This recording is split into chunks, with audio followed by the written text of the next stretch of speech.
This book has helped over 4 million parents fix exactly that. And today, you get the full audiobook free. Discover the 5-minute fix for power struggles. Starting now. A note to listeners. Dear listener, the last thing we ever thought we'd be doing was writing a how-to book on communication skills for parents. The relationship between each parent and child is a very personal and private matter. The idea of giving anyone instructions on how to talk in such a close relationship just didn't feel right to us. In our first book, Liberated Parents, Liberated Children, we tried not to teach or preach. We had a story to tell. Our years of workshops with the late child psychologist Dr. Chaim Ginott had affected our lives deeply. We were sure that if we told the story of how our new skills had changed the way we treated both our children and ourselves, that our readers would catch the spirit behind the skills and be inspired to improvise on their own. To some extent, it did work that way. Many parents wrote to tell us proudly of what they had been able to accomplish in their homes just from reading about our experiences. But there were other letters, and a common appeal ran through them all. They wanted a second book, a book with lessons, practice exercises, rules of thumb, tear-out reminder pages, some kind of materials that would help them to learn the skills step by step. For a while, we considered the idea seriously, but our initial resistance returned, and we pushed the thought to the back of our minds. Besides, we were too busy concentrating on the speeches and workshops we were preparing for our lecture tours. During the next few years, we traveled around the country, conducting workshops for parents, teachers, school principals, hospital staffs, teenagers, and childcare workers. Wherever we went, people shared with us their personal experiences with these new methods of communication, their doubts, their frustrations, and their enthusiasm.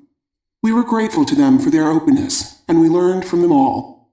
Our files were bulging with exciting new material. Meanwhile, the mail continued to come in, not only from the United States, but from France, Canada, Israel, New Zealand, the Philippines, India. Mrs. Anada Ganpule from New Delhi wrote, "There are so many problems about which I would like to take your advice. Please let me know what I could do to study the subject in depth. I am at a dead end. The old ways do not suit me, and I do not have the new skills. Please help me get over this." That was the letter that did it. We started to think again about the possibility of writing a book that showed how. The more we talked about it, the more comfortable we became with the idea. Why not a how-to book with exercises so that parents could teach themselves the skills they wanted to know? Why not a book that would give parents a chance to practice what they've learned at their own pace, either by themselves or with a friend? Why not a book with hundreds of examples of helpful dialogues so that parents could adapt this new language to their own personal style? The book could have cartoons that would show the skills in action so that a harried parent could glance at a picture and give himself or herself a quick refresher course. We'd personalize the book. We talk about our own experiences, answer the most commonly asked questions, and include the stories and new insights that parents in our groups have shared with us over the past 6 years. But most important, we'd always keep sight of our larger goal, the constant search for methods that affirm the dignity and humanity of both parents and children. Suddenly, our original uneasiness about writing a how-to book vanished. Every other art or science has its skill books. Why not one for parents who want to learn how to talk so their kids will listen, and listen so their kids will talk? Once we decided, we started writing rapidly. We hope to get a complimentary copy off to Mrs. Ganpule in New Delhi before her children are grown. Adele Faber and Elaine Mazlish. How to use this book. It seems presumptuous for us to be telling anyone else how to read a book, particularly when both of us have been known to start books in the middle or even read them backward. But since this is our book, we'd like to tell you how we think it should be tackled. After you've gotten a feel of it by flipping through and glancing at the cartoons, start with Chapter 1. Actually do the exercises as you go along. Resist the temptation to skip over them and get to the good parts. If you have a compatible friend with whom to work on the exercises, so much the better. We hope you'll talk and argue and discuss your answers at length. We also hope you'll write your answers down so that this book becomes a personal record for you. Write neatly or illegibly, change your mind and cross out or erase, but do write. It took us more than 10 years to learn the ideas in this book. We don't suggest that you take that long to read it, but if the methods suggested here make sense to you, you might want to make some changes, and it's easier to change a little at a time than all at once. After you've read a chapter, lay the book aside and give yourself a week to do the assignment before going on. You may be thinking, with everything else I have to do, the last thing I need is an assignment. Nevertheless, experience tells us that the discipline of having to put skills into action and record the results helps put the skills where they belong, inside you. Finally, you may wonder why some portions of this book, which is written by two people, are told from the point of view of one person. It was our way of solving the bothersome problem of constantly having to identify who was speaking about whose experience. It seemed to us that I would be easier for our readers than a constant repetition of I, Adele Faber, or I, Elaine Mazlish. As for our conviction of the value of the ideas in this book, we speak in unison. We have both seen these methods of communication at work with our own families and with thousands of others. It is a great pleasure for us to share them with you now. All we are given is possibilities, to make ourselves one thing or another. Jose Ortega y Gasset. Chapter 1. Helping Children Deal with Their Feelings. Part 1. I was a wonderful parent before I had children. I was an expert on why everyone else was having problems with theirs. Then I had 3 of my own. Living with real children can be humbling. Every morning I would tell myself, today is going to be different. And every morning was a variation of the one before. You gave her more than me. That's the pink cup, I want the blue cup. This oatmeal looks like throw up. He punched me, I never touched him. I won't go to my room, you're not the boss over me. They finally wore me down. And though it was the last thing I ever dreamed I'd be doing, I joined a parent group. The group met at a local child guidance center and was led by a young psychologist, Dr. Chaim Ginat. The meeting was intriguing. The subject was children's feelings, and the 2 hours sped by. I came home with a head spinning with new thoughts and a notebook full of undigested ideas. Direct connection between how kids feel and how they behave. When kids feel right, they'll behave right. How do we help them to feel right? By accepting their feelings. Problem. Parents don't usually accept their children's feelings. For example, you don't really feel that way. You're just saying that because you're tired. There's no reason to be so upset. Steady denial of feelings can confuse and enrage kids. Also teaches them not to know what their feelings are, not to trust them. After the session, I remember thinking, maybe other parents do that. I don't. Then I started listening to myself. Here are some sample conversations from my home, just from a single day. Child. Mommy, I'm tired. Me. You couldn't be tired, you just napped. Child. Louder. But I'm tired. Me. You're not tired, you're just a little sleepy. Let's get dressed. Child. Wailing. No, I'm tired. Child. Mommy, it's hot in here. Me. It's cold, keep your sweater on. Child. No, I'm hot. Me. I said keep your sweater on. Child. No, I'm hot. Child. That TV show was boring. Me. No, it wasn't. It was very interesting. Child. It was stupid. Me. It was educational. Child. It stunk. Me. Don't talk that way. Can you see what was happening? Not only were all our conversations turning into arguments, I was also telling my children over and over again not to trust their own perceptions, but to rely on mine instead. Once I was aware of what I was doing, I was determined to change, but I wasn't sure how to go about it. What finally helped me most was actually putting myself in my children's shoes. I asked myself, suppose I were a child who was tired, or hot, or bored, and suppose I wanted that all-important grown-up in my life to know what I was feeling. Over the next weeks, I tried to tune in to what I thought my children might be experiencing, and when I did, my words seemed to follow naturally. It wasn't just using a technique, I really meant it when I said, so you're still feeling tired, even though you just napped.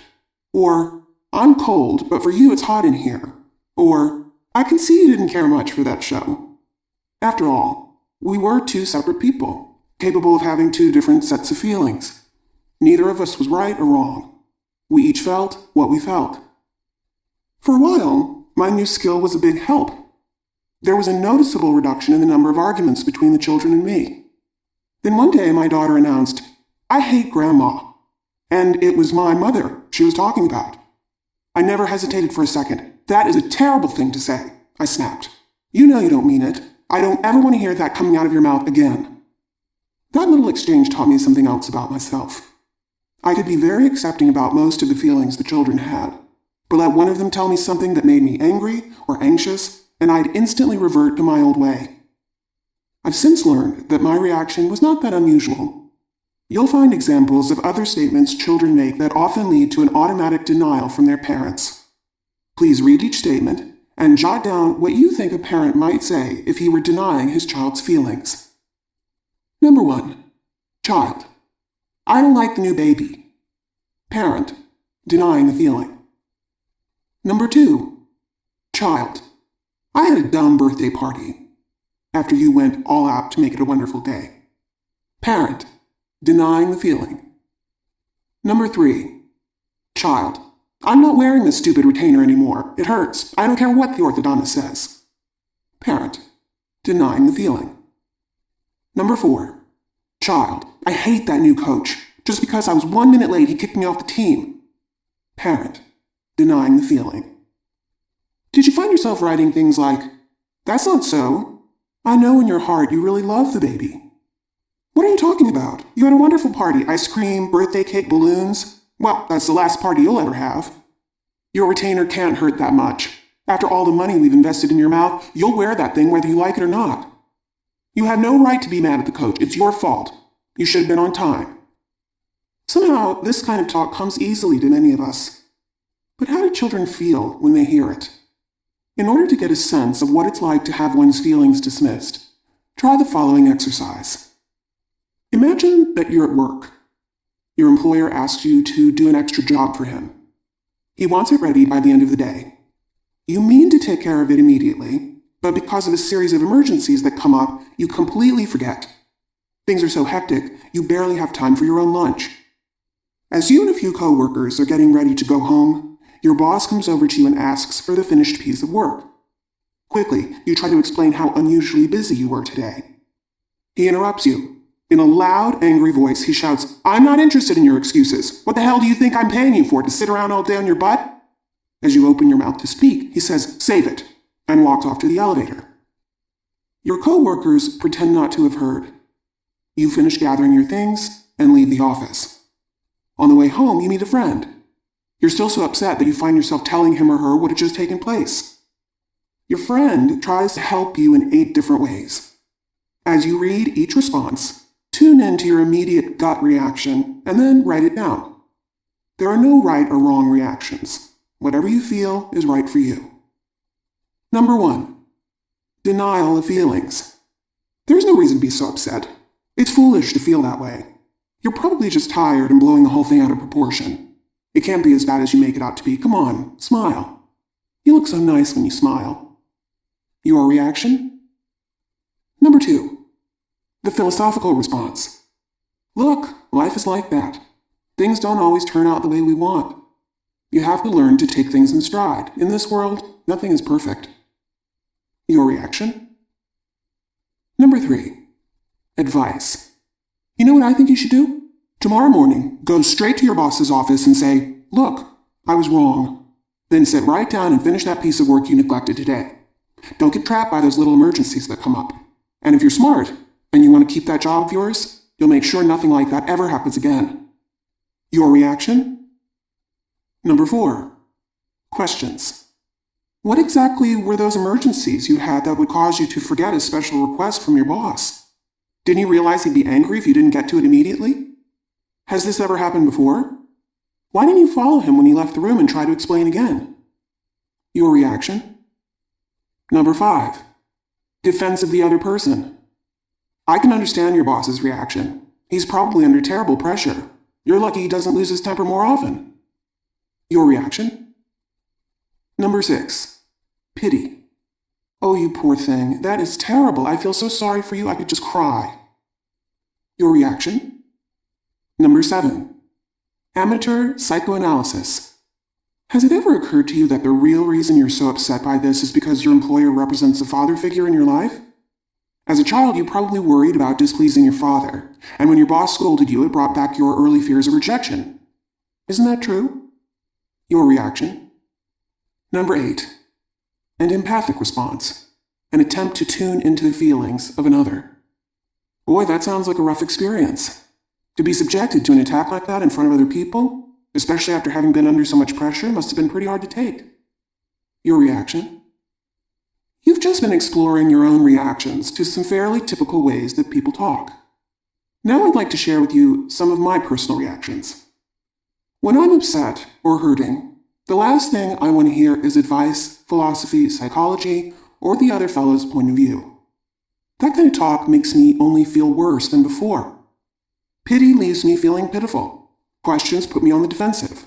And most infuriating of all is to hear that I have no reason to feel what I'm feeling. My overriding reaction to most of these responses is, oh, forget it, what's the point of going on? But let someone really listen. Let someone acknowledge my inner pain and give me a chance to talk more about what's troubling me, and I begin to feel less upset, less confused, more able to cope with my feelings and my problem. I might even say to myself, my boss is usually fair. I suppose I should have taken care of that report immediately. But I still can't overlook what he did. Well, I'll go in early tomorrow and write that report first thing in the morning. But when I bring it to his office, I'll let him know how upsetting it was for me to be spoken to in that way. And I'll also let him know that from now on, if he has any criticism, I would appreciate being told privately. The process is no different for our children. They, too, can help themselves if they have a listening ear and an empathic response. But the language of empathy does not come naturally to us. It's not part of our mother tongue. Most of us grew up having our feelings denied. To become fluent in this new language of acceptance, we have to learn and practice its methods. Here are some ways to help children deal with their feelings. To help with feelings. 1. Instead of half listening, listen with full attention. It can be discouraging to try to get through to someone who gives only lip service to listening. It's much easier to tell your troubles to a parent who is really listening. Sometimes a sympathetic silence is all a child needs. 2. Instead of questions and advice, acknowledge their feelings with a word. Oh, I see. It's hard for a child to think clearly or constructively when someone is questioning, blaming, or advising her. There's a lot of help to be had from a simple, oh, or I see. Words like these, coupled with a caring attitude, are invitations to a child to explore her own thoughts and feelings, and possibly come up with her own solutions. 3. Instead of denying the feeling, give the feeling a name. It's strange, when we urge a child to push a bad feeling away, however kindly, the child seems to get only more upset. Parents don't usually give this kind of response because they fear that by giving a name to the feeling, they'll make it worse. Just the opposite is true. The child who hears the words for what she is experiencing is deeply comforted. Someone has acknowledged her inner experience. 4. Instead of explanation and logic, give a child his wishes in fantasy. When children want something they can't have, adults usually respond with logical explanations of why they can't have it. Often, the harder we explain, the harder they protest. Sometimes just having someone understand how much you want something makes reality easier to bear. So there you have it. 4 possible ways to give first aid to a child in distress. By listening with full attention, by acknowledging his feelings with a word, by giving a name to his feelings, and by granting him his wishes in fantasy. But more important than any words we use is our attitude. If our attitude is not one of compassion, then whatever we say will be experienced by the child as phony or manipulative. It is when our words are infused with our real feelings of empathy that they speak directly to a child's heart. Of the 4 skills, perhaps the most difficult is to have to listen to a child's emotional outpourings and then give a name to the feeling. It takes practice and concentration to be able to look into and beyond what a child says in order to identify what he or she might be feeling. Yet it's important that we give our children a vocabulary for their inner reality. Once they have the words for what they are experiencing, they can begin to help themselves. This next exercise has a list of 6 statements that a child might make to her parents. Please read each statement and figure out 1. A word or two that describe what the child might be feeling. 2. A statement you might make to the child to show you understand the feeling. Acknowledging feelings. The child says, for example, "The bus driver yelled at me and everybody laughed."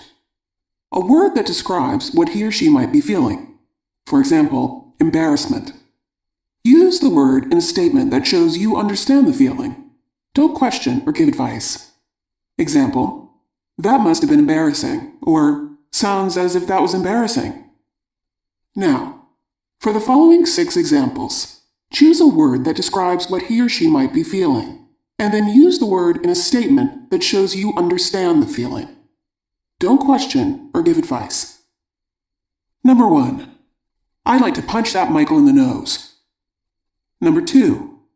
"Just because of a little rain, my teacher said we couldn't go on our field trip. She's dumb." Number 3. "Mary invited me to her party, but I don't know." Number 4.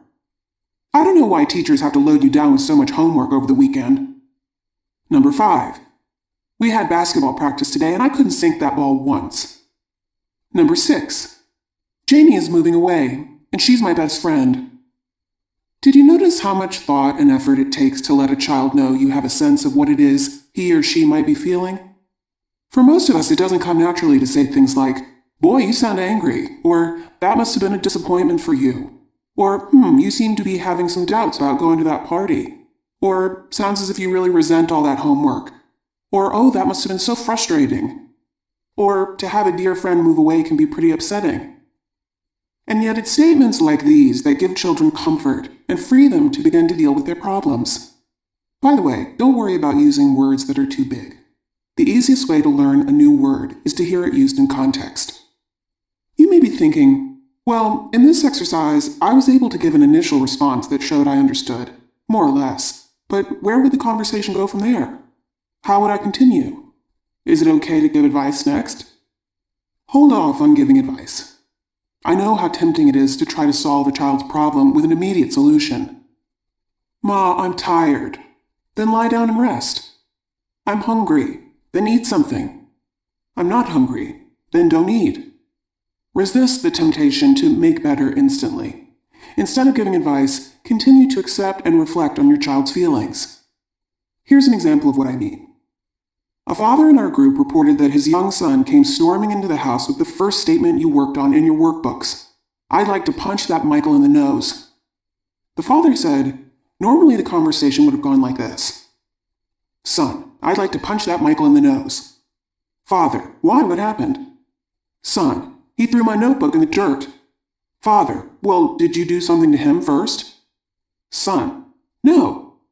"Father, are you sure?" "Son, I swear I never touched him." "Father, well, Michael is your friend. If you take my advice, you'll forget about the whole thing. You're not so perfect, you know. Sometimes you start up and then blame someone else, the way you do with your brother." "Son, no I don't. He starts up with me first. Oh, I can't talk to you." But the father had just attended a workshop on helping his children deal with their feelings. And this is what actually took place. "Son, I'd like to punch that Michael in the nose." "Father, boy, you're angry." "Son, I'd like to push his fat face in." "Father, you're that mad at him." "Son, you know what that bully did? He grabbed my notebook at the bus stop and threw it in the dirt, and for no reason." "Father, Son, I bet he thought I was the one who broke his dumb clay bird in the art room." "Father, you think so?" "Son, yeah, he kept looking at me all the time he was crying." "Father, oh." "Son, but I didn't break it. I didn't." "Father, you know you didn't." "Son, well, I didn't do it on purpose. I couldn't help it if that stupid Debbie pushed me into the table." "Father, so Debbie pushed you?" "Son, yeah. A lot of things got knocked down, but the only thing that broke was the bird. I didn't mean to break it. His bird was good." "Father, you really didn't mean to break it." "Son, no, but he wouldn't believe me." "Father, you don't think he'd believe you if you told him the truth?" "Son, I don't know. I'm going to tell him anyway. whether he believes me or not, and I think he should tell me he's sorry for throwing my notebook in the dirt." The father was astonished. He hadn't asked questions, and yet the child had told him the whole story. He hadn't given one word of advice, and yet the child had worked out his own solution. It seemed unbelievable to him that he could have been so helpful to his son just by listening and acknowledging his feelings. It's one thing to do a written exercise and read a model dialogue. It's another to put listening skills into action in a real situation with our own children. Parents in our groups report that it's helpful to role play with one another and get a little practice before dealing with actual situations in their own homes.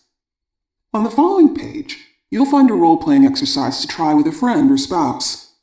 Decide which of you will play the child and which will play the parent. Then read only your part. Child situation. Role-playing. Number 1. The doctor said that you have an allergy and need to have shots every week so that you won't sneeze so much. Sometimes the shots are painful, and sometimes you hardly feel them at all. The shot you had today was the kind that really hurt. After you leave the doctor's office, you want your parents to know how it felt. Your parents will respond to you in 2 different ways. The first time, your feelings will be denied, but keep trying to get your parent to understand anyway. When the conversation comes to a natural conclusion, ask yourself what your feelings were and share your answer with the person who is role-playing with you. Start the scene by rubbing your arm and saying, "The doctor nearly killed me with that shot." Child's situation. Role-playing. Number 2. The situation is the same, only this time your parent will respond differently. Again, when the conversation comes to a natural conclusion, ask yourself what your feelings were this time and share your answer. Begin the scene in the same way by saying, "The doctor nearly killed me with that shot." Parent situation. Role-playing. Number 1. You have to take your child for allergy shots every week. Although you know your youngster dreads going, you also know that most of the time the shots just hurt for a second. Today, after leaving the doctor's office, your child complains bitterly. You'll be playing the scene twice. The first time, try to get your child to stop complaining by denying his or her feelings. Use the following statements. If you like, you can make up some of your own. "Come on, it can't hurt that much." "You're making a big fuss over nothing." "Your brother never complains when he has a shot." "You're acting like a baby." "Well, you better get used to those shots. After all, you're going to have to get them every week." When the conversation comes to a natural conclusion, ask yourself what your feelings were and share your answer with the person who is role-playing with you. Your child will start the scene. Parent situation. Role-playing. Number 2. The scene is the same, only this time you will really listen. Your responses will show that you can both hear and accept whatever feelings your child might express. For example, "Sounds as if it really hurt." That bad." Wouldn't it be great if someone would discover a pain-free way to treat allergies? It's not easy to get these shots week after week.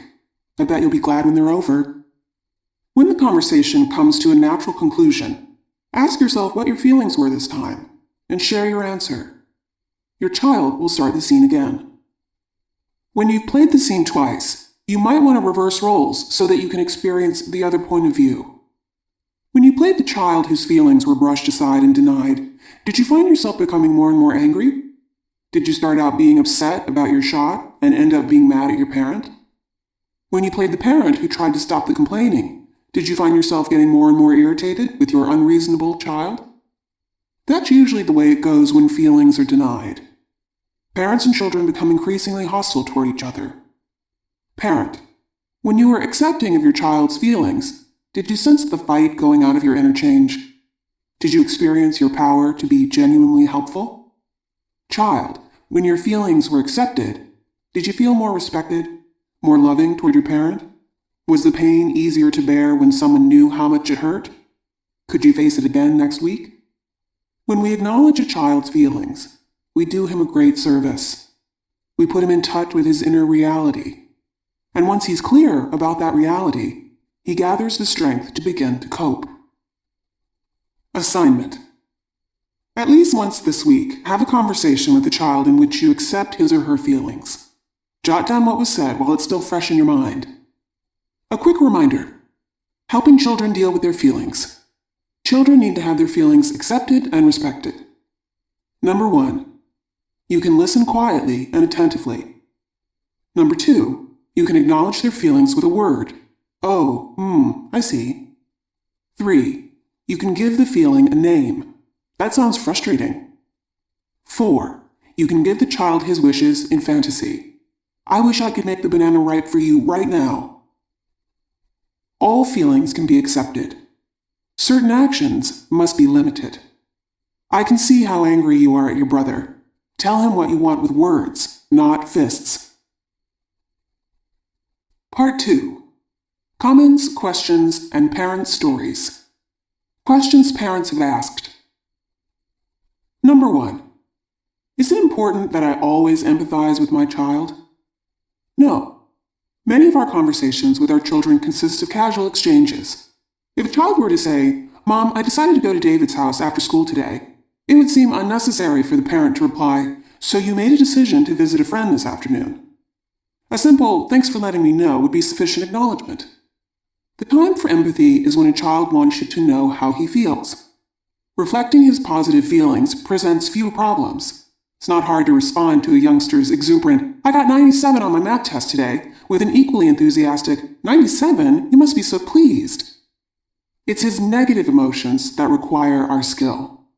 That's where we have to overcome the old temptation to ignore, deny, moralize, etc. One father said that what helped him become more sensitive to his son's emotional needs was when he began to equate the boy's bruised, unhappy feelings with physical bruises. Somehow the image of a cut or a laceration helped him realize that his son required as prompt and serious attention for his hurt feelings as he would for a hurt knee. 2. What's wrong with asking a child directly, "Why do you feel that way?" Some children can tell you why they're frightened, angry, or unhappy. For many, however, the question why only adds to their problem. In addition to their original distress, they must now analyze the cause and come up with a reasonable explanation. Very often children don't know why they feel as they do. At other times, they're reluctant to tell because they fear that in the adult's eyes, their reason won't seem good enough. For that, you're crying? It's much more helpful for an unhappy youngster to hear, "I see something is making you sad," rather than to be interrogated with, "What happened?" or "Why do you feel that way?" It's easier to talk to a grown-up who accepts what you're feeling, rather than one who presses you for explanations. Number 3. Are you saying we should let our children know we agree with their feelings? Children don't need to have their feelings agreed with. They need to have them acknowledged. The statement, "You're absolutely right," might be satisfying to hear for the moment, but it can also prevent a child from thinking things through for himself. For example, child. The teacher says she's calling off our class play. She's mean. Parent. After all those rehearsals? I agree with you. She must be mean to do a thing like that. End of discussion. Notice how much easier it is for a child to think constructively when his feelings are accepted. Child. My teacher says she's calling off the class play. She's mean. Parent. That must be a big disappointment for you. You were looking forward to it. Child. Yeah, just because some kids fool around at rehearsal. It's their fault. Parent. Listen silently. Child. She's mad because nobody knows their parts, too. Parent. I see. Child. She said if we shaped up, she might give us one more chance. I better go over my lines again. Would you cue me tonight? Conclusion. What people of all ages can use in a moment of distress is not agreement or disagreement. They need someone to recognize what it is they're experiencing. Number 4. If it's so important to show my child I understand, what's wrong with simply saying, "I understand how you feel"? The problem with saying, "I understand how you feel," is that some children just don't believe you. They'll answer, "No, you don't." But if you take the trouble to be specific, the first day of school can be scary, so many new things to get used to, then the child knows you really do understand. Number 5. Suppose I try to identify a feeling and it turns out that I'm wrong. What then? No harm done. Your child will quickly set you right. For example, child. Dad, our test was postponed till next week. Father. That must have been a relief for you. Child. No, I was mad. Now I'll have to study the same stuff again next week. Father. I see. You were hoping to get it over with. Child, yeah. It would be presumptuous for any one person to assume he could always know what another person is feeling. All we can do is attempt to understand our children's feelings. We won't always succeed, but our efforts are usually appreciated. Number 6. I know feelings should be accepted, but I find it hard to know how to react when I hear "you're mean" or "I hate you" for my own child. If "I hate you" upsets you, you might want to let your child know, "I didn't like what I just heard." If you're angry about something, tell it to me in another way. Then maybe I can be helpful. Number 7. Is there any way to help a child who's upset other than by letting him know you understand his feelings? My son has very little tolerance for any kind of frustration. Occasionally it does seem to help when I acknowledge his feelings and say something like, "That must be so frustrating," but usually when he's in such an emotional state he doesn't even hear me. Parents in our groups have found that when their children are extremely upset, sometimes a physical activity can help relieve some of the painful feelings. We've heard many stories about angry children who have felt calmer after punching pillows, hammering old grocery cartons, pounding and kneading clay, roaring like a lion, throwing darts. But the one activity that seems most comfortable for parents to watch, and most satisfying for children to do, is to draw their feelings. The 2 examples that follow happened within a week of each other. I had just come back from a workshop session and found my 3-year-old son lying on the floor having a tantrum. My husband was just standing there looking disgusted. He said, "Okay, child specialist, let's see if you can handle this one." I felt I had to rise to the occasion. I looked down at Joshua, who was still kicking and screaming, and grabbed a pencil and the pad near the phone. Then I knelt down, handed the pencil and pad to Joshua, and said, "Here, show me how angry you are. Draw me a picture of the way you feel." Joshua jumped up immediately and began to draw angry circles. Then he showed it to me and said, "This is how angry I am." I said, "You really are angry," and tore another piece of paper from the pad. "Show me more," I said. He scribbled furiously on the page, and again I said, "Boy, that angry." We went through the whole thing one more time. When I handed him a 4th piece of paper, he was definitely calmer. He looked at it a long time. Then he said, "Now I show my happy feelings." And he drew a circle with 2 eyes and a smiling mouth. It was unbelievable. In 2 minutes, he had gone from being hysterical to smiling, just because I let him show me how he felt. Afterward, my husband said, "Keep going to that group." At the next session of our group, another mother told us about her experience using the same skill. When I heard about Joshua last week, my first thought was, how I wish I could use that approach with Todd. Todd is also 3, but he has cerebral palsy. Everything that comes naturally to other kids was monumental for him, standing without falling, keeping his head erect. He's made remarkable progress, but he's still so easily frustrated. Anytime he tries to do something he can't, he screams for hours on end. There is no way in the world I can get through to him. The worst part is that he kicks me and tries to bite me. I guess he thinks that somehow his difficulties are all my fault, and that I should be able to do something about it. He's angry at me most of the time. On the way home from last week's workshop, I thought, what if I catch Todd before he goes into his full tantrum? That afternoon, he was playing with his new puzzle. It was a very simple one, with just a few big pieces. Anyway, he couldn't get the last piece to fit. And after a few tries, he began to get that look on his face. I thought, oh no, here we go again. I ran over to him and shouted, "Hold it! Hold everything! Don't move! I've got to get something!" He looked startled. I frantically searched in his bookshelves and found a big purple crayon and a sheet of drawing paper. I sat down on the floor with him and said, "Todd, is this how angry you feel?" And then I drew sharp zigzag lines up and down, up and down. "Yeah," he said, and yanked the crayon out of my hand and made wild slashing lines. Then he stabbed the paper over and over again until it was full of holes. I held the paper up to the light and said, "You are so mad. You are absolutely furious." He grabbed the paper away from me and, crying all the while, tore it again and again until it was nothing more than a pile of shreds. When he was all finished, he looked up at me and said, "I love you, Mommy." It was the first time he'd ever said that. I've tried it again since, and it doesn't work all the time. I guess I have to find some other physical outlet for him, like a punching bag or something. But I'm beginning to realize that what's most important is that while he's punching or pounding or drawing, I be there, watching him, letting him know that even his angriest feelings are understood and accepted. Number 8. If I accept all of my child's feelings, won't that give him the idea that anything he does is all right with me? I don't want to be a permissive parent. We too worried about being permissive. But gradually, we began to realize that this approach was permissive only in the sense that all feelings were permitted. For example, I can see that you're having fun making designs in the butter with your fork. But that doesn't mean that you have to permit a child to behave in a way that's unacceptable to you. As you remove the butter, you can also let the young artists know that butter is not for playing with. If you want to make designs, you can use your clay. We found that when we accepted our children's feelings, they were more able to accept the limits we set for them.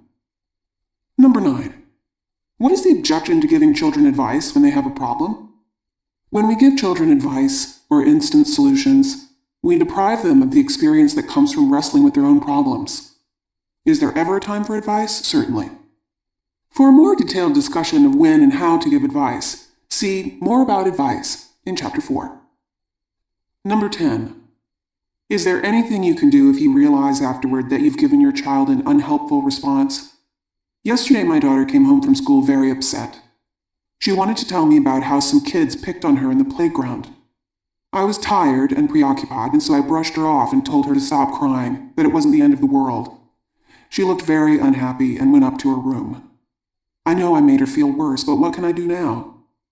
Every time a parent says to himself, I wish I hadn't said that, why didn't I think to say, he automatically gets another chance. Life with children is open-ended. There's always another opportunity, later in the hour, day, or week, to say, I've been thinking about what you told me before, about those kids teasing you at the playground, and I realize now how upsetting that must have been for you. Compassion is always appreciated, whether it comes sooner or later. Cautions. Number 1. Children usually object when their exact words are repeated back to them. For example, child, I don't like David anymore. Parent, you don't like David anymore. Child, with annoyance, that's what I just said. This child might have preferred a less parrot-like response, such as, something about David bothers you, or sounds as if you're really annoyed with him. Number 2. There are youngsters who prefer no talk at all when they're upset. For them, mom or dad's presence is comfort enough. One mother told us about walking into the living room and seeing her 10-year-old daughter slumped on the sofa with tear-stained eyes. The mother sat down beside her daughter, put her arms around her, murmured, something happened, and sat silently with her for 5 minutes. Finally, her daughter sighed and said, thanks, Mom, I'm better now. The mother never did find out what happened. All she knew was that her comforting presence must have been helpful, because an hour later, she heard her daughter humming to herself in her room. Number 3. Some children become irritated when they express an intense emotion and their parent's response is correct, but cool. A teenager in one of our workshops told us that she came home one afternoon in a rage because her best friend had betrayed a very personal secret. She told her mother what had happened, and very matter-of-factly her mother commented, "You're angry." The girl said she couldn't help snapping back with a sarcastic, "No kidding." We asked her what she would have liked her mother to say. She thought a while and answered, "It wasn't the words, it was how she said it. It was as if she was talking about the feelings of someone she didn't even care about. I guess I wanted her to show me that she was right in there with me. If she had just said something like, 'Boy, Cindy, you must be furious at her,' then I would have felt she understood." Number 4. It's also not helpful when parents respond with more intensity than the child feels. For example, teenager, grumbling, "Steve kept me waiting on the street corner for half an hour, and then he made up some story that I know isn't true." Mother, "That is inexcusable. How could he do such a thing to you? He's inconsiderate and irresponsible. You must feel like never seeing him again." It probably never occurred to the teenager to react so violently to his friend, or to consider so drastic retaliation. All he probably needed from his mother was an understanding grunt and a shake of the head to convey sympathy for his irritation at his friend's behavior. He didn't need the additional burden of having to cope with her strong emotions. Number 5. Children don't appreciate having the names they call themselves repeated by their parents. When a child tells you he's dumb or ugly or fat, It's not helpful to reply with, "Oh, so you think you're dumb," or "You really feel you're ugly." Let's not cooperate with him when he calls himself names. We can accept his pain without repeating the name. For example, child. The teacher said we're only supposed to spend 15 minutes a night on our math. It took me a whole hour to finish. I must be dumb. Parent. It can be discouraging when work takes longer than you expect. For example, child. I look terrible when I smile. All you can see are my braces. I'm ugly. Parent. You really don't like the way you look in those things, and it probably doesn't help to know that, to me, you're a pleasing sight, with or without your braces. We hope our cautions haven't scared you off. It's probably obvious to you by now that dealing with feelings is an art, not a science. Yet we have faith, based upon years of observation, that parents, after some trial and error, can master the art. You'll sense after a while what is helpful to your individual child and what isn't. With practice, you'll soon discover what irritates and what comforts, what creates distance and what invites intimacy, what wounds and what heals. There is no substitute for your own sensitivity. Parents' stories. We teach the same basic principles to every group, yet we never cease to be surprised at the originality of parents or the variety of situations in which these principles are applied. Each of the following stories is presented basically as parents have written them. In most cases, the children's names have been changed. You'll notice that not every single thing the parents say is a model response, but their basic willingness to listen and their attitude of acceptance are what make the difference. The parents who told these first two stories to the group found it difficult to believe that when they refrained from giving advice, the child really did start to work toward his own solution. This mother introduced her story with, "Listen to how little I said." Nikki, age 8, comes home from school and says, "I'd like to punch Jeffrey." Me, "You're really mad at Jeffrey." Nikki, "Yeah, whenever we play soccer and I get the ball, he says, 'Give it to me, Nikki, I'm better than you are.' Wouldn't that make anybody mad?" Me, "Yes." Nikki, "But Jeffrey's not really like that. In first grade, he was always nice. But I think when Chris came in the second grade, Jeffrey picked up the habit of boasting from him." Me, "I see." Nikki, "Let's call Jeffrey and invite him to the park." My son is a first grader who is not aggressive and doesn't get into fights. Therefore, I tend to be overprotective because he seems so vulnerable. On Monday, he came home from school and told me that a boy in his class, who is much bigger than he is, sent a deputy over to tell him that he was going to be beat up tomorrow. My first reaction was pure hysteria. Keep him home from school, teach him overnight self-defense, anything to save him pain and fear. Instead of showing him my alarm, I decided to listen attentively and just answered, Then Douglas launched into a non-stop monologue. He said, "Yes, so I figured out 3 strategies for defense. First, I'll try to talk him out of fighting. I'll explain that you shouldn't fight because it's uncivilized. Then, if that doesn't work, I'll put on my glasses. But," he paused and thought here, "if he's a bully, that won't stop him. And he must be a bully because I never even spoke to him and now he wants to beat me up. Then, if nothing else works, I'll get Kenny to attack him. Kenny is so strong the bully will just look at him and be scared." I was shocked and just said, "Oh," and he said, "Okay, it'll be okay. I have plans to use," and he walked out of the room relaxed. I was so impressed with my son. I had no idea he could be so brave or so creative about handling his own problems. And all this came about because I just listened and kept out of his way. But I didn't let it go there. I said nothing to Douglas, but I called his teacher that afternoon and alerted her to what was going on. She said it was good I called, because in today's world no threat should be overlooked. The next day, it took all my self-control not to ask him what happened, but he said to me, "Mommy, guess what? The bully never came near me today." Some parents reported their amazement at the calming effect their accepting statements had. The old "calm down" or "cut it out" seemed only to agitate the children further. But a few words of acknowledgement often soothe the most savage feelings and change the mood dramatically. This first example is from a father. My daughter Holly came in from the kitchen. "Mrs. G really yelled at me in gym today." "Oh?" "She screamed at me. She was really mad. She yelled, 'You don't hit the ball that way in volleyball, you do it this way.' How should I know? She never told us how to hit it." You were angry at her for yelling. She made me so mad. It can be frustrating to be yelled at for no good reason. She had no right. You feel she shouldn't have yelled at you. No. I'm so mad at her I could step on her. I'd like to stick pins in a doll of her and make her suffer. Hang her by the thumbs. Boil her in oil. Turn her over a spit. At this point, Holly smiled. I smiled. She began to laugh, and so did I. She then remarked that it was really silly the way Mrs. G yelled. Then she said, I sure know now how to hit the volleyball to satisfy her. Usually I might have said, you probably did something wrong to make her yell. Next time listen when the teacher corrects you and then you'll know what to do. She would probably have slammed the door and raged in her room about what an insensitive idiot she had for a father, along with the miserable teacher. Setting? My kitchen. I had just put the baby down for her nap. Evan comes home from nursery school all excited because he's going to Chad's house to play. Evan. Hi, Mom, let's go to Chad's now. Mom. Nina, the baby, is sleeping now, but we'll go later. Evan, getting upset. I want to go now. You said we could. Mom. How about if I walk you over with your bike? Evan. No, I want you to stay with me. Starts to cry hysterically. I want to go now. He takes the drawings he has just brought home from school, crumbles them, and stuffs them in the garbage. Mom. My light bulb goes on.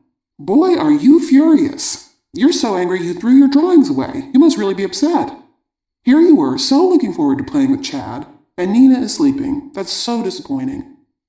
Evan. Yeah, I really wanted to go to Chad's. Stops crying. Can I watch TV, Mom?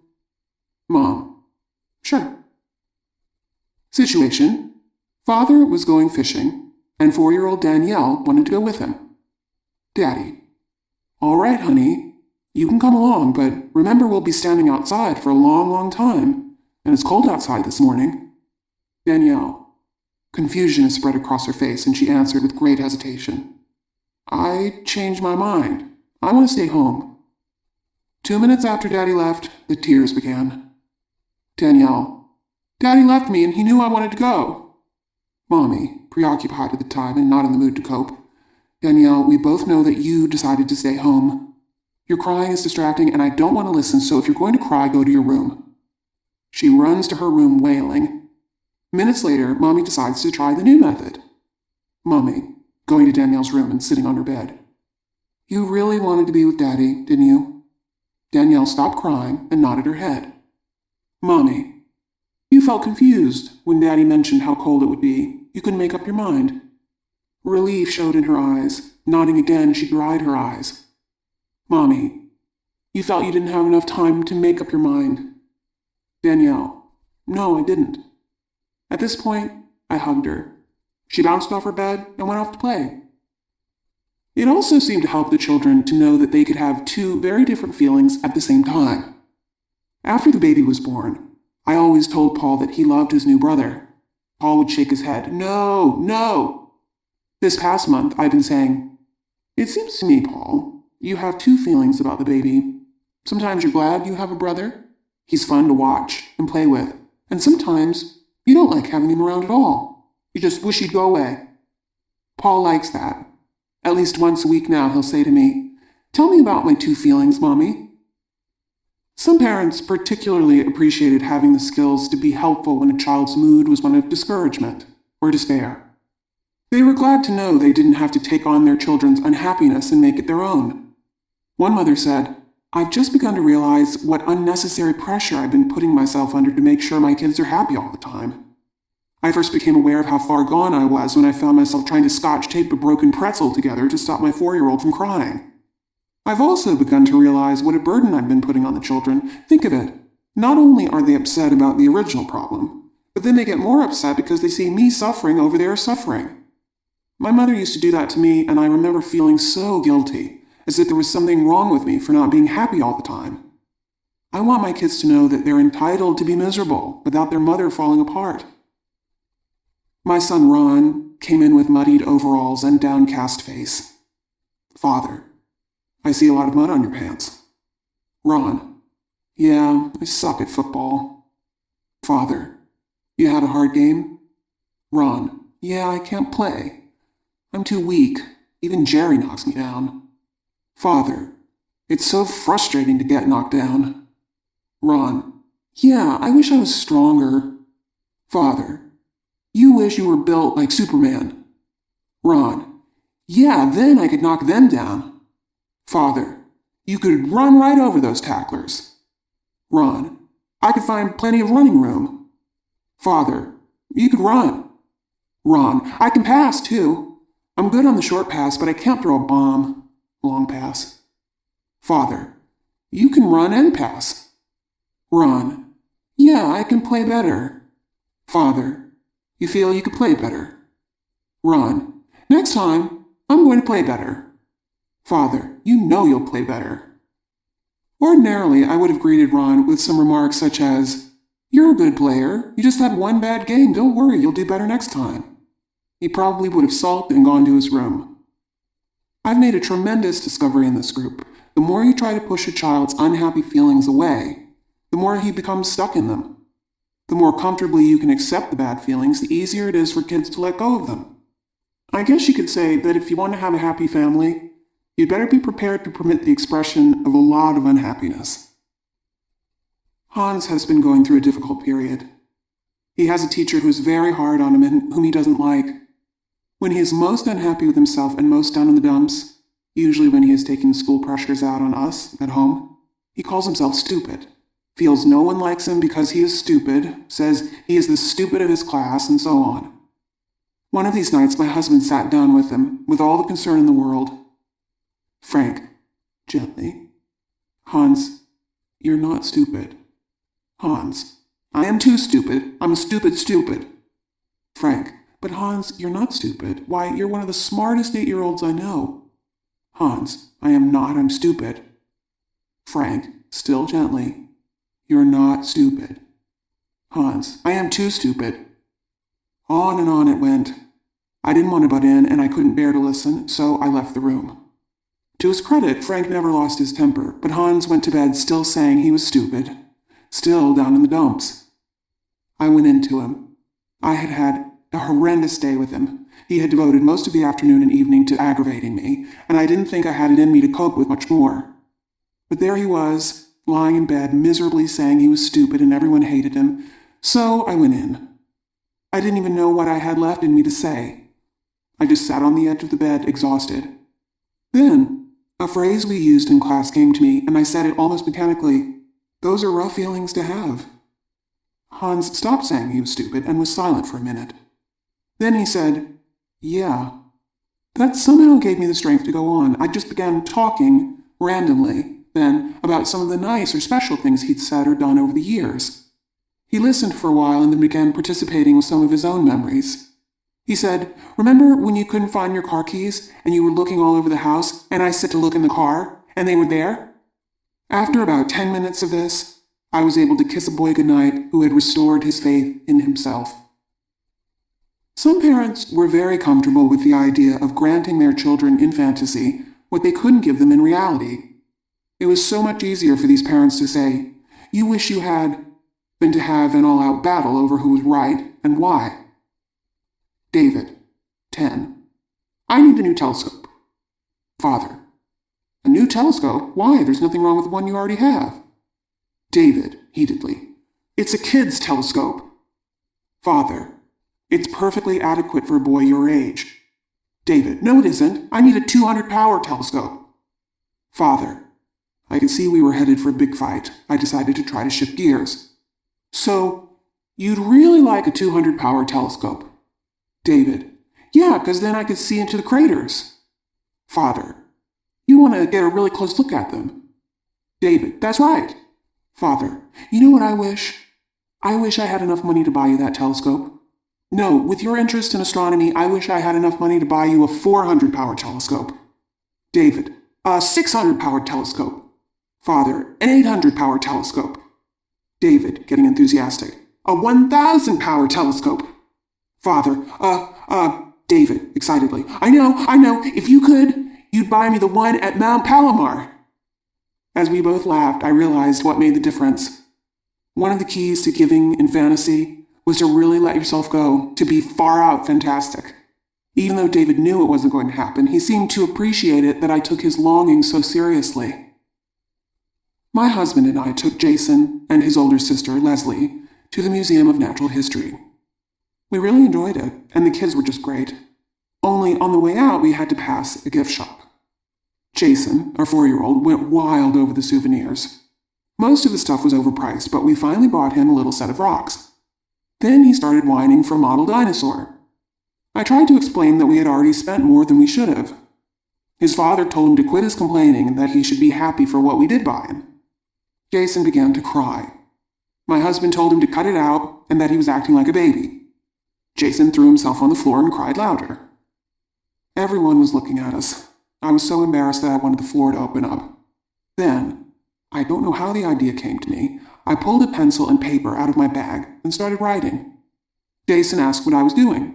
I said, I'm writing that Jason wishes he had a dinosaur. He stared at me and said, and a prism too. I wrote, a prism too. Then he did something that bowled me over. He ran over to his sister, who was watching the whole scene, and said, Leslie, tell Mommy what you want. She'll write it down for you too. And would you believe it? That ended it.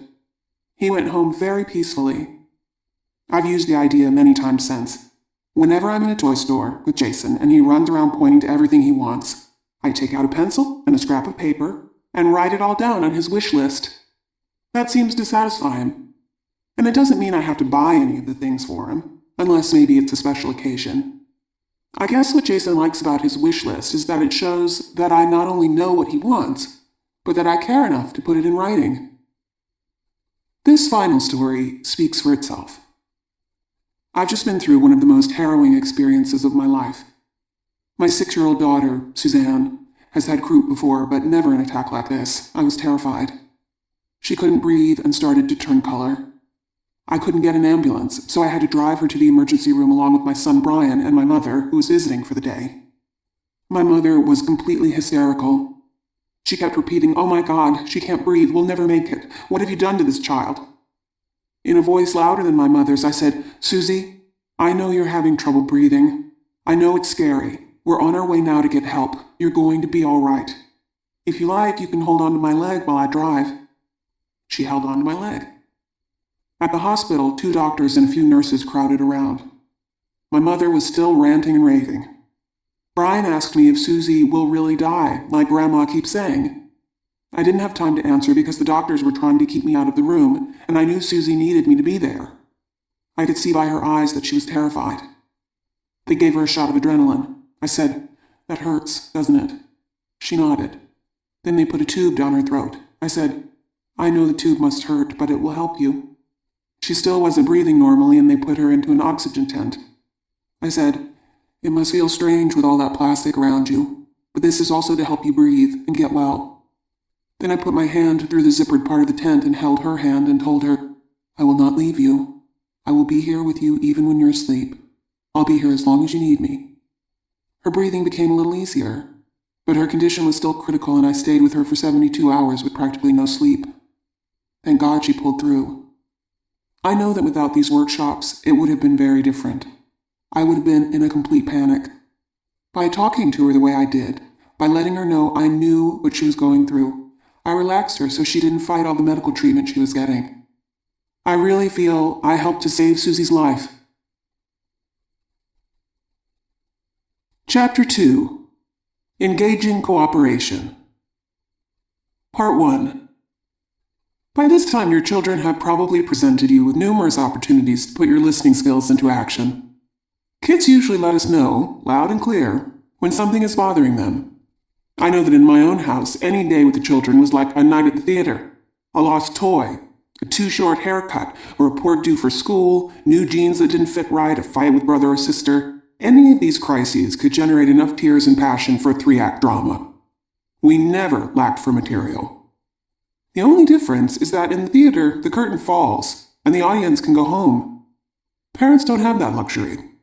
Somehow we have to deal with all the hurt, anger, and frustration, and still retain our sanity.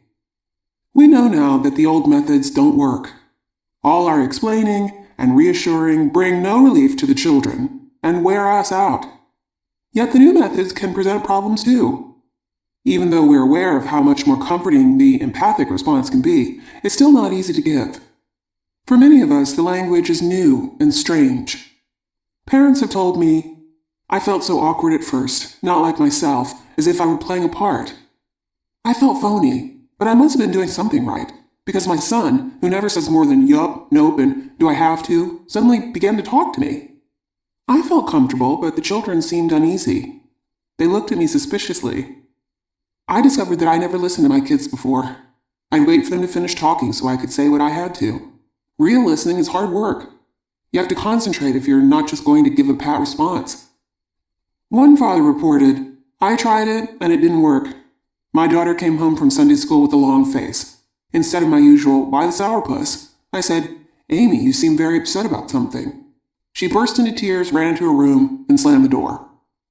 I explained to that father that even when it doesn't work, it works. Amy heard a different sound that day, one that told her that someone cared about her feelings. I urged him not to give up.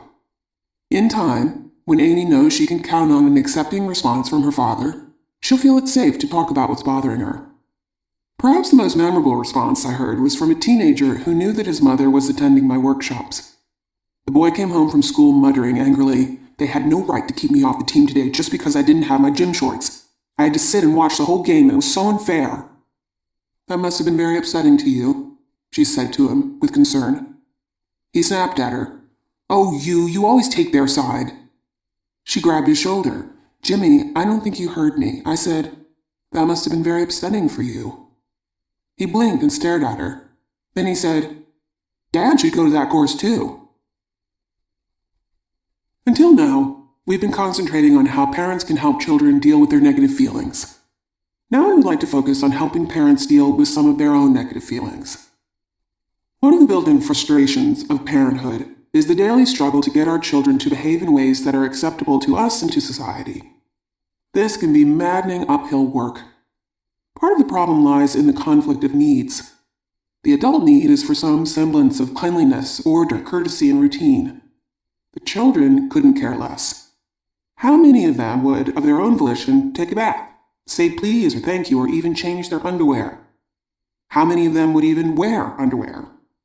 A lot of parental passion goes into helping children adjust to societal norms. And somehow, the more intense we become, the more actively they resist. I know there were times when my own children thought of me as the enemy, the one who was always making them do what they didn't want to do. Wash your hands, use your napkin, keep your voices down, hang up your coats. Did you do your homework? Are you sure you brushed your teeth? Come back and flush the toilet. Get into pajamas, get into bed, go to sleep. I was also the one who stopped them from doing what they wanted to do. Don't eat with your fingers, don't kick the table, don't throw dirt, don't jump on the sofa, don't pull the cat's tail, don't put beans up your nose. The children's attitude became, I'll do what I want. My attitude became, you'll do as I say. And the fight was on. It got to the point where my insides would churn every time I had to ask a child to do the simplest thing.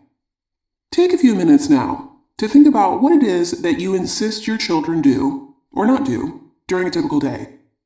Then, on a sheet of paper, list your personal daily do's and don'ts. In a single day, I see to it that my children, or child, do the following. In the morning, in the afternoon, in the evening.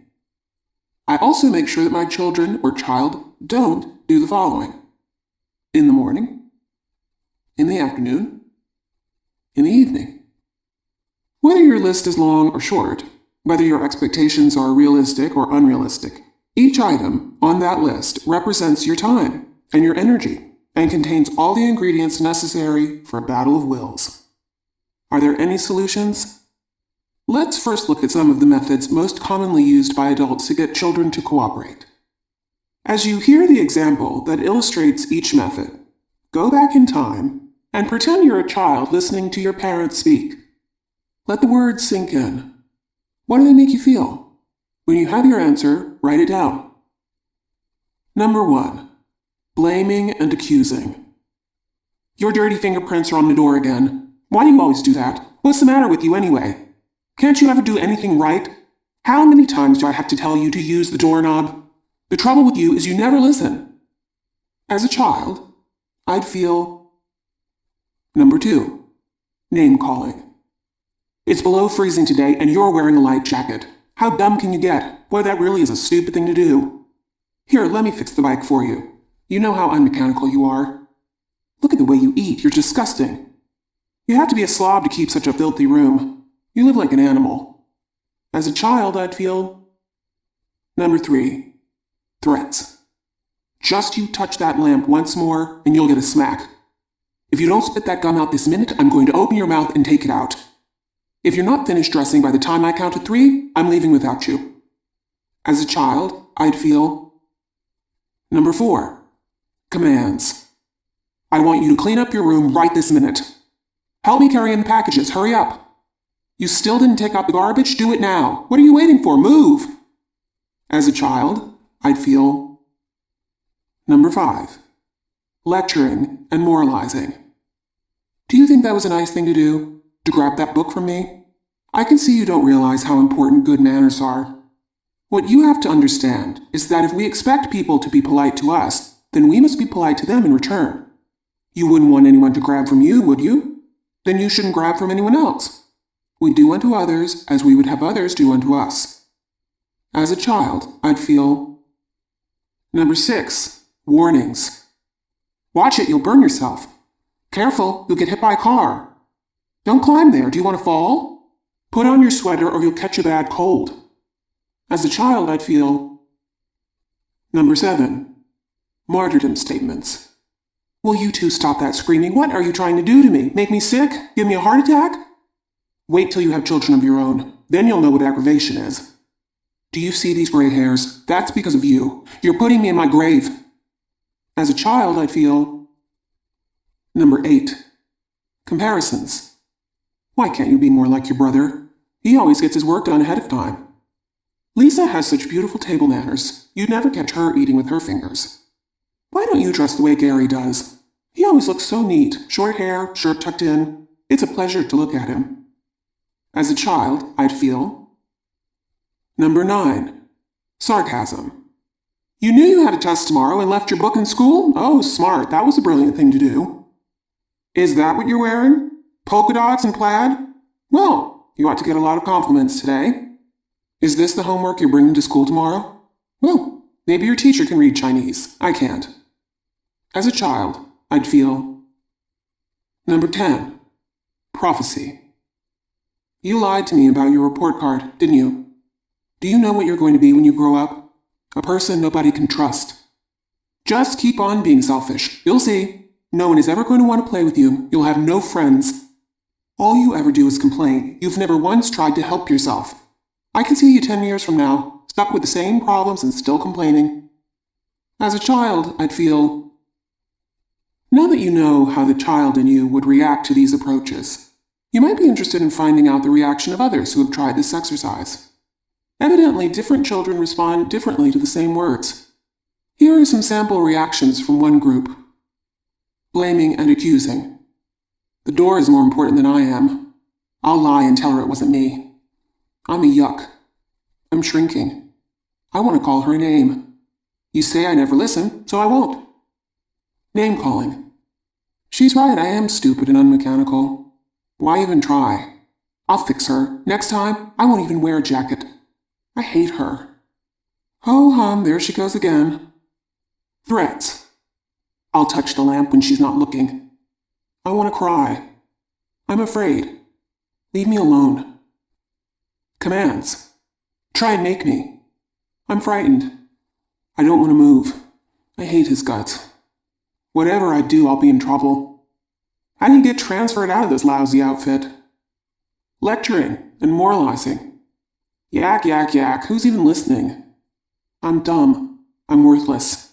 I want to get far away. Boring, boring, boring. Warnings. The world is scary, dangerous. How will I ever manage by myself? Whatever I do, I'll be in trouble. Martyrdom statements. I feel guilty. I'm scared. It's my fault she's sick. Who even cares? Comparisons. She loves everyone more than me. I hate Lisa. I feel like a failure. I hate Gary, too. Sarcasm. I don't like being made fun of. She's mean. I'm humiliated, confused. Why try? I'll get back at her. No matter what I do, I can't win. I'm boiling with resentment. Prophecy. She's right. I never will amount to anything. I can't be trusted. I'll prove him wrong. It's no use. I give up. I'm doomed. If we as adults experience these feelings just from reading some words on a page, what must real children feel? Are there alternatives? Are there ways to engage our children's cooperation without doing violence to their self-esteem, or leaving them with such a backwash of bad feelings? Are there methods that are easier for parents that exact less of a toll from them? We'd like to share with you 5 skills that have been helpful to us and to the parents in our workshop. Not every one of them will work with every child. Not every skill will suit your personality. And there isn't any one of them that is effective all the time. What these 5 skills do, however, is create a climate of respect in which the spirit of cooperation can begin to grow. To engage cooperation. Number 1, describe. Describe what you see, or describe the problem. Number 2, give information. Number 3, say it with a word. Number 4, talk about your feelings. Number 5, write a note. Number 1, describe. Describe what you see, or describe the problem. Instead of, "You're so irresponsible, you always start the tub and then forget about it. Do you want us to have a flood?" Describe. "Johnny, the water in the bathtub is getting close to the top." Instead of, "You haven't taken that dog out all day. You don't deserve to have a pet." Describe. "I see Rover pacing up and down near the door." It's hard to do what needs to be done when people are telling you what's wrong with you. It's easier to concentrate on the problem when someone just describes it to you. Instead of, "How many times do I have to tell you to turn off the bathroom light after you use it?" Describe. "The light's on in the bathroom." Instead of, "Get off the phone this instant." Describe. "Jill, I need to make a phone call now. I'll be off in 1 minute." When grown-ups describe the problem, it gives children a chance to tell themselves what to do. Number 2, give information. Instead of, "Who drank milk and left the bottle standing out?" give information. "Kids, milk turns sour when it isn't refrigerated." Instead of, "That's disgusting, look at the apple cores on your bed, you live like a pig." Give information. "Apple cores belong in the garbage." Information is a lot easier to take than accusation. Instead of, "If I catch you writing on the walls once more, you're going to get a spanking." Give information. Walls are not for writing on. Paper is for writing on. Instead of, "It would never occur to you to give me a hand with the housework, would it?" Give information. "It would really be helpful if the table were set for dinner now." When children are given information, they can usually figure out for themselves what needs to be done. Number 3, say it with a word. Consider the contrast between the effect of the long paragraph and the effect of a single word. Instead of, "I've been asking and asking you kids to get into pajamas and all you've been doing is clowning around. You agreed that before you watch TV, you'd be in pajamas, and I don't see a sign of anyone doing anything about it." Say it with a word. "Kids, pajamas." In this case, less is more. Instead of, "Look at you, you're walking out the door without your lunch again, you'd forget your head if it weren't attached to you." Say it with a word. "Jamie, your lunch." Instead of, "You promised before we got a dog that you would feed him every day. Now, this is the 3rd time I've had to remind you this week and I'm getting sick and tired of it. Mom and I take our turns and it's not fair that we have the whole burden." Say it with a word. "Billy, the dog." Children dislike hearing lectures, sermons, and long explanations. For them, the shorter the reminder, the better. Number 4, talk about your feelings. Make no comment about the child's character or personality. Instead of, "Stop that, you're a pain in the neck." Talk about your feelings. "I don't like having my sleeve pulled." Instead of, "What is wrong with you? You always leave the screen door open." Talk about your feelings. "It bothers me when the screen door is left open. I don't want flies around our food." Children are entitled to hear their parents' honest feelings. By describing what we feel, we can be genuine without being hurtful. Notice when parents are being helpful, they talk about their feelings only. They use the word I or I feel. Instead of, you're rude, you always interrupt. Talk about your feelings. I feel so frustrated when I start to say something and can't finish. Instead of, what do you mean I have to take you? You sound like a spoiled brat. Talk about your feelings. I object to being told I have to do anything. What I'd like to hear is, Dad, I'm ready to go. Can you take me now? It's easier to cooperate with someone who is expressing irritation or anger, as long as you're not being attacked. Number 5. Write a note. Sometimes nothing we say is as effective as the written word. For example, a note left on a mirror was written by a father who was tired of cleaning his daughter's long hairs from the sink drain. Help! Hairs in my drain give me a pain. Glug, your stopped-up sink. This note was written by a working mother who taped it to the family TV set. Before you turn this on, think, have I done my homework? Have I practiced? This note was hung on the back of the bedroom door. It was a 2-sided sign that netted 2 tired parents an extra hour of sleep on Sunday morning. When they were ready to let the children in, they flipped the sign over. Shh, Mommy and Daddy are sleeping, was written on one side. Hi, come on in, love Mom and Dad, was written on the other. This father got tired of yelling and finally decided to let a note do the talking for him. Dear Sam, I know you're busy with sports and study, but the papers need tying, old buddy. Thanks, Dad. One mother flew in a paper airplane with words on it to her son and his friend, neither of whom could read. They ran in to ask what the words said, and when they found out, they ran back to put away their toys. Toys away after play, love Mom. There you have it. 5 skills that encourage cooperation and leave no residue of bad feelings. If your kids happen to be in school now, or in bed, or are, by some miracle, playing quietly, then this is your chance to fit in a few minutes of practice. You can sharpen your skills on some hypothetical children before your own descend on you. Exercise 1. You walk into your bedroom and find that your freshly bathed child has just thrown a wet towel on your bed.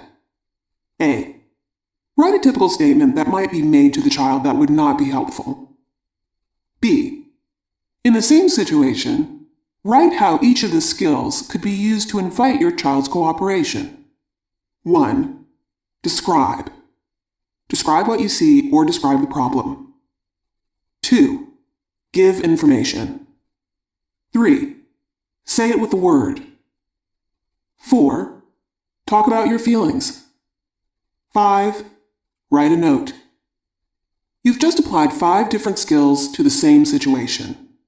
In these next situations, choose the one skill that you think would be most effective with your own child. Exercise 2.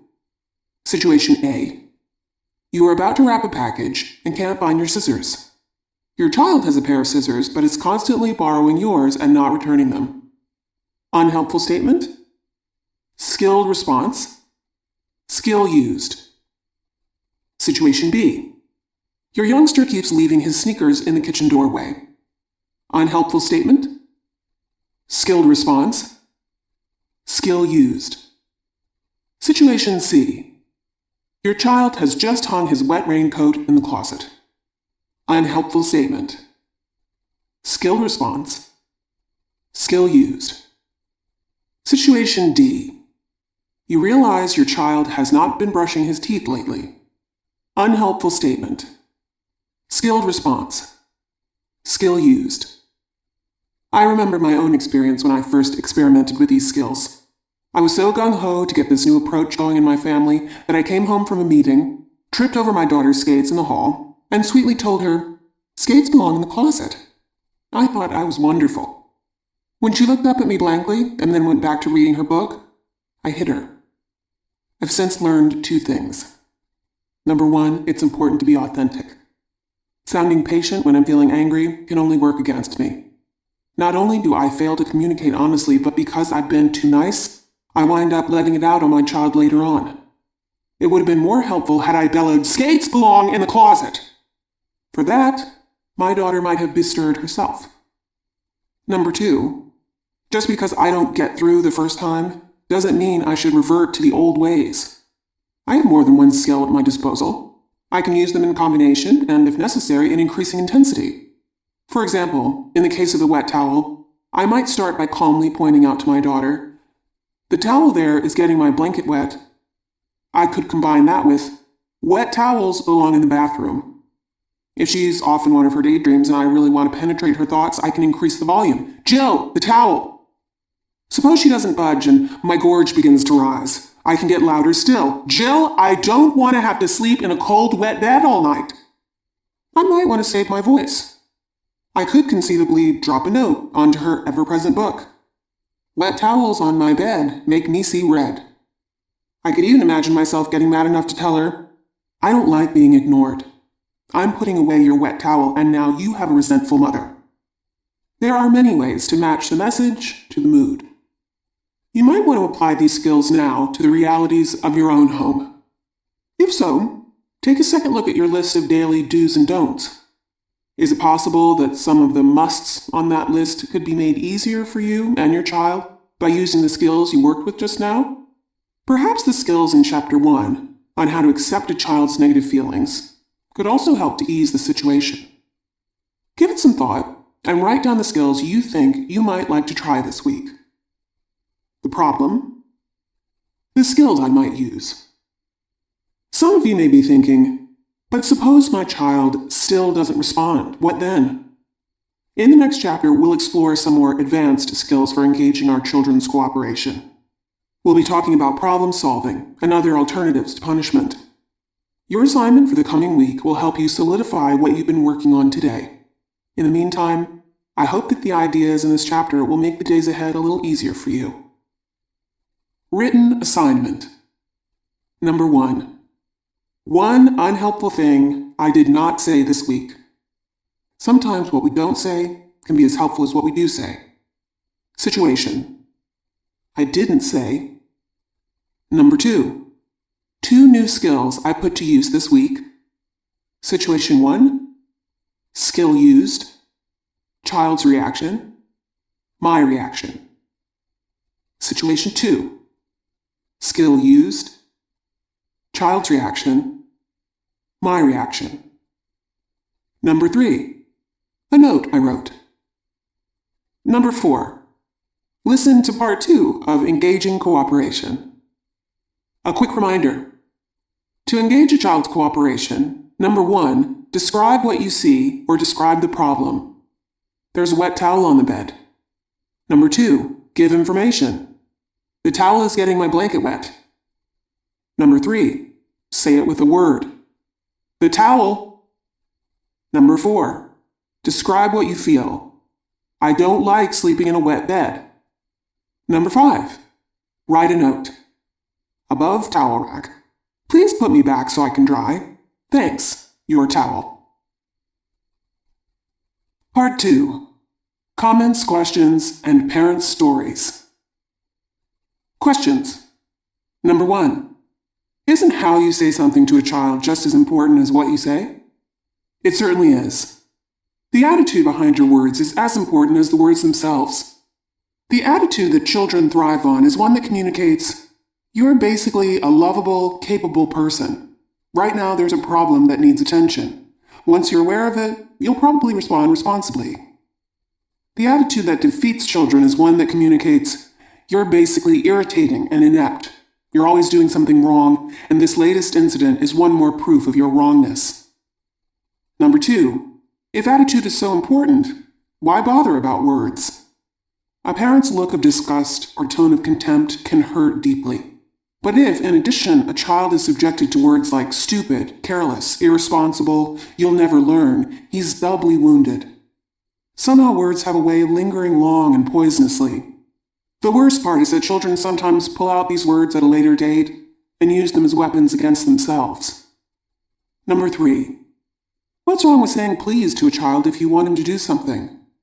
Certainly for requesting small favors like please pass the salt or please hold the door, the word please is a common amenity, a way of taking the sting out of the otherwise crude commands pass the salt or hold the door. We say please to our children to model a socially acceptable way to make a small request. But please lends itself best to our more relaxed moments. When we're really upset, a gentle please can lead to trouble.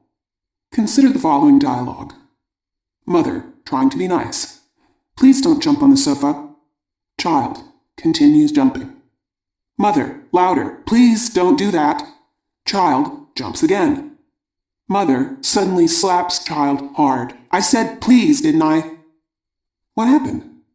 Why did this mother go from politeness to violence in a few seconds?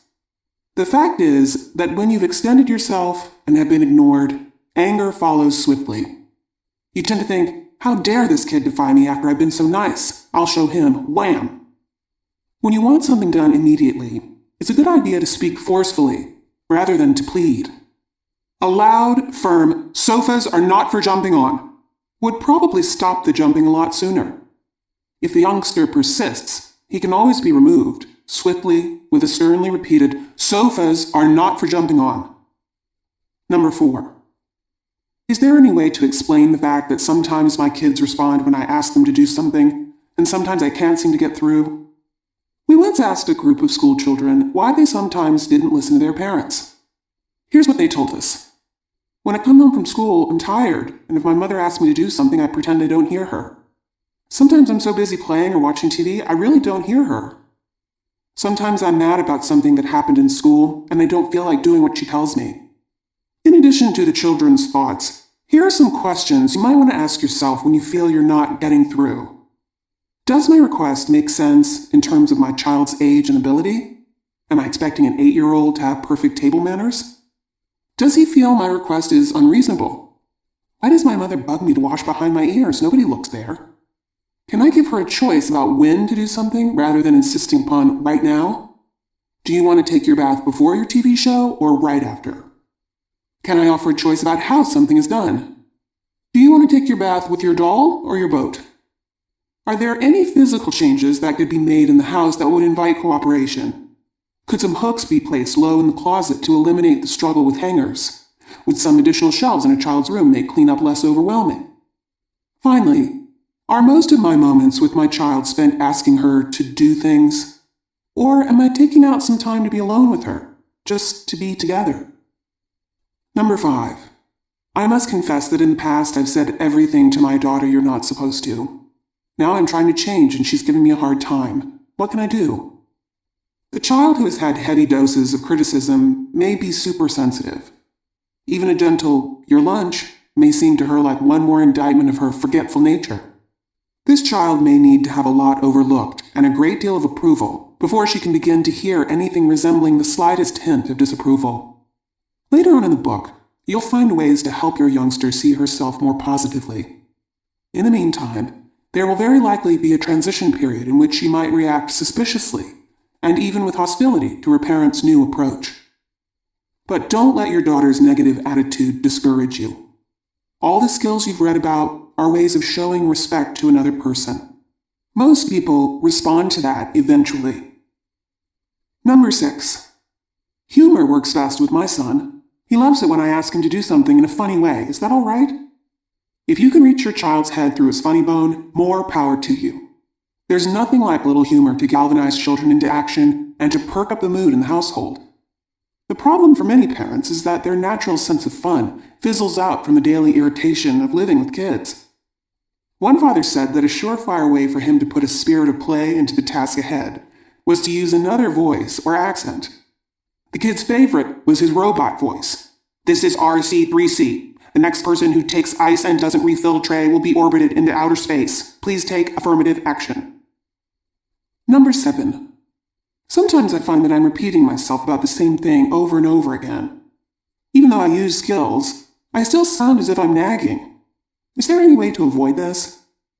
Often what makes us repeat ourselves is a child who acts as if he hasn't heard us. When you are tempted to remind the child about something for the second or third time, stop yourself. Instead, find out from him if you've been heard. For example, Mother. Billy, we're leaving in 5 minutes. Billy doesn't answer and continues to read the comics. Mother, would you tell me what I just said? Billy, you said we're leaving in 5 minutes. Mother, okay, now that I know you know, I won't mention it again. Number 8. My problem is that when I ask for help, my son says, "Sure, Dad, later." And then he never follows through. What do I do then? Here's an example of how one parent handled that problem. Father: "Stephen, it's been 2 weeks since the lawn was mowed. I'd like it done today." Son: "Sure, Dad, later." Father: "I'd feel better if I knew just when you plan to get to it." Son: "As soon as this program is over." Father: "When is that?" Son: "About an hour." Father: "Good. Now I know I can count on the lawn being done 1 hour from now. Thanks, Steve." Comments, cautions, and anecdotes about each skill. Number 1. Describe. Describe what you see, or describe the problem. The best part of using descriptive language is that it takes out the finger pointing and accusation and helps everyone focus on what needs to be done. The milk spilled, we need a sponge. The jar broke, we need a broom. These pajamas are torn, we need a needle and thread. You might want to try each of the above statements on yourself, only this time start each sentence with a you. For example, you spilled the milk, you broke the jar, you tore your pajamas. Notice the difference? Many people claim the you makes them feel accused and then defensive. When we describe the event, instead of talking about what you did, we seem to make it easier for the child to hear what the problem is and deal with it. I was furious when my 2 young sons came to dinner covered with green watercolor paint. But I was determined not to lose my temper and scream at them. I turned to my list of skills that I had taped to the pantry door and used the first one I saw. Describe what you see. Here's what happened next. Me: "I see 2 boys with green paint on their hands and faces." They looked at each other and ran into the bathroom to wash up. A few minutes later, I walked into the bathroom and was ready to scream again. The tiles were covered with paint, but I hung on to my one skill. Me: "I see green paint on the bathroom walls." My older boy ran to get a rag, saying, "To the rescue." 5 minutes later, he called me in to look again. Me, sticking with description: "I see that someone helpful cleaned all the green paint off the bathroom walls." My older boy beamed. Then the younger one piped up, "And now I'm going to clean off the sink." If I hadn't seen it, I wouldn't have believed it.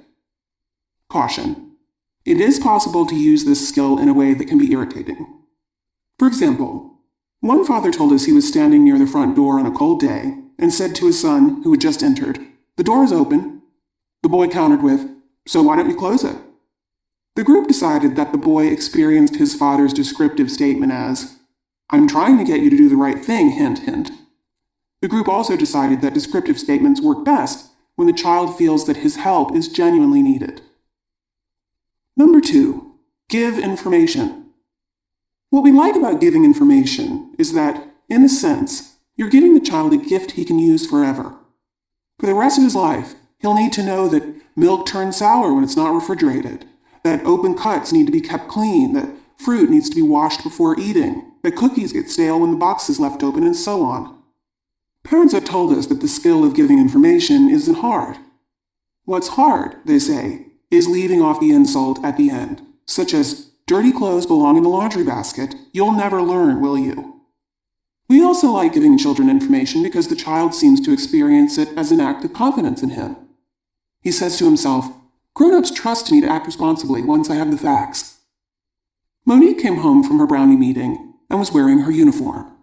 She started to play in the garden. I must have yelled at her 3 or 4 times to change into a pair of slacks. She kept saying, "Why?" I kept saying, "You'll rip your uniform." Finally, I said, "Slacks are for playing in the garden. Uniforms are for wearing to brownie meetings."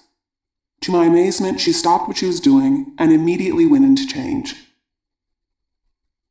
I looked up to see 3-year-old Jessica on her tricycle following her 8-year-old brother, who was cycling down the street. Luckily, no cars were in sight. I called out, "Jessica, 2 wheels can ride in the street. 3 wheels belong on the sidewalk." Jessica got off her tricycle, solemnly counted the wheels, and walked her tricycle onto the sidewalk, where she began to ride again.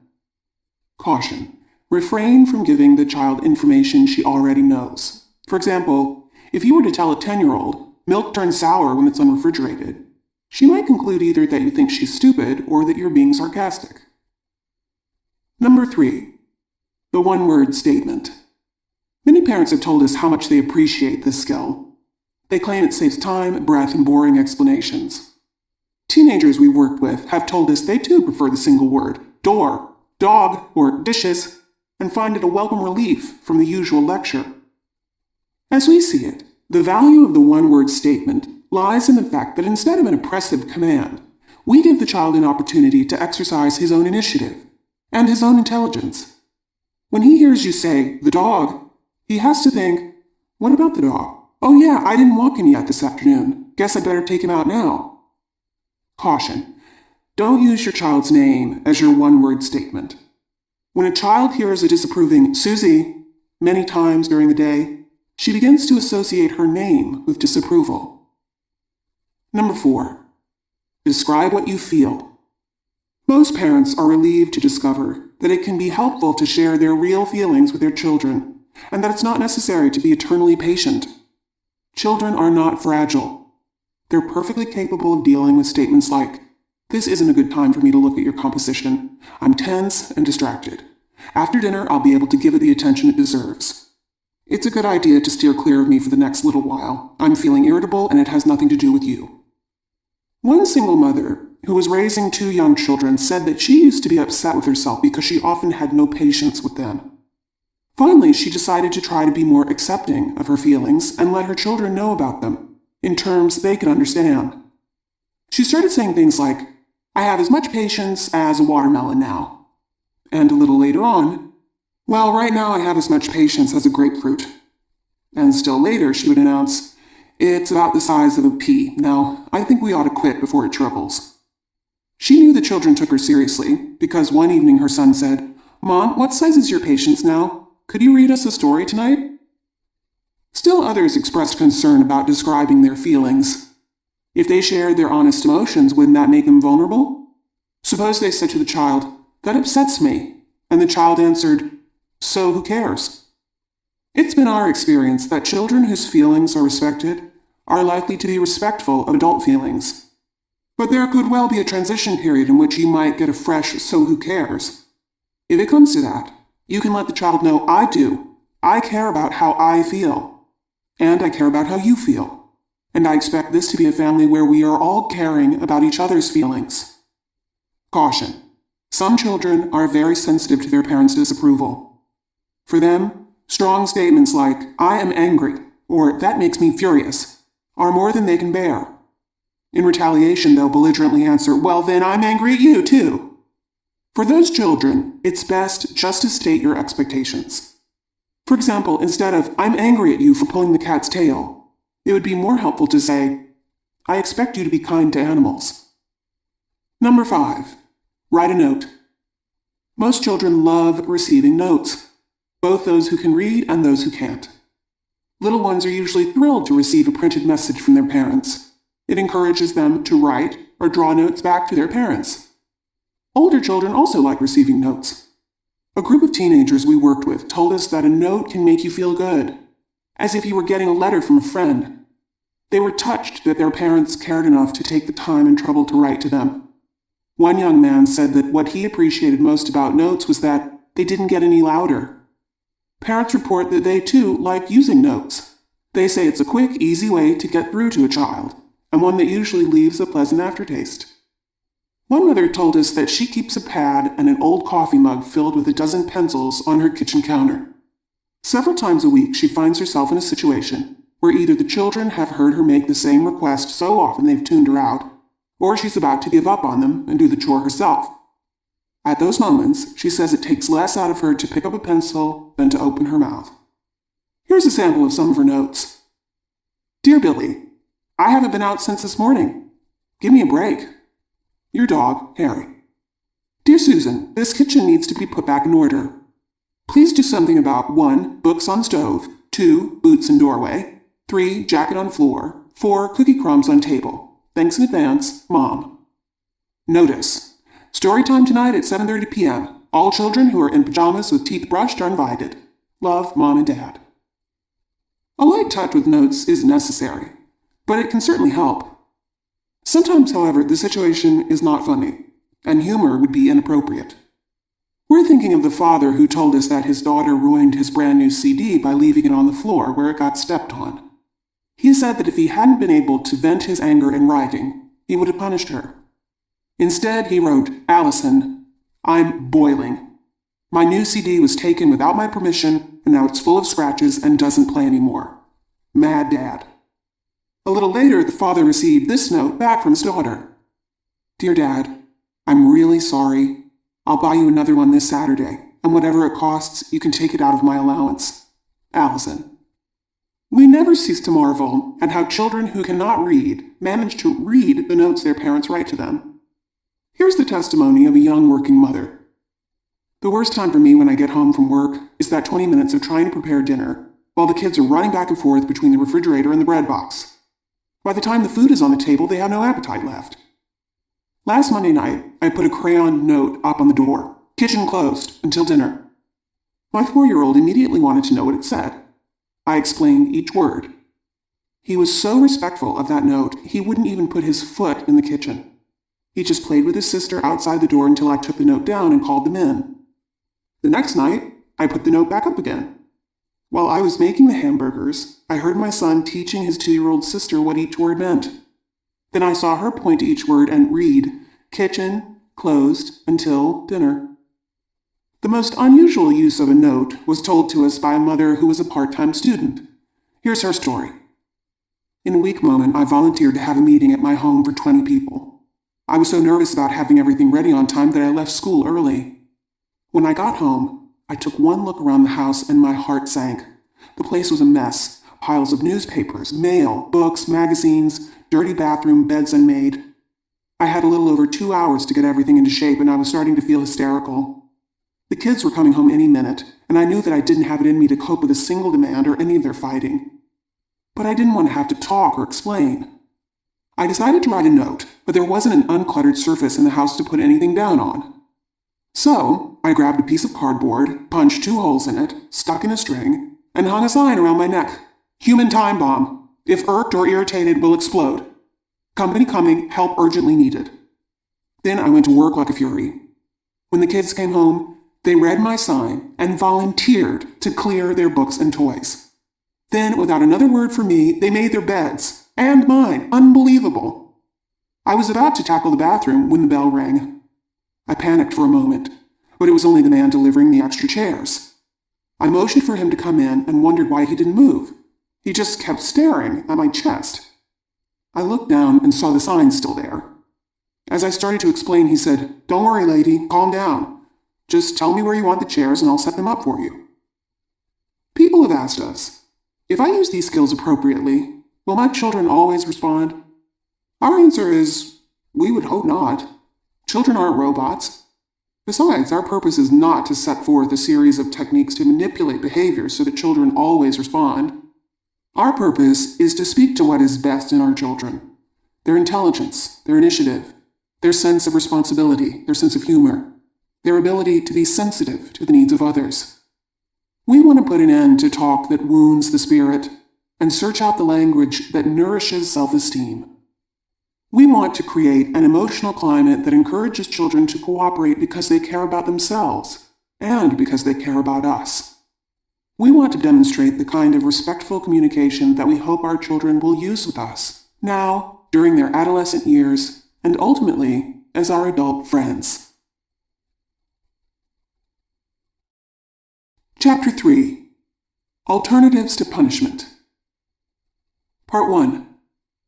As you began to use some of the skills for engaging cooperation, did you find that it took thought and self-control not to say some of the things you usually say? For many of us, sarcasm, lectures, warnings, name-calling, and threats were all woven into the language we heard as we were growing up. It isn't easy to give up the familiar. Parents have often told us how upset they were, because even after attending a session, they'd still find themselves saying things to their children they didn't like. The only difference was that now they heard themselves. Actually hearing yourself represents progress. It's the first step toward making changes. I know for myself the process of change didn't come easily. I'd hear myself using the old, unhelpful ways. What's wrong with you kids? You never remember to turn off the light in the bathroom. Then I'd get annoyed with myself. I'd resolve never to say that again. Then I'd say it again. Remorse. I'll never learn this stuff. How else could I have said that? I know. I should have said, children, the light's on in the bathroom. Or better still, kids, the light. Then I'd worried that I'd never have the chance to say it.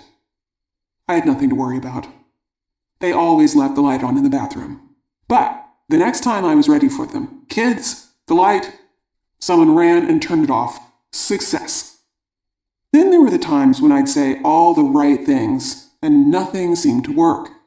The kids would either ignore me or even worse, defy me. When that happened, there was only one thing I wanted to do: punish them. In order to understand more deeply what happens between people when one person punishes another, please read the next two scenes and answer the questions that follow them. Scene 1. Mother. Stop running up and down the aisles. I want you to stay close to me while we shop. Why are you touching everything? Put those bananas back. No, we are not buying them. We have plenty at home. Stop squeezing the tomatoes. I'm warning you, if you don't listen to me, you are going to be sorry. Get your hand out of there, will you? I'll pick out the ice cream. You're running again. Do you want to fall? Okay, that does it. Do you know you nearly knocked over that old lady? You are going to be punished. You are not going to have a single spoonful of this ice cream I bought for tonight. Maybe that'll teach you not to behave like a wild animal. Scene 2. Father. Billy, were you using my saw? Billy, no. Father. Are you sure? Billy. I swear I never touched it. Father. Well, then how come I found it lying outside, full of rust, next to that go-kart you and your friend are making? Billy. Oh yeah, we were using it last week and then it started to rain, so we went inside and I guess I forgot. Father. So you lied? Billy. I didn't lie, I really forgot. Father. Yeah, the way you forgot my hammer last week and my screwdriver the week before. Billy. Gee, Dad, I didn't mean to. Sometimes I just forget. Father. Well, maybe this will help you remember.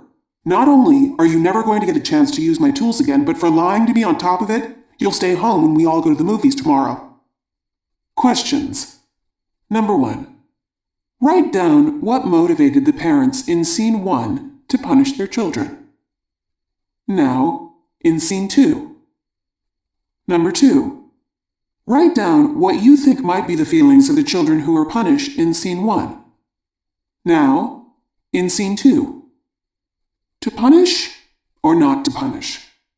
Whenever that question comes up in a group, I usually ask, why? Why do we punish? Here are some of the answers parents have given. If you don't punish them, kids will try to get away with murder. Sometimes I get so frustrated, I don't know what else to do. How will my child learn that what he did was wrong and not to do it again if I don't punish him? I punish my son because it's the only thing he understands. When I asked parents to remember their own feelings when they were punished, I got the following responses. I used to hate my mother. I'd think she's such a bitch, and then I'd feel so guilty. I used to think, my father's right, I am bad, I deserve to be punished. I used to fantasize that I'd get very sick, and then they'd be sorry for what they did to me. I remember thinking, they're so mean, I'll fix them, I'll do it again, only next time I won't get caught. The more these parents talked, the more aware they became that punishment could lead to feelings of hatred, revenge, defiance, guilt, unworthiness, and self-pity. Nevertheless, they still worried. If I give up punishment, won't I be putting my children in the driver's seat? I'm afraid of losing my final method of control and leaving myself powerless. I understood their concerns. I remember asking Dr. Gannat, at what point is it all right to punish a child who ignores or defies you? Shouldn't there be consequences for a child who misbehaves? He answered that a child should experience the consequences of his misbehavior, but not punishment. He felt that in a caring relationship, there was no room for punishment. I pressed him further. But suppose a child continues to disobey you. Isn't it all right to punish him then? Dr. Gannat said that the problem with punishment was that it didn't work, that it was a distraction, that instead of the child feeling sorry for what he has done and thinking about how he can make amends, he becomes preoccupied with revenge fantasies. In other words, by punishing a child, we actually deprive him of the very important inner process of facing his own misbehavior. This way of thinking, that punishment doesn't work because it's a distraction, was very new to me. But it left me with another question. What could I do instead? Take some time now to think about how else the parents could have handled the two situations you heard about. See what ideas you come up with and write them down. Number 1. What are some possibilities, other than punishment, for handling the child in the supermarket? Number 2. What are some possibilities, other than punishment, for handling the child who took his father's tools and didn't return them? I'm always impressed by the ingenuity of parents. Give them a little quiet and some time in which to think, and they usually come up with a variety of ways to handle problems other than by punishment. For example, look at the suggestions that came from just one group. Mother and child could have a rehearsal at home in a pretend store with props. As they play act together, mother can review the finer points of supermarket decorum. They could write a simple book together, with drawings, called Johnny Goes to the Supermarket. The book could include Johnny's responsibilities as an active member of the shopping team, the one who helps to push the cart, load, unload, and sort. Or Johnny, with mother's help, could work out a shopping list, in words or pictures, of groceries that he would be in charge of finding and putting in the basket. Father and son could work out a library card system whereby each tool is checked out and must be returned before the next is borrowed. Father might buy his son a starter set of tools for his next birthday, or the son could start saving for his own set. Notice all of these suggestions stress prevention. Wouldn't it be wonderful if we could always forestall problems by planning ahead? For those times when we have neither the foresight nor the energy, here are some alternatives to punishment that can be used on the spot. Alternatives to punishment. Number 1. Point out a way to be helpful. Number 2. Express strong disapproval without attacking character. Number 3. State your expectations. Number 4. Show the child how to make amends. Number 5. Offer a choice. Number 6. Take action. Number 7. Allow the child to experience the consequences of his misbehavior. Instead of, "Oh, you're going to get it when your father gets home," point out a way to be helpful. It would be helpful if you picked out 3 big lemons for us. Instead of, "You're acting like a wild animal, no TV for you tonight," express strong disapproval without attacking the child's character. "I don't like what's going on. It's disturbing to shoppers when children run in the aisles." Instead of, "If I catch you running again, you'll get a smack," offer a choice. "Billy, no running. Here are your choices. You can walk, or you can sit in the cart. You decide." Instead of, "You asked for it," take action. Remove or restrain. "I see you decided to sit in the cart." But suppose he behaves so badly that mother is forced to leave the store. What then? On the following day, without lecturing or moralizing, she can let him experience the consequences of his misbehavior. "Mommy, where are you going?" "Shopping." "I want to go too." "Not today." "Why not?" "You tell me why." "Because I ran around the store." "You guessed it." "I'm sorry, give me another chance." "There will be plenty of other chances, Billy. Today, I'm going by myself." For many children, any of the following approaches would be enough to encourage them to act more responsibly. Express your feelings strongly. "I'm furious that my new saw was left outside to rust in the rain." State your expectations. "I expect when my tools are borrowed that they be returned promptly and in good condition." Show the child how to make amends. "What this saw needs now is a little steel wool and a lot of elbow grease. And a light coat of oil when you're finished will protect it for the future. I'll do it now." But suppose the child continues borrowing and forgetting. Offer a choice. "You can borrow my tools and return them. You can give up the privilege of using them. You decide." And if he still continues, take action. "Dad, your toolbox is locked." "That's right. For the time being, I need to know my tools are exactly where I left them." Now, let's look at another way that parents can handle a persistent disciplinary problem. At the end of one workshop, a mother described the difficulties she was having getting her son, Bobby, to come home on time. She told us about his constant excuses, his broken promises, and his broken watches. From the groans of recognition when she spoke, it was clear that her problem was not uncommon. Before our next session, I prepared an exercise for the group. I took the original situation and restated it from what I thought might be Bobby's point of view. Then I wrote 3 possible ways that parents might handle Bobby's chronic lateness. Please try this same exercise for yourself now. After listening to Bobby's story and each parent's reaction to it, write down how you think Bobby might feel. Bobby's story. I like to play after school with my friends in the school playground. I know I'm supposed to be home by 5:45, but sometimes I forget. Yesterday and the day before, I came home late. My mother was so mad at me that today I made sure to ask my friend the time. I didn't want my mother to scream at me like that again. My friend told me that it was 6:15. I stopped playing right away and ran all the way home. I explained to my mother that I did remember to ask the time, but it was already too late, and I ran home as fast as I could. First parent's response. I've had enough of your excuses. I see now you can't be trusted. Well, this time you're going to be punished. Every day next week, you'll come home after school and stay home. And don't think you'll sit around watching TV either, because even if I'm not home, I'm telling the sitter that there'll be no television for you. You can go straight to your room now because dinner is over. Now write down what Bobby might say to himself. Second parent's response. Oh dear, you're all overheated from running. Let me get a wash rag and wipe your face. Promise me you won't ever be late again. You're making a nervous wreck of me. Now go in and wash your hands and please hurry because your dinner is getting cold. Oh, maybe Mommy will warm it up for you. Now write what Bobby might say to himself. Third parent's response. You're telling me you made an effort, and I'm glad to hear it. But I'm still upset. I don't want to have to go through that kind of worry again. I expect that when you say you'll be home at 5:45, I'll be able to count on it. We've eaten already. There's no more chicken left, but if you like, you can make yourself a sandwich. Now, what might Bobby say to himself? Obviously, there is no way of determining what the real Bobby would say to himself, but you might be interested in hearing the thoughts of the parents in the group who did this exercise. They felt that the first parent was too punitive. The child would think, she's mean, I'll get back at her.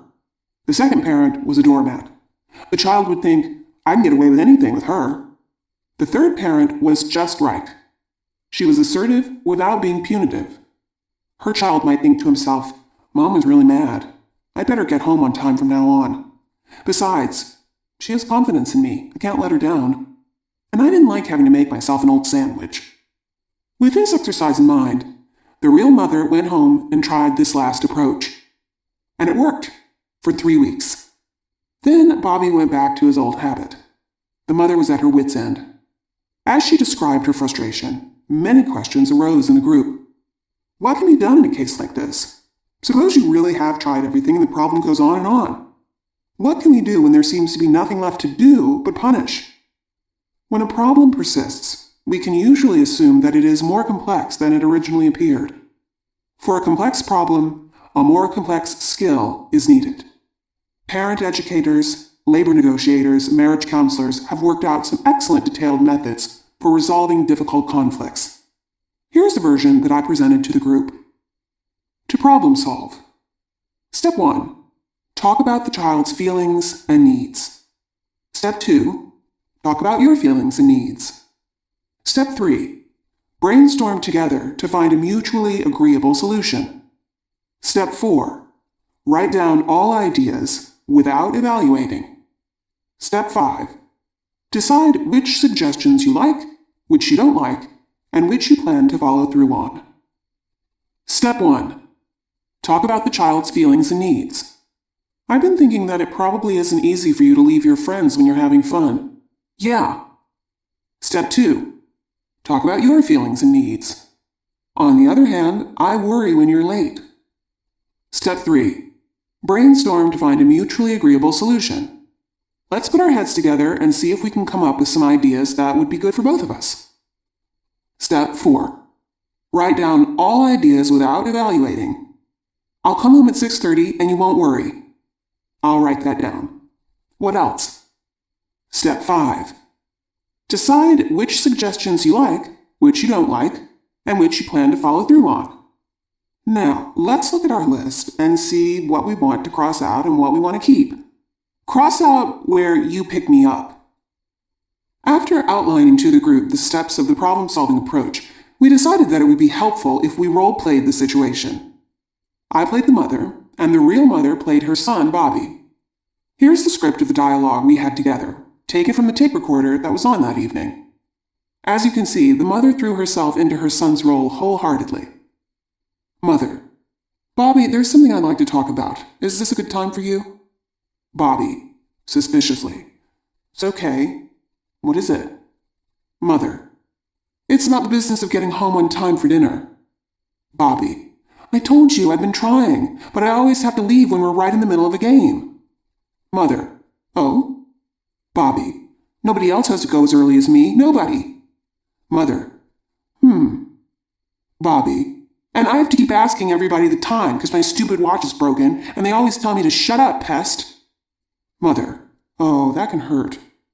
Bobby: Yeah. Then Kenny calls me a baby. Mother: That too. So, what I hear you saying is that you're under a lot of pressure from the other kids to stay. Bobby: That's right. Mother: Bobby, do you know how it is from my point of view? Bobby: Yeah, you want me home on time. Mother: That's part of it, but mainly I worry when you're late. Bobby: Then don't worry. Mother: I wish I didn't. Look, let's put our heads together and take a fresh look at this problem and see whether we could come up with some ideas that would be good for both of us. Mother takes out pencil. You start. Bobby: I'll come home late, but you won't worry. Mother: All right, I'll write that down. What else? Bobby: I don't know. Mother: Hey, I have a thought. I could come to the playground and pick you up. Bobby: No, that's no good. Mother: We're writing down all our ideas. Later, we'll decide which we like and which we don't like. What else? Bobby: Long pause. I guess I could get my watch fixed. Mother writes get watch fixed. Anything else? Bobby: Why do we always have to eat together? Can't you just leave my dinner for me? Mother writes leave dinner. The days are getting longer now. I suppose we could have dinner 15 minutes later. Bobby: Only 15 minutes? Mother: You'd like it to be more, Writes eat 15 minutes later. Any other ideas? Or should we look at our list now and see what we want to cross out and what we want to keep? Bobby: Let's look. Mother reads. Possible solutions. Bobby comes home late. Mother doesn't worry. Pick up Bobby at playground. Get watch fixed. Leave dinner in oven. Eat 15 minutes later. Bobby: Cross out where you pick me up every day. Kenny would really tease me if you did that. Mother: Okay. Well, I have to cross out come home late because the fact is I do worry. But let's look at this next one. I suppose I could move dinner to 6:15. Would 15 extra minutes help? Bobby: No. Well, maybe a little. Mother: And I suppose I could leave dinner in the oven for you occasionally if I knew ahead of time. Bobby: Yeah, and leave in get watch fixed. Mother: Well, the problem with that is that this is the second time the watch has been broken, and I think I'd resent having to pay for the repairs again. Bobby: I have money saved, almost $4. Would that be enough to get it fixed? Mother: Not really, but it would certainly help. I suppose Dad and I might pay the rest. Bobby: I'll be careful, I swear. I'll take it off if me and Kenny do arm wrestling, and I'll look at it while I'm playing so I know when to leave. Mother: You will? Looks at list. Well, let's see what we've decided so far. I'll move dinner up to 6:15. That'll give you 15 extra minutes to play. We'll put our money together and get your watch repaired. And occasionally, if you let me know in advance, I can keep your dinner warm for you. How does all that hit you? Bobby: Good. At our next session, everyone immediately asked Bobby's mother, Did you try problem solving? What happened? She smiled and told us that she had tried it that same night, and that Bobby was intrigued with the idea. It was almost funny, she said.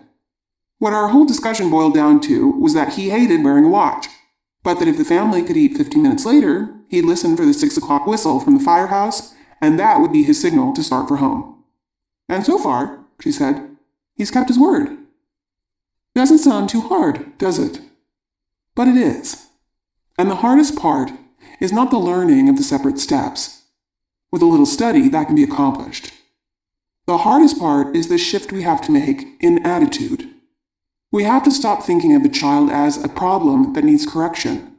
We have to give up the idea that because we're adults, we always have the right answer.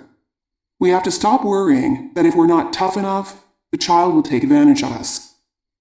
It requires a great act of faith to believe that if we take the time to sit down and share our real feelings with a young person and listen to his feelings, together we'll come up with solutions that will be right for both of us. There is an important message built into this approach. It says, when there's conflict between us, we no longer have to mobilize our forces against each other and worry about who will emerge victorious and who will go down in defeat. Instead, we can put our energy into searching for the kinds of solutions that respect both our needs as individuals. We are teaching our children that they needn't be our victims or our enemies. We are giving them the tools that will enable them to be active participants in solving the problems that confront them, now, while they're at home, and in the difficult, complex world that awaits them. Written assignment. Number 1. This coming week, use an alternative to punishment. What alternative did you use? What was your child's reaction? Number 2. Think of a problem that comes up regularly in your home that might be eased by the problem-solving approach. Find a time that is good for both of you, a place where you won't be interrupted, and problem-solve with your child. Number 3. Listen to part 2 of Alternatives to Punishment, Comments, Questions, and Parent Stories. A quick reminder. Instead of punishment, number 1, express your feelings strongly without attacking character. I'm furious that my new saw was left outside to rust in the rain. Number 2, state your expectations. I expect my tools to be returned after they've been borrowed.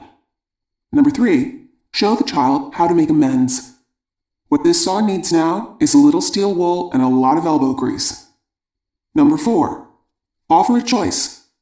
You can borrow my tools and return them, or you can give up the privilege of using them. You decide.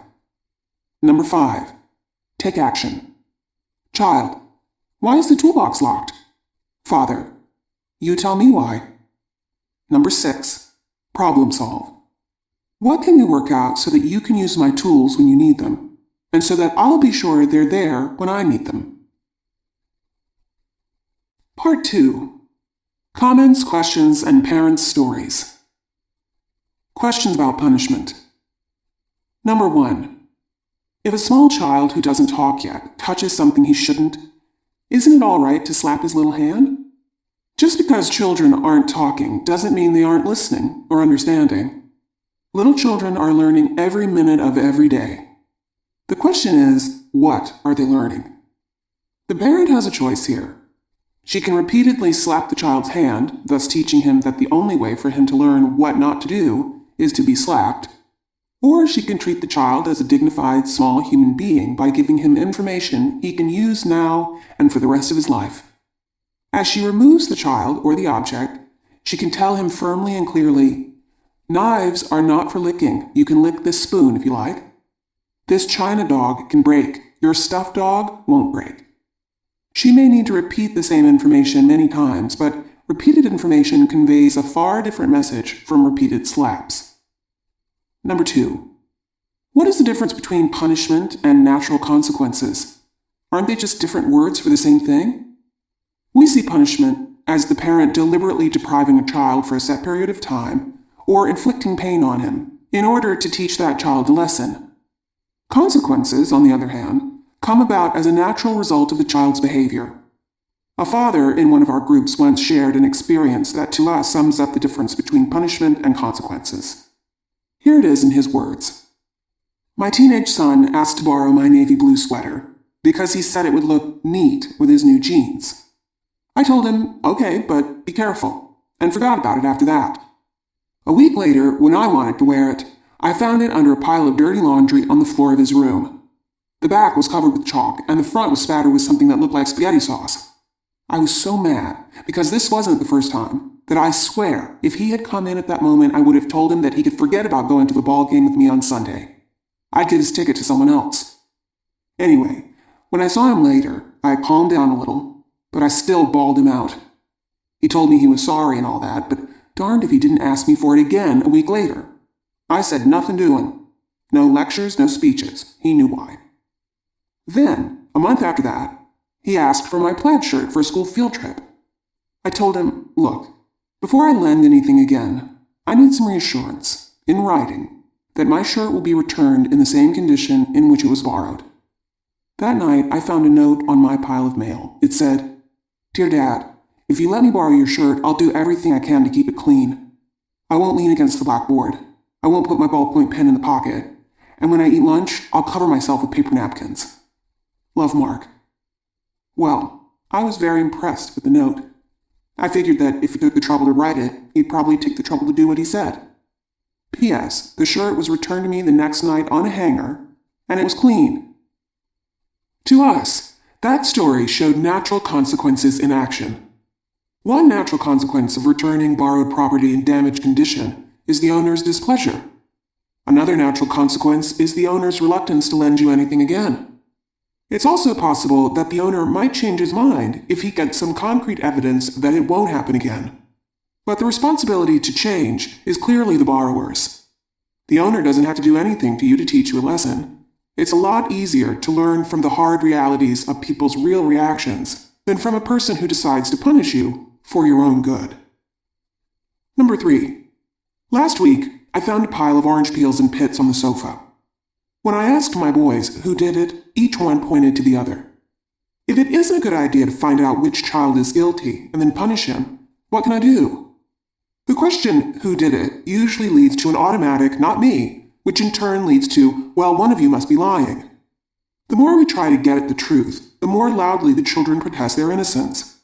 When we see something that angers us, it's more helpful to express that anger than to locate the culprit and punish him. I get furious when I see food on our sofa. Orange peels can stain it permanently. At this point you may hear a chorus of, but I didn't do it. He made me do it. The dog did it. It was the baby. This is your opportunity to let everyone know. I'm not interested in knowing who did it. I'm not interested in blaming anyone for what happened in the past. I am interested in seeing improvement in the future. By not blaming or punishing, we free the children to focus on taking responsibility rather than on taking revenge. Now, I'd like both of you to help clear the sofa of all peels and pits. Number 4. You say that one alternative to punishment is to express your disapproval. When I do that, my child looks so guilty and is so miserable for the rest of the day that I get upset. Is it possible that I'm overdoing it? We can understand your concern. Dr. Selma Freiberg, in her book The Magic Years, says, a child needs to feel our disapproval at certain times. But if our reaction is of such strength that the child feels worthless and despised for his offense, we have abused our power as parents and have created the possibility that exaggerated guilt feelings and self-hatred will play a part in this child's personality development. That's why we feel that whenever possible, along with our disapproval, we should point the way toward helping a child to make amends. After his initial remorse, the child needs a chance to restore his own good feeling about himself and to see himself as a respected, responsible family member once again. As parents, we can give him that chance. Here are some examples. I'm furious. The baby was playing happily until you took her rattle away. I expect you to find some way to end her crying now. Instead of, you made the baby cry again, now you're going to get a smack. It really upsets me to come home to a sink full of dirty dishes when you gave your word they would be done. I'd like them washed and put away before bedtime. Instead of, you can forget about going out tomorrow night. Maybe that will teach you to keep your word. A whole box of soap powder emptied on the bathroom floor. It makes me so angry to see such a mess. Soap powder is not for playing with. We need a bag, a broom, and a dustpan. Quick, before it gets trapped all over the house. Instead of, look at the work you made for me. No TV for you tonight.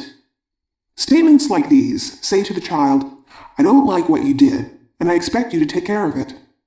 We hope that later on in life, as an adult, when he does something he regrets, he'll think to himself, what can I do to make amends, to set things right again, rather than, what I just did proves I'm an unworthy person who deserves to be punished. Number 5. I don't punish my son anymore, but now when I scold him for doing something wrong, he says, I'm sorry. Then, the next day, he does the same thing again. What can I do about it? Some children use I'm sorry as a way of placating an angry parent. They're quick to apologize and just as quick to repeat their misbehavior. It's important for these youngsters to realize that if they're genuinely sorry, their feelings of remorse should be translated into action. The repeat offender can be told any of the following. Sorry means behaving differently. Sorry means making changes. I'm glad to hear you're sorry. That's the first step. The second step is to ask yourself what can be done about it. The experts speak out on punishment. Every once in a while, an article appears singing the praises of punishment and telling us how to do it. Explain the punishment ahead of time. Punish as promptly as possible. Let the punishment fit the crime. Often, to angry, beleaguered parents, this kind of advice seems to make good sense. What follows are quotes from a variety of professionals in the mental health field who have another point of view about punishment. Punishment is a very ineffective method of discipline. For punishment, strangely enough, often has the effect of teaching the child to behave in exactly the opposite way from the way we want him to behave. Many parents use punishment simply because no one has ever taught them better ways of disciplining their children. From How to Father, Dr. Fitzhugh Dodson, Signet, 1974. The act of disciplining a child can be a frustrating one. However, at the outset it needs to be stressed that discipline means education. Discipline is essentially programmed guidance that helps people to develop internal self-control, self-direction, and efficiency. If it is to work, discipline requires mutual respect and trust. On the other hand, punishment requires external control over a person by force and coercion. Punishing agents seldom respect or trust the one punished. From The Case Against Spanking, Brian G. Gilmartin, Ph.D., in Human Behavior, February 1979, Volume 8, Number 2. From a review of the literature, it is concluded that physical punishment by parents does not inhibit violence, and most likely encourages it. Punishment both frustrates the child and gives him a model to imitate and learn from. From Violence and the Struggle for Existence, work of the Committee on Violence of the Department of Psychiatry, Stanford University School of Medicine, edited by David N. Daniels, M.D., Marshall F. Gilula, M.D., and Frank M. Ockberg, M.D., Little Brown and Company, 1970. Confused and bewildered parents mistakenly hope that punishment will eventually bring results, without realizing that they are actually getting nowhere with their methods. The use of punishment only helps the child to develop a greater power of resistance and defiance. From Children, the Challenge, Rudolf Dreikers, M.D., Hawthorne, 1964. There are a number of other possibilities in learning which spanking provides, none of which are intended by parents. The child may learn how to avoid successfully any guilt feelings for bad behavior by setting up a cycle in which the punishment cancels the crime, and the child, having paid for his mischief, is free to repeat the act another time without attendant guilt feelings. The child who does everything possible to provoke a spanking is a child who is carrying a secret debt on the sin side of the ledger, which the parent is invited to wipe out by means of spanking. A spanking is just what the child does not need. From The Magic Years, Selma H. Freiberg, Scribner's, 1959. Researchers believe that 1 in 5 parents have suffered abuse at the hands of their children, an expression perhaps of the adolescent turmoil that can bubble over. Objects lobbed at their heads, shoving, pushing, furious verbal abuse. There is stark evidence that physical abuse of the parent is actually learned at the knee of the parent. From Newsday, August 15, 1978. Instead of punishing, experiences shared by parents in our groups. My 4-year-old daughter, Marnie, has always been a very difficult child. She gets me into such rages that I can't control myself. Last week I came home and found that she had scribbled on the wallpaper in her room with crayon. I was so furious I gave her a good spanking. Then I told her I was taking her crayons away, which I did. The next morning I woke up and thought I'd die. She had taken my lipstick and scrawled all over the bathroom tile. I wanted to strangle her, but stopped myself. Very calmly I asked, Marnie, did you do this because you were mad at me for taking away your crayons? She nodded her head. I said, Marnie, I get very, very upset when the walls are written on. It's a lot of work for me to have to wash them off and get them clean again. Do you know what she did? She took a wash rag and started to try to wipe the lipstick off. I showed her how to use soap and water, and she worked on the tile for about 10 minutes. Then she called me in to show me that most of the lipstick was off. I thanked her, and then I gave her back her crayons and some paper to put in her room for whenever she wanted to draw. I was so proud of myself, I called my husband at work to tell him what I did. It's been over a month now and Marnie hasn't written on the walls since. No sooner had I walked in through the door after last week's session than I received a phone call from Donnie's math teacher.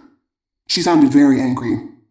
She told me that my son was falling behind in his work, that he was a disruptive influence in class, that he still didn't know his times table, and that maybe what he needed was more discipline at home. I thanked her for calling, but inside I was shaking. My first thought was, he should be punished. He'll watch no television at all until he learns those multiplication tables and starts to behave himself in class. Luckily, I had an hour to cool off before he came home from school. When Donnie came home, we had the following conversation. Me. Mrs. K called today and sounded very upset. Donnie. Oh, she's always upset about something. Me. I consider it a very serious matter when I get a call from the school. She said you were disruptive in class and you didn't know your times table. Donnie. Well, Mitchell keeps hitting me on the head with his notebook, so I hit him back with mine. Me. You feel you have to retaliate? Donnie. What's retaliate? Me. Get back at it. Donnie. That's right. And sometimes he writes me a note and cracks me up, and then he kicks my chair until I answer him. Me. No wonder no work gets done. Donnie. I know my table up to 6. I just don't know my 7s and 8s. Me. Donnie, do you think it would help your concentration in class if you and Mitchell didn't sit near each other? Donnie. I don't know. Maybe. I could get the 7s and 8s if I studied.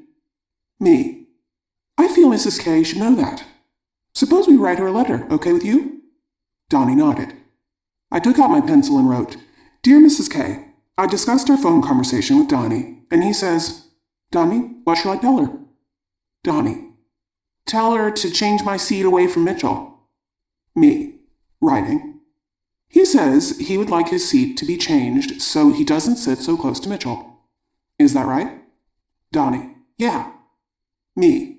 Anything else? Donnie. Long pause.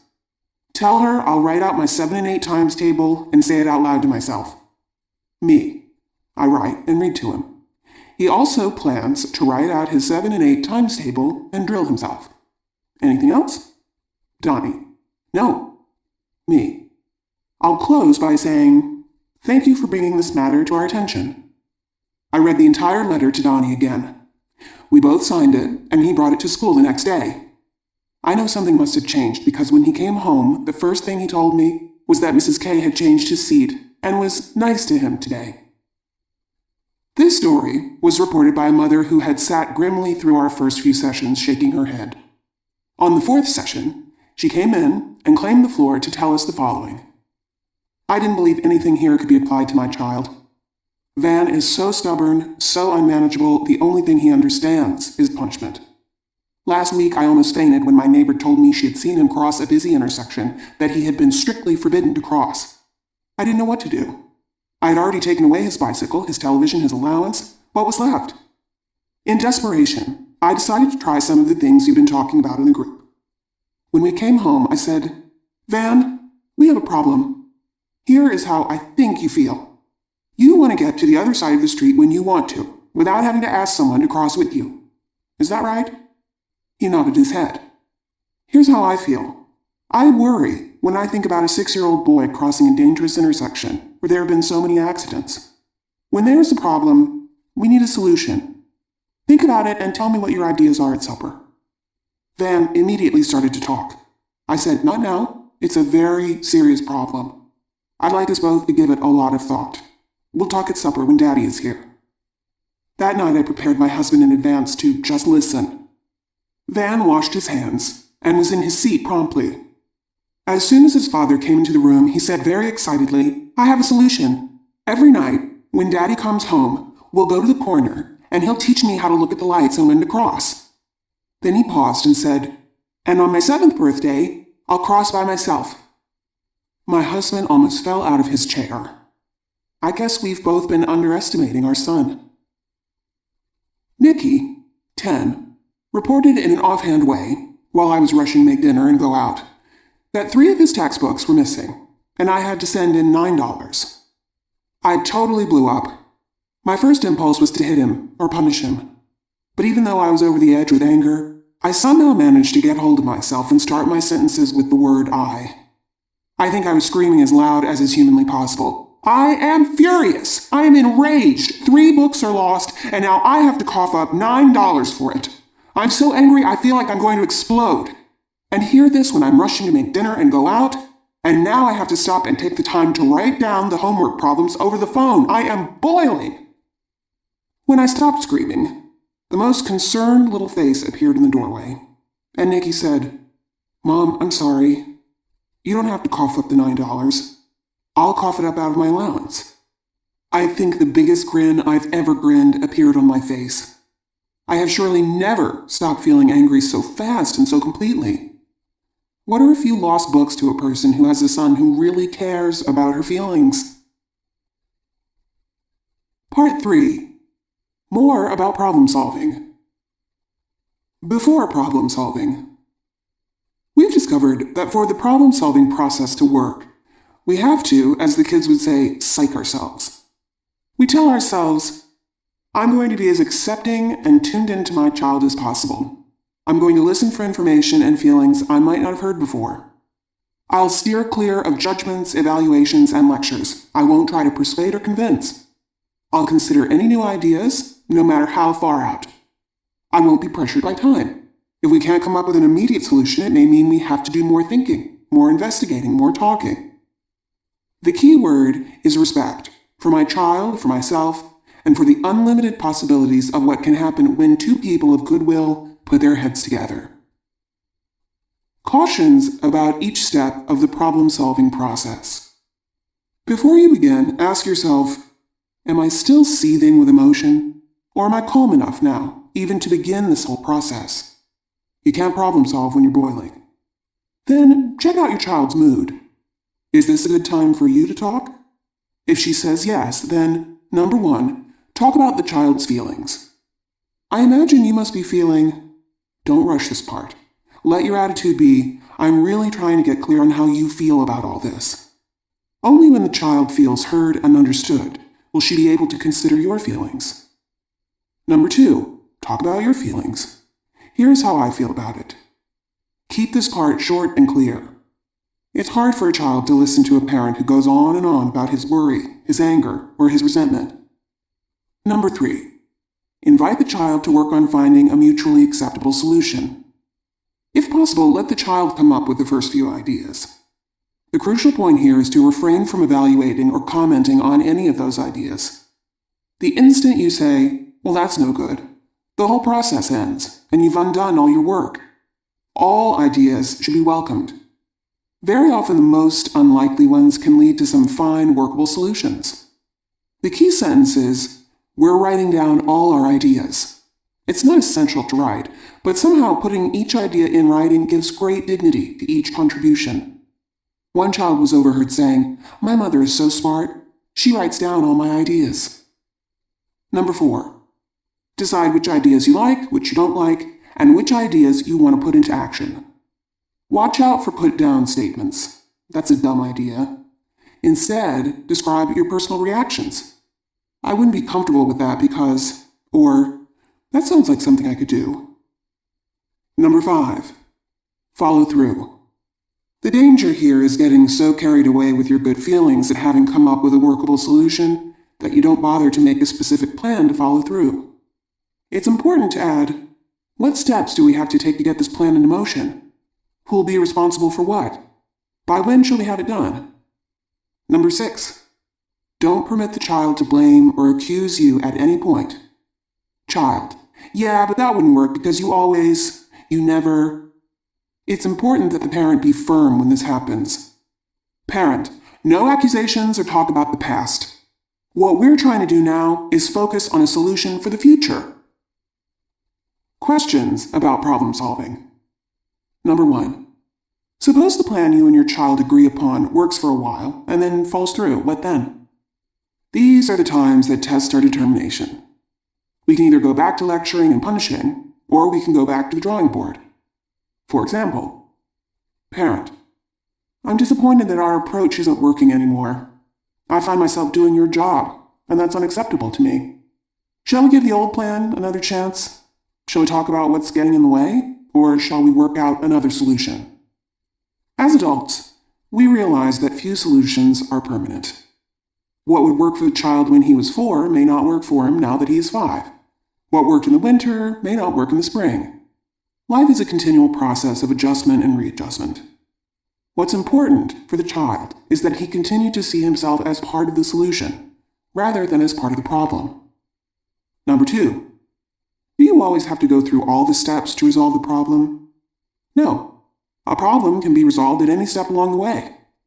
Sometimes a simple description of your conflicting needs can lead to a very quick solution. For example, Mother, we have a real problem here. You want me to take you for sneakers now.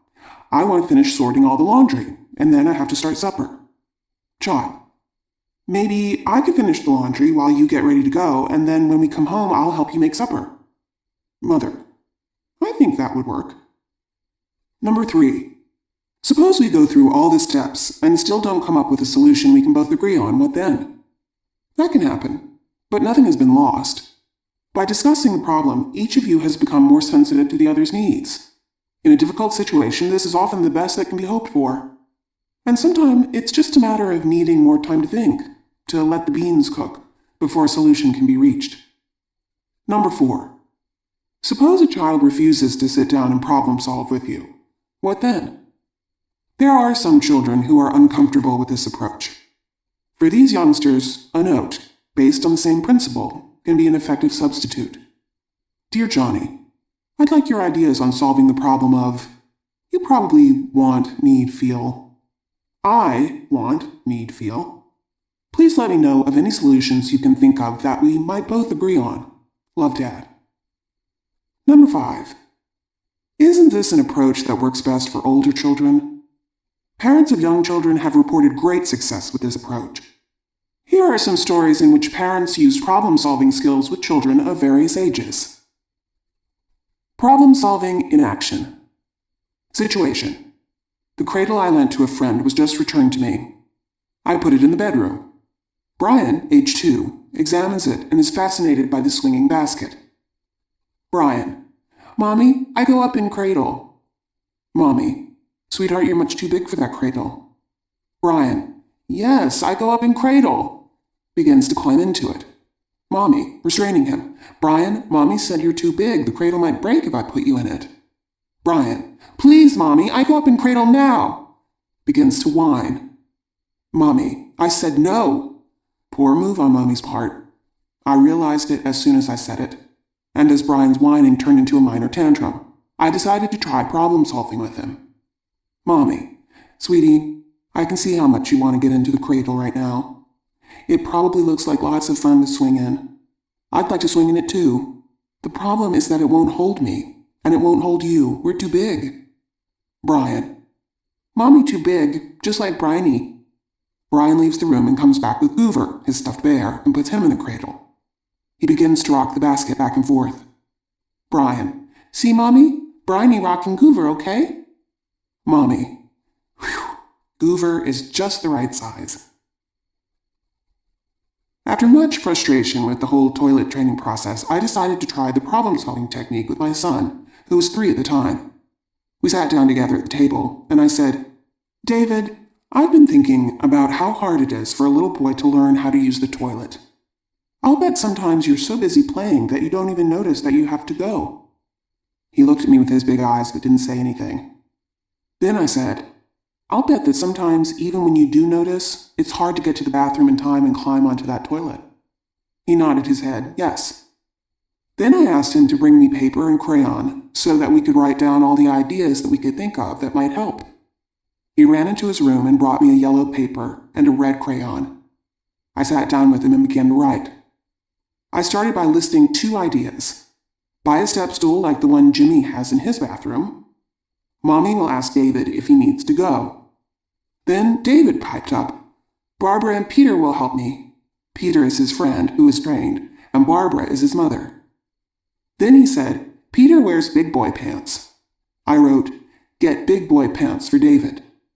The next day, I ran out and bought him a step stool and a pile of training pants. David was delighted with both and showed them to Peter and Barbara, who were reassuring. We talked again about recognizing when he has to go, the pressure in his tummy, the need to get to the bathroom and get his pants off in time.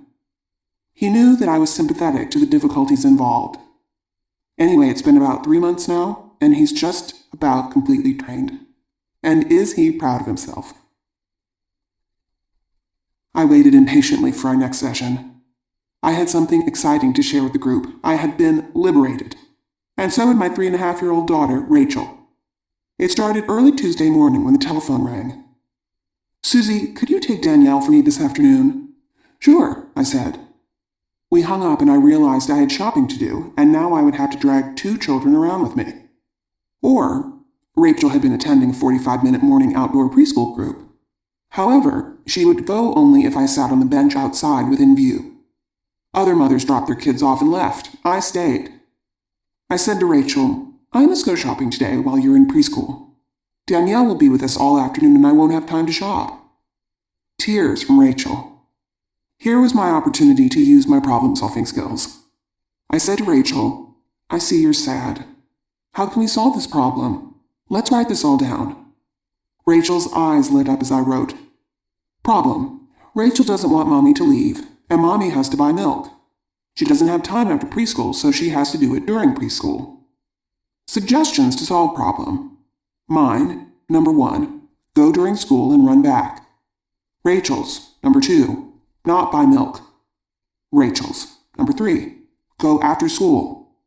Mine, number 4, while Mommy is shopping, Rachel could sing, draw, and play. Mine, number 5, Rachel will stay at preschool while Mommy is shopping. Rachel's, number 6, Mommy only buys one thing and will run back fast. Rachel's, number 7, tomorrow we will buy gum together. Rachel's, number 8, if Rachel wants to cry, she will cry. We read the list, and I explained that if I didn't buy milk, Rachel and Daddy would be disappointed. So we crossed that off our list. I re-explained that I wouldn't have time to go after school, so that was crossed off too. Rachel seemed content. We walked to preschool. Rachel hugged and kissed me goodbye. She reminded me to go to one store only, and then sat down in the circle with the other children. I dashed to the store, and was back in plenty of time to see Rachel happily engrossed in a game with her friends. School let out. Rachel greeted me with, "Did you go?" I sure did. You must be proud of yourself staying here by yourself. Rachel nodded. Wednesday morning. Rachel, looking tense. Is there preschool today? Me, expecting. Are you staying? Yes. Rachel. Oh, Mommy. Well, if I want to cry, I'll cry. And if I don't want to cry, I won't. Me. Let's write that down. I did. She added that she would sit next to a friend. Then she said, Mommy, when you come back fast. So fast that you fall down. Run. I brought her to preschool. She gave me a hug, a kiss, and a reminder to run and run. I returned 45 minutes later. Me. You stayed by yourself. Rachel. Yeah, I'm proud of myself. Friday morning. Rachel. Mom, is there preschool today? Me. Yes. Rachel. Well, write this down. I'll sit next to a friend. Problem solved. Rachel goes to preschool. Mommy shops. Now that I look back on it, I realize that it took a great deal of effort to discipline myself to spend the necessary time to sit with Rachel and work through our problem. I'm glad I did. Rachel is too. My son, Michael Howard, is 5.5 and in kindergarten. He reads 3rd to 6th grade books. He has a large vocabulary and has decided he wants to be a plastic surgeon. He likes it when I read to him from medical books on different parts of the body. Michael comes into my bed quite often at night. I have tried everything to keep him out without making him feel unwanted. I tried staying up until 2:30 a.m. When I was fast asleep, he would come into my bed with his pillow, slippers, and robe and crawl under the covers in the middle of my king-size bed. I would find him there in the morning curled up next to me. He even suggested that I sleep in his bed and he would sleep in mine. After coming home from a workshop, I decided to try another way. I asked Michael Howard what could be done so that he would not come into my bed at night. He said, "Let me think." He went into his room. About 10 minutes later, he was back with a yellow pad and a pen. He said, "Dad, take a memo." Then he told me what to write. "Dear Michael, please do not come in tonight. Love, Dad." He left the room and returned with a yardstick and Scotch tape. He measured 44 inches on the door outside my room, took the memo, and taped it to the door. Michael said, "If you don't want me to come in, leave the note down. If it's okay to come in," tape was on the back bottom of the memo, "tape the bottom over the top of the note. That would mean it's okay for me to come in." I said, "Thanks." At 6:02 a.m., Michael came into my bed. I get up at approximately 6 a.m. on workdays.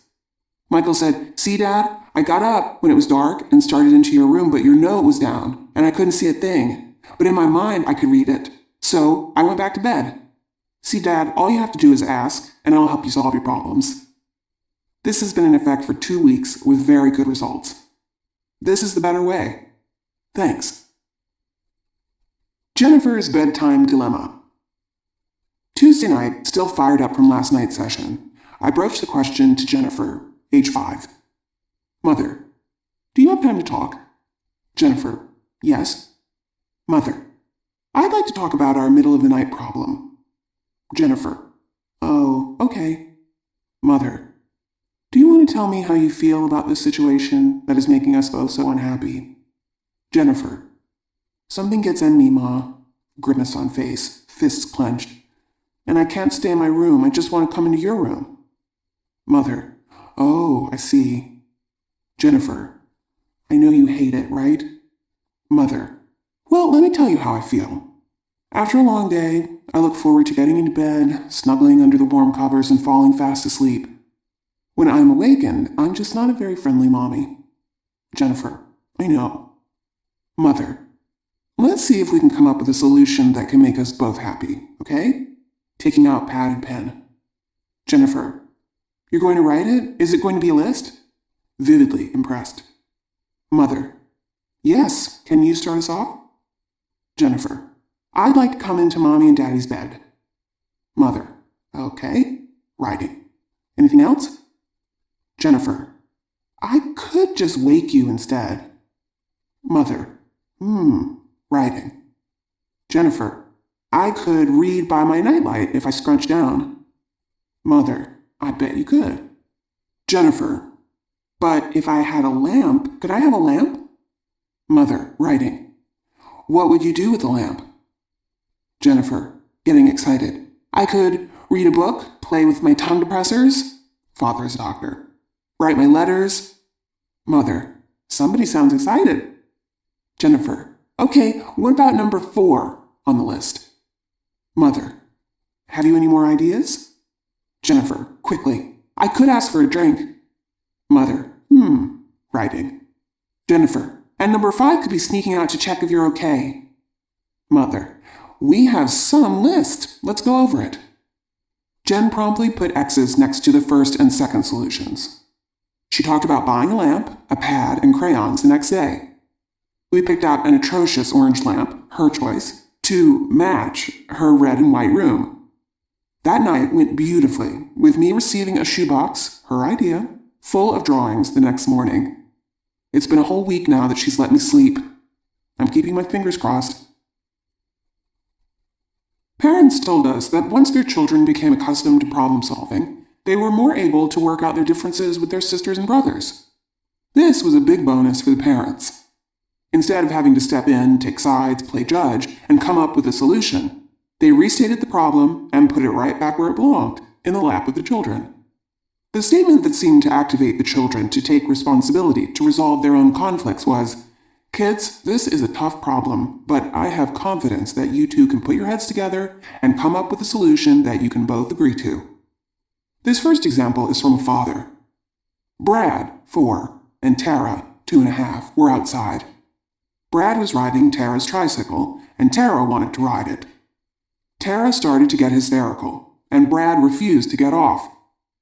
Normally, I wouldn't have hesitated to say, "Brad, get off. That belongs to your sister. You have your own bicycle." But instead of taking Tara's side, I said, "I see you both have a problem. Tara, you want to ride your tricycle. Brad, you want to ride Tara's tricycle, and she doesn't want you to." I then said to both of them, "I think you should try to find a solution to the problem that would be acceptable to both of you." Tara continued to cry, and Brad thought for a moment. Brad then said to me, "I think Tara should stand on the back of the tricycle and hold on to my stomach while I ride." I said, "This solution should be discussed with Tara, not me." Brad then asked Tara, and Tara agreed. They then both rode off into the sunset. What never ceases to surprise us is the kinds of solutions children work out. They're usually completely original and far more satisfying than any suggestions the parents would have come up with. When I returned home after our last session on problem solving, my two children were in the midst of an argument about a red jacket they both wanted to wear. The jacket used to be worn by my 6-year-old daughter and is now used by my 3-year-old son. They were getting ready to go out and were fighting and screaming about who should wear the jacket. I got their attention and said, "I see two children who want to wear the same red jacket. I see one child who used to own the jacket and still wants to have it. I see another child who wants to wear the red jacket because it belongs to him now. I believe you can both come up with a solution to this problem. I'll be in the kitchen when you're ready." I went into the kitchen, and my husband and I listened in amazement as we heard a discussion between them begin. 5 minutes later, they entered the room and said, "We came to a solution. Josh will wear the jacket to the restaurant, and when we leave the restaurant to go to the fair, I will wear the jacket, and Josh can wear my new yellow one." This final story shows a young boy grappling with the problem of how to deal with his own strong emotions. Scott, 8 years old, has trouble getting out his feelings of anger. This particular evening, something set him off, and he stormed away from the dinner table with fists clenched, not knowing of an acceptable way to get rid of all his fury.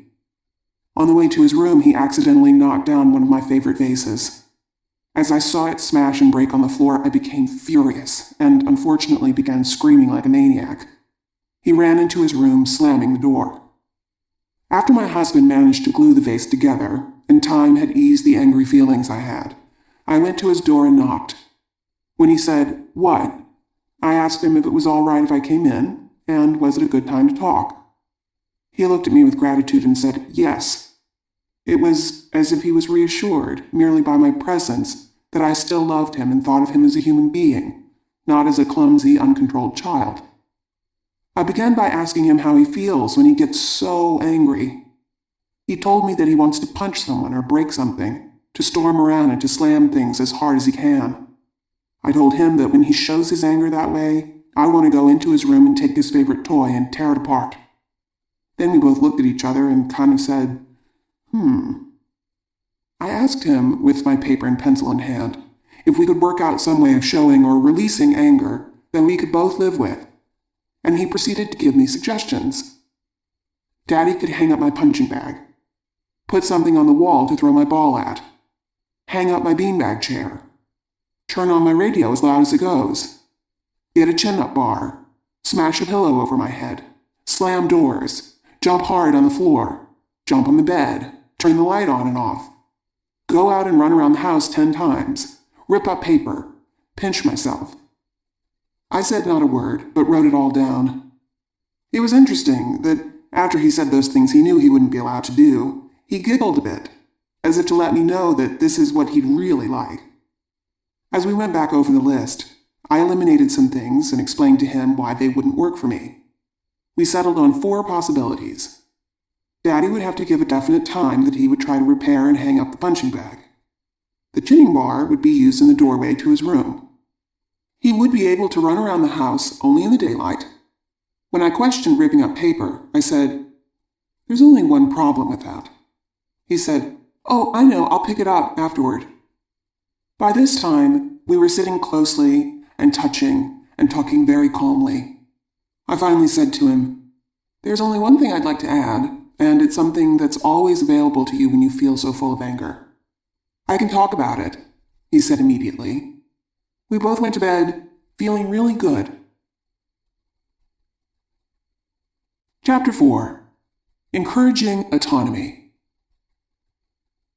Most of the books on child rearing tell us that one of our most important goals as parents is to help our children separate from us, to help them become independent individuals who will one day be able to function on their own without us. We're urged not to think of our children as little carbon copies of us or extensions of ourselves, but as unique human beings with different temperaments, different tastes, different feelings, different desires, different dreams. Yet, how are we to help them become separate, independent persons? By allowing them to do things for themselves, by permitting them to wrestle with their own problems, by letting them learn from their own mistakes. Easier said than done. I can still remember my first child struggling to tie his shoelaces, and me watching patiently for about 10 seconds and then bending down to do it for him. And all my daughter had to do was just mention that she was having a quarrel with a friend, and I'd jump in with instant advice for her. And how could I let my children make mistakes and suffer failure when all they had to do was listen to me in the first place? You may be thinking, what's so terrible about helping children tie their shoelaces or telling them how to resolve an argument with a friend or seeing to it that they don't make mistakes? After all, children are younger and less experienced. They really are dependent on the adults around them. Here's the problem. When one person is continually dependent on another, certain feelings arise. In order to get clear on what those feelings might be, please listen to the following statements and write down your reactions. Number 1. You're 4 years old. In the course of the day, you hear your parents tell you, "Eat your string beans, vegetables are good for you. Here, let me zip that zipper for you. You're tired, lie down and rest. I don't want you playing with that boy. He uses bad language. Are you sure you don't have to go to the bathroom?" Now, write down your reaction. Number 2. You're 9 years old. In the course of the day, your parents tell you, "Don't bother to try on that jacket, green isn't your color. Give the jar to me, I'll unscrew the cap for you. I've laid your clothes out for you. Do you need help with your homework?" Your reaction? Number 3. You're 17 years old. Your parent says, "It's not necessary for you to learn to drive. I'm much too nervous about accidents. I'd be happy to drive you wherever you want to go. All you have to do is ask." Your reaction. Number 4. You're an adult. Your employer says, "I'm going to tell you something for your own good. Stop making suggestions about how to improve things around here. Just do your job. I'm not paying you for your ideas. I'm paying you to work." Your reaction. Number 5. You're a citizen of a new nation. At a public meeting, you hear a visiting dignitary from a rich, powerful country announce, "Because your nation is still in its infancy and is as yet undeveloped, we are not unmindful of your needs. We plan to send you experts and materials to show you how to run your farms, your schools, your businesses, and your government. We'll also send professionals in family planning who will help you reduce your country's birth rate." Your reaction? It's probably safe to say that you wouldn't want your children feeling toward you most of the feelings you've just written down. And yet when people are placed in dependent positions, along with a small amount of gratitude, they usually do experience massive feelings of helplessness, worthlessness, resentment, frustration, and anger. This unhappy truth can present a dilemma for us as parents. On the one hand, our children are clearly dependent on us. Because of their youth and inexperience, there's so much we have to do for them. Tell them, show them. On the other hand, the very fact of their dependency can lead to hostility. Are there ways to minimize our children's feelings of dependency? Are there ways to help them become responsible human beings who can function on their own? Fortunately, the opportunities to encourage our children's autonomy present themselves every day. Here are some specific skills that can help children to rely on themselves rather than on us. To encourage autonomy. Number 1, let children make choices. Number 2, show respect for a child's struggle. Number 3, don't ask too many questions. Number 4, don't rush to answer questions. Number 5, encourage children to use sources outside the home. Number 6, don't take away hope. Let children make choices. Are you in the mood for your gray pants or your red pants? Would you like half a glass of juice or a whole? We're leaving in 5 minutes. Do you want to go on the slide one more time or on the swing? What would work best for you, doing your practice before dinner or after? These are all choices that give a child valuable practice in making decisions. It must be very hard to be an adult who is forced to make decisions about career, lifestyle, mate, without having had a good deal of experience in exercising your own judgment. Show respect for a child's struggle. Instead of, "Here, give the jar to me, sweetheart," show respect. A jar can be hard to open. Sometimes it helps if you tap the lid with a spoon. Instead of, "What's taking you so long?" show respect. Tying shoelaces takes a lot of fancy finger work. Instead of, "Adding fractions is a snap, I'll help you," show respect. Adding fractions can be hard. It's not easy to find the common denominator. When a child's struggle is respected, he gathers courage to see a job through by himself. Don't ask too many questions. Instead of, "How did your teacher like your composition? Did you pass the math test? Is anyone coming over after school to play with you today? No? Why not?" Try, "Hi, I'm glad to see you." Instead of, "Did you have a good time at the party? Who was there? Were people dressed up? What did you have to eat? Was there dancing? Did you dance? With whom?" Try, "Welcome home." Too many questions can be experienced as an invasion of one's private life. Children will talk about what they want to talk about when they want to talk about it. Don't rush to answer questions. Instead of, "Daddy, where does rain come from?" Rain is caused by evaporation and condensation of moisture. You see, what actually happens is, try, "Daddy, where does rain come from?" That's an interesting question. What do you think? Instead of, "Why does Grandma visit us every week?" "Because she loves us so much and because she lives nearby," and try, "Why does Grandma visit us every week?" You wonder about that. Why does Grandma visit us every week? When children ask questions, they deserve the chance to explore the answer for themselves first. Encourage children to use sources outside the home. For example, "Dad, my angelfish looks sick. What should I do?" I wonder if the pet shop owner has any suggestions. "All my friends are allowed to have gum. Can you buy me gum?" Let's check with the dentist and see what he thinks about chewing gum. "Mom, did you find me a guitar teacher yet?" I'm still making inquiries. I'd also like you to ask around school for some recommendations. "Dad, you've got to help me with math. I'm so behind." How would you feel about asking the teacher for the name of a senior who would tutor you just until you get caught up? We want our children to know that they're not completely dependent on us. The world outside the home, the pet shop, the dentist, the school, an older child, can all be called upon to help them with their problems. Don't take away hope. Instead of preparing children for disappointment, let them explore and experience. For example, "Mom, I'm trying out for the lead in the school play. Do you think I'll get the part?" Instead of, "Look, I don't want you to be disappointed. Why try for the lead when you haven't had any acting experience? Maybe there's a smaller part." You might say, "So you're going to try out for the lead. That should be an experience." Here's another. "I want to get a job babysitting." Instead of, "You're much too young, dear. No one will hire you." Try, "You think you might like to work as a sitter? Tell me about it."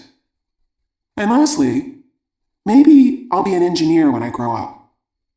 Instead of, "With your math grades, forget it." Try, "So you're considering a career in engineering." By trying to protect children from disappointment, we protect them from hoping, striving, dreaming, and sometimes from achieving their dreams. Even though many of these skills you just looked at may seem like common sense at first, there's nothing common about any of them. It takes some determination and practice to talk to children in ways that foster their independence.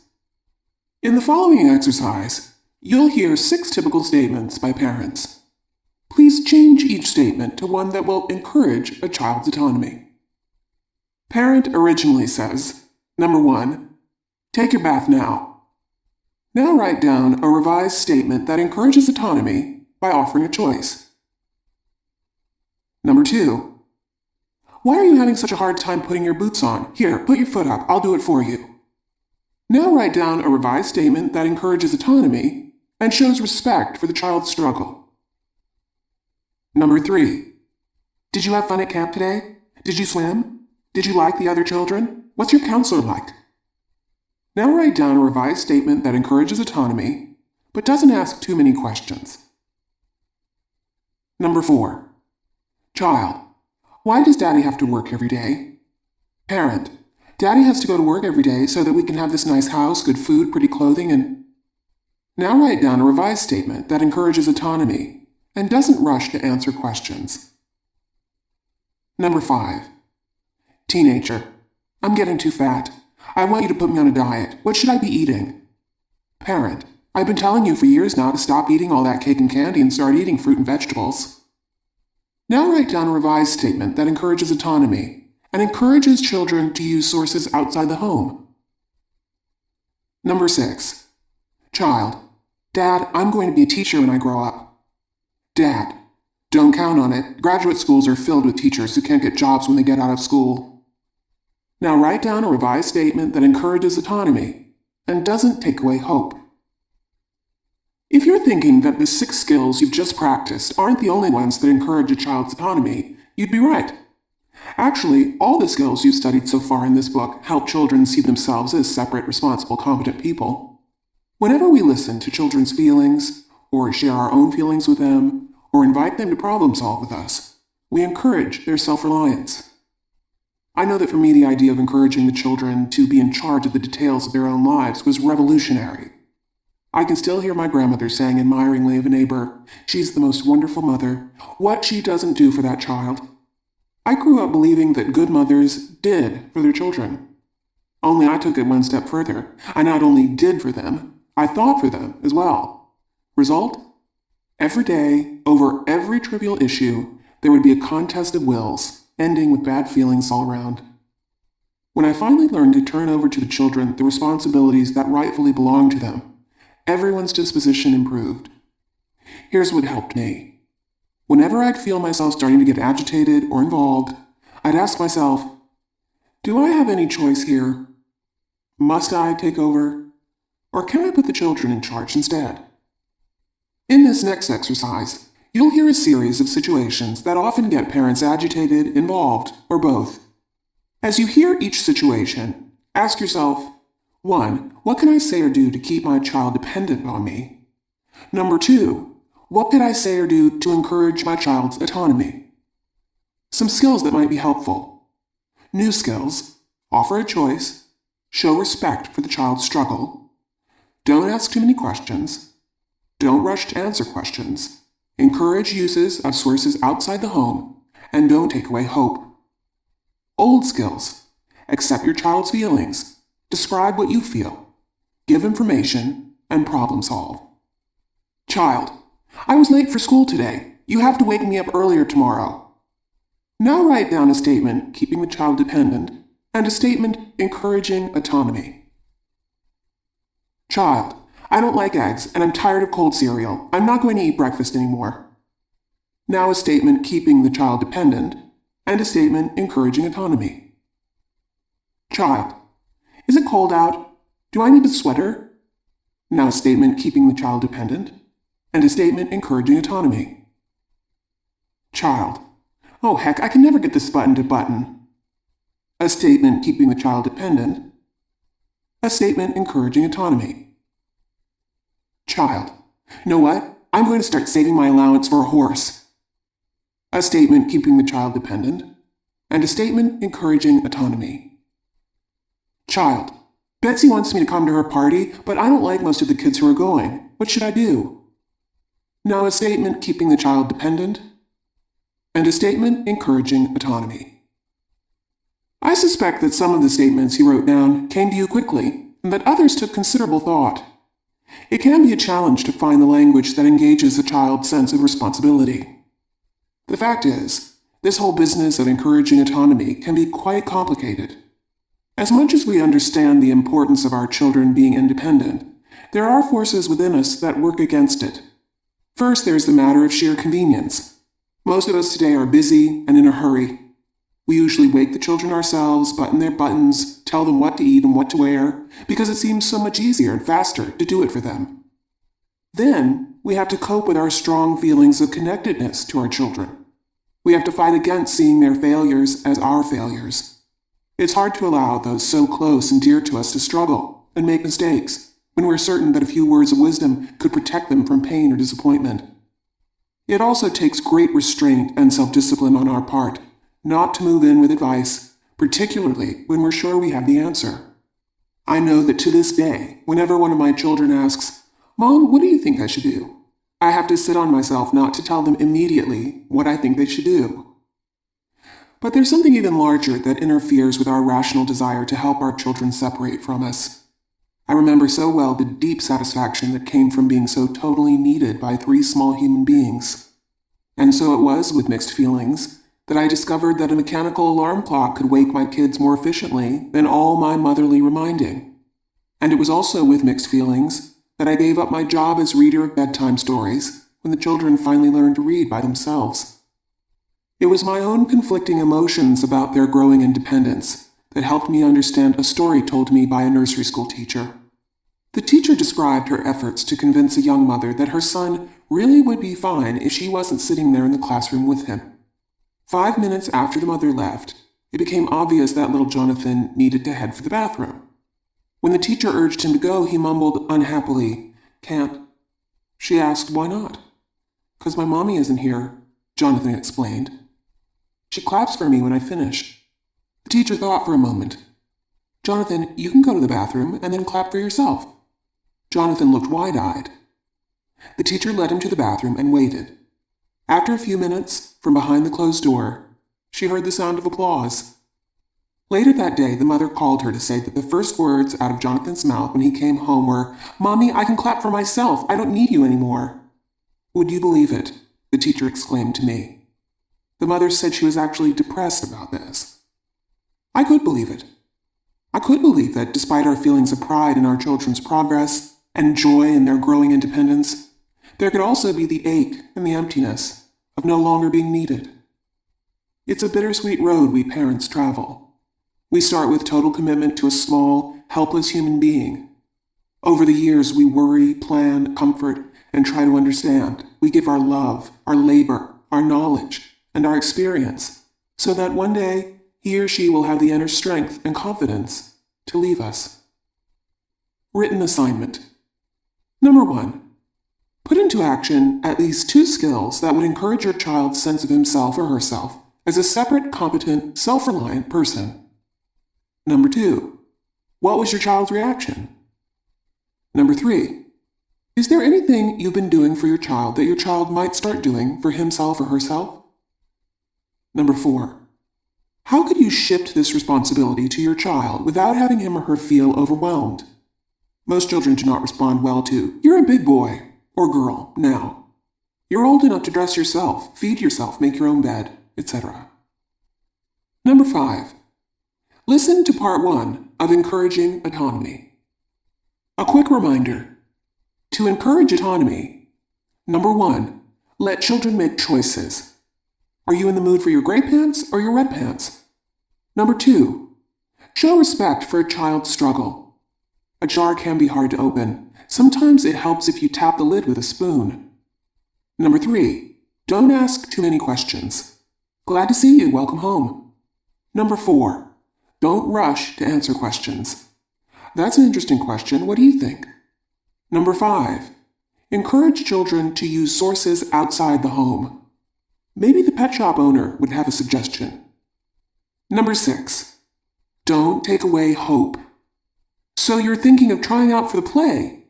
That should be an experience. Part 1. Comments, questions, and parent stories. Comments about each skill. Number 1. Let children make choices. It might seem inconsequential to ask a child whether he wants a half glass of milk or a whole, his toast light or dark. But to the child, each small choice represents one more opportunity to exert some control over his own life.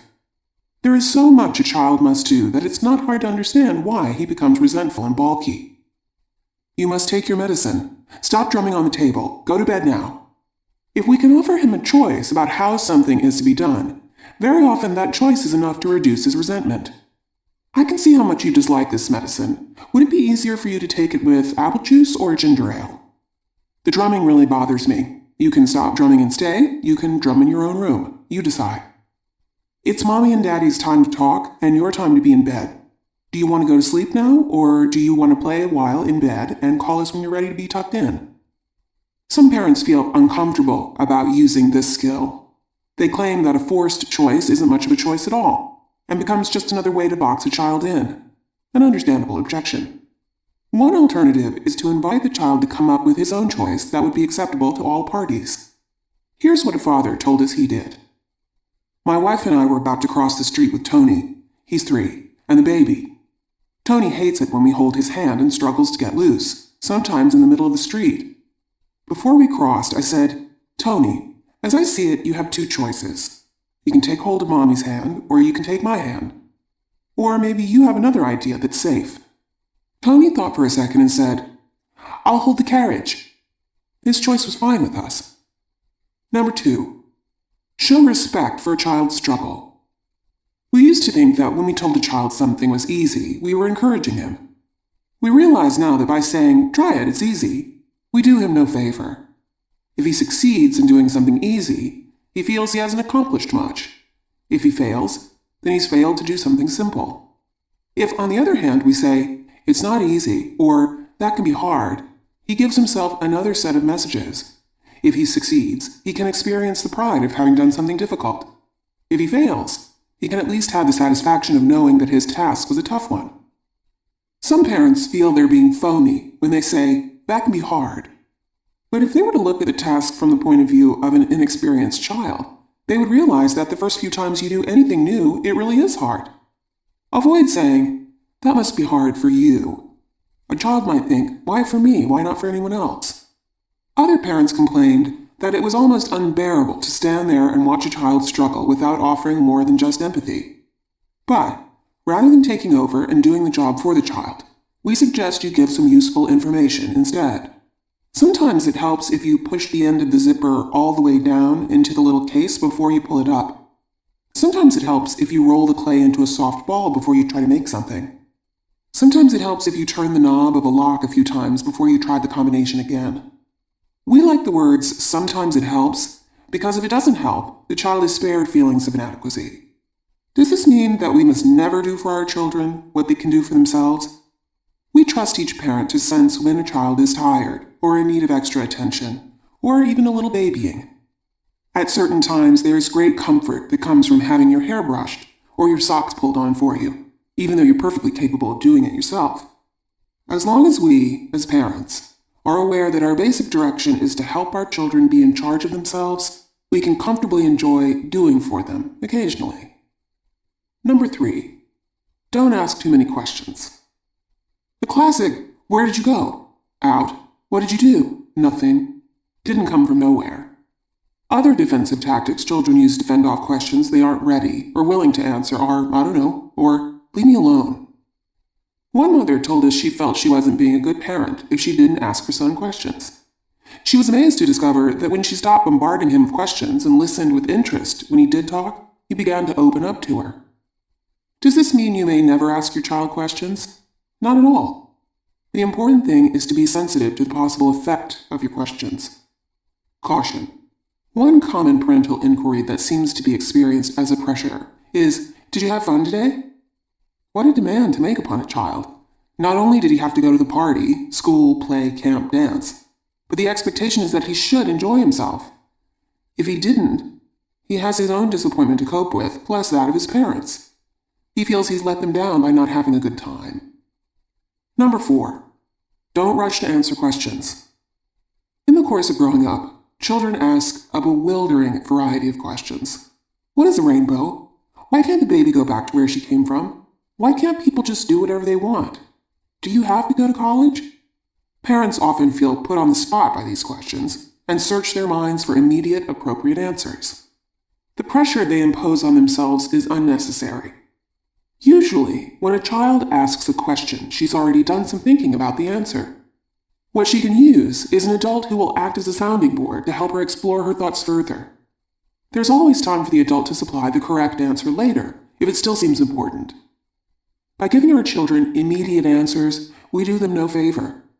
It's as if we're doing their mental exercise for them. It's much more helpful to children to have their questions turned back to them for further examination. You wonder about that. Why do you think? We might even repeat the question. Why can't people just do whatever they want? We can credit the questioner. You're asking an important question, one that philosophers have asked for centuries. There needn't be any worry. The process of searching for the answer is as valuable as the answer itself. Number 5. Encourage children to use sources outside the home. One way to lessen a child's feelings of dependency on his family is to show him that there is a larger community out there with valuable resources waiting to be tapped. The world is not an alien place. There is help to be had when you need it. Aside from the obvious benefit to the child, this principle also relieves the parent of having to be the heavy all the time.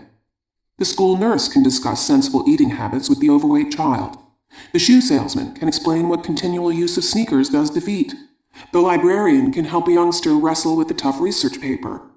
The dentist can explain what happens to teeth that aren't brushed. Somehow, all these outside sources carry more weight than volumes of talk from mother or dad. Number 6. Don't take away hope.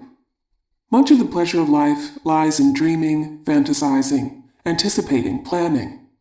By trying to prepare children for the possibility of disappointment, we can deprive them of important experiences. A father told us about his 9-year-old daughter, who had developed a passion for horses.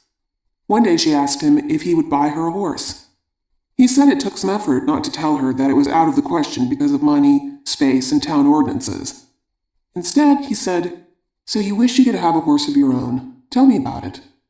Then he listened as she went into long detail about how she'd feed her horse and groom him and take him for rides every day. Just talking about her dream to him seemed to be enough for her. She never pressed him again, actually, to buy the horse. But, after that conversation, she took books out of the library about horses, drew sketches of horses, and started saving part of her allowance to buy land one day for her horse.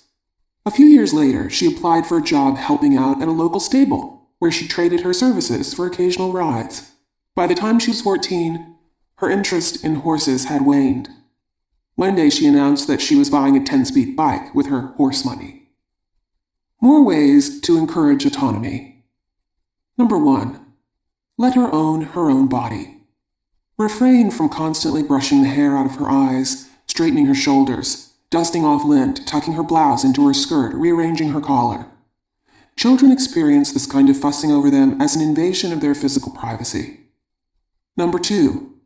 Stay out of the minutiae of a child's life. Few children appreciate hearing, "Why do you write with your nose on the paper? Sit up when you do your homework. Take your hair out of your eyes. How can you see what you're doing? Button your cuffs, they look so sloppy hanging open. That old sweatshirt has got to go. Get yourself a new one. You spent your allowance on that? Well, I think it's a waste of money." Many children react to this kind of talk with an irritable "Ma" or "Dad." Translation: quit bugging me. Get off my back, it's my business. Number 3. Don't talk about a child in front of him, no matter how young the child.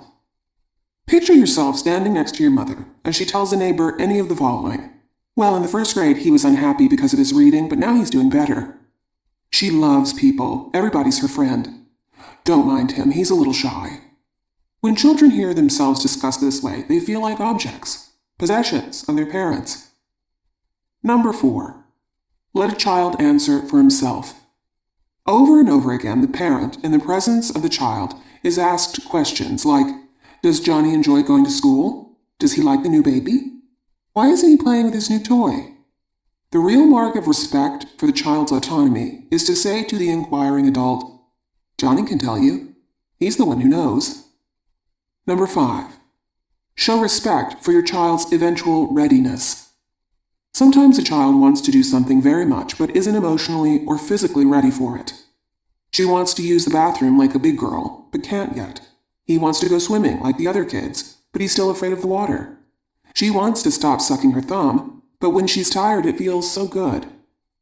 Instead of forcing urging or embarrassing a youngster, we can express our confidence in her ultimate readiness. I'm not concerned. When you're ready, you'll get into the water. When you decide to, you'll stop sucking your thumb. One of these days, you'll use the bathroom just like Mommy and Daddy. Number 6. Watch out for too many no's. There will be many times as parents when we'll have to thwart our children's desires. Yet some children experience a blunt no as a call to arms, a direct attack on their autonomy. They mobilize all their energy to counterattack. They scream, have tantrums, call names, get sullen. They barrage the parent with, "Why not? You're mean. I hate you." It's exhausting even for the most patient of parents. So what do? Give in? Say yes to everything? Obviously not. That way lies the tyranny of the spoiled brat. Fortunately, we have some helpful alternatives that allow the parent to be firm without inviting a confrontation. Some alternatives to no. A. Give information and leave out the no. Child, can I go over to Susie's to play now? Instead of, no, you can't, give the facts. We're having dinner in 5 minutes. With that information, a child might tell herself, I guess I can't go now. B. Accept feelings. Child, at the zoo. I don't want to go home now. Can't we stay? Instead of, no, we have to go now. Accept his feelings. I can see if it were up to you, you'd stay for a long, long time. As you take him by the hand to go. It's hard to leave a place you enjoy so much. Sometimes resistance is lessened when someone understands how you feel. C. Describe the problem. Child, Mom, can you drive me to the library now? Instead of no, I can't, you'll just have to wait. Describe the problem. I'd like to help you out. The problem is that the electrician is coming in the next half hour. D. When possible, substitute a yes for a no. Child, can we go to the playground? Instead of, no, you haven't had your lunch yet, substitute a yes. Yes, certainly, right after lunch. E. Give yourself time to think. Child, can I sleep over at Gary's house? Instead of, no, you slept there last week, give yourself a chance to think. Let me think about it. This little sentence accomplishes 2 things. It takes the edge off the child's intensity, at least he knows his request will be seriously considered, and gives the parent time to think through her feelings. It's true, the word no is shorter, and some of these alternatives seem much longer. But when you consider the usual fallout from no, the long way is often the short way. More about advice. The moment we mention to a group that giving advice to children may interfere with their autonomy, many parents are immediately up in arms. They feel, now that's going too far. They cannot understand why they should be deprived of the right to share their parental wisdom. What follows are the questions of one persistent woman and a summary of the answers we gave her. Why shouldn't my child have the benefit of my advice when she has a problem? For example, my daughter, Julie, wasn't sure she should go to her friend's birthday party because she didn't like some of the other girls who were being invited. They always whisper and call names. What's wrong with telling Julie that she should go anyway, because otherwise she'll be letting down her friend? When you give immediate advice to children, they either feel stupid, why didn't I think of that myself, resentful, don't tell me how to run my life, or irritated, what makes you think I didn't think of that already? When a child figures out for herself what she wants to do, she grows in confidence and is willing to assume responsibility for her decision. Are you saying then that I should do nothing when my child has a problem? The few times I've told Julie it's your problem, you deal with it, she seems very upset. Children do feel hurt and deserted when their parents ignore their problems, but between the extremes of ignoring completely or moving in with instant advice, there's much a parent can do. A. Help her sort out her tangled thoughts and feelings. From what you've been telling me, Julie, you seem to have 2 feelings about that party. You want to be with your friend on her birthday, but you don't want to have to contend with the girls you don't like. B. Restate the problem as a question. So the question seems to be, how do you find a way to be at the party and deal with the name-calling of some of the girls? It's a good idea to keep quiet after you've asked a question like this. Your silence provides the soil in which the child's solutions can grow. C. Point out resources your child can use outside the home. I'll bet there are websites that have ideas on how to cope with name-calling and put-downs. You may want to see what they suggest. Suppose I do all that, and then think of a solution that I'm sure Julie hasn't thought of. Can I mention it to her? After she's had time to become more clear about what she thinks and feels, she'll be able to give your idea a fair hearing, particularly if you introduce it in a way that shows respect for her autonomy. How'd you feel about bringing a video to the party? Like the one with that new comedian. Maybe the girls will be too busy laughing to start whispering. When we preface our suggestion with, "How would you feel about," or "would you consider," we acknowledge the fact that the advice that seems so sensible to us can be not so sensible to the child. But suppose I feel strongly that Julie should go to the party. Must I remain silent? After a child has explored her problem, it can be helpful for her to hear her parents' thoughts or convictions. It would bother me to think that you would have to miss the fun of a party because of the way some other girls act. I think it's important not to disappoint a good friend on her birthday, even if it entails some sacrifice. A young person is entitled to know her parents' values. Even if she chooses not to act upon them just now, you can be sure you've given her something to think about. When parents encourage autonomy. The week following one of our sessions on autonomy, the parents in our group had a great deal to tell one another. I had 2 firsts this week with Danny. I let him work the bathtub faucet so that he could get the water temperature the way he likes it, and I let him make his own breakfast. I always cut Rachel's food for her because I didn't trust her with a knife. I finally bought her a little plastic knife, and now she feels very grown up cutting her own meat. When Shanna was young and spilled everything, I always said, "Oh, Shanna," and wiped it up for her. Now with Alyssa, 15 months, I leave her cup on a small table. The first time she spilled, I pointed to the juice and showed her how to wipe it up with a paper towel. Now, whenever she spills, she points to the paper towels and willingly cleans it up. Yesterday, I left the towel out, and she took care of it herself, and then she showed me. I can't stand it when the kids push food onto their forks with their fingers, or eat with their elbows on the table, or wipe their hands on their jeans instead of using their napkins. Yet, I hate to constantly pick on them. Last night, I turned the problem over to them. Their solution? 3 times a week, we have manners night, and the rest of the time they could eat the way they wanted, and I wouldn't say anything. They even suggested that once a week we all go natural, use no utensils, and eat everything with our fingers, including soup. But that was more than I could go along with. I told my son, "You have 20 minutes till bedtime. You can keep coloring, and then go straight to bed, or you can get ready for bed now, and then have time to play with your circus lights in your bed. Immediate stampede to put PJs on, brush teeth, etc." Nicole was crying and trying to button her blouse. She came to me and shoved the button in front of my nose. I said, "These small buttons are not easy to deal with. They can be so frustrating." She backed away and kept trying herself. I was ready to give in and button it for her when she said, "There, I've done it," and marched out. I used to have clothing fights all the time with my 4-year-old. Now I let her wear whatever she wants when there is no school. On school days, I lay out 2 outfits on her bed, and she decides. I'm so proud of myself. I finally put an end to the daily hassles with my son over whether he should wear his sweater or his jacket. I told him, "Sam, I've been thinking. Instead of my telling you what to wear every day, I think you can tell yourself. Let's work out a chart and decide what clothing goes with what degree of temperature." We drew up a chart together. 69 degrees and over, no sweater. Between 50 and 68 degrees, sweater weather. 49 degrees and under, heavy jacket. Then, I bought a large thermometer and he hung it outside on a tree. Now, he looks at it every morning and there are no more arguments. I feel like a genius. I didn't ask Howie any questions about what he did at camp. I allowed him to talk about what he wanted to, and he talked a blue streak. Jody asked me, "Why don't we ever go anyplace good on vacation, like Bermuda or Florida?"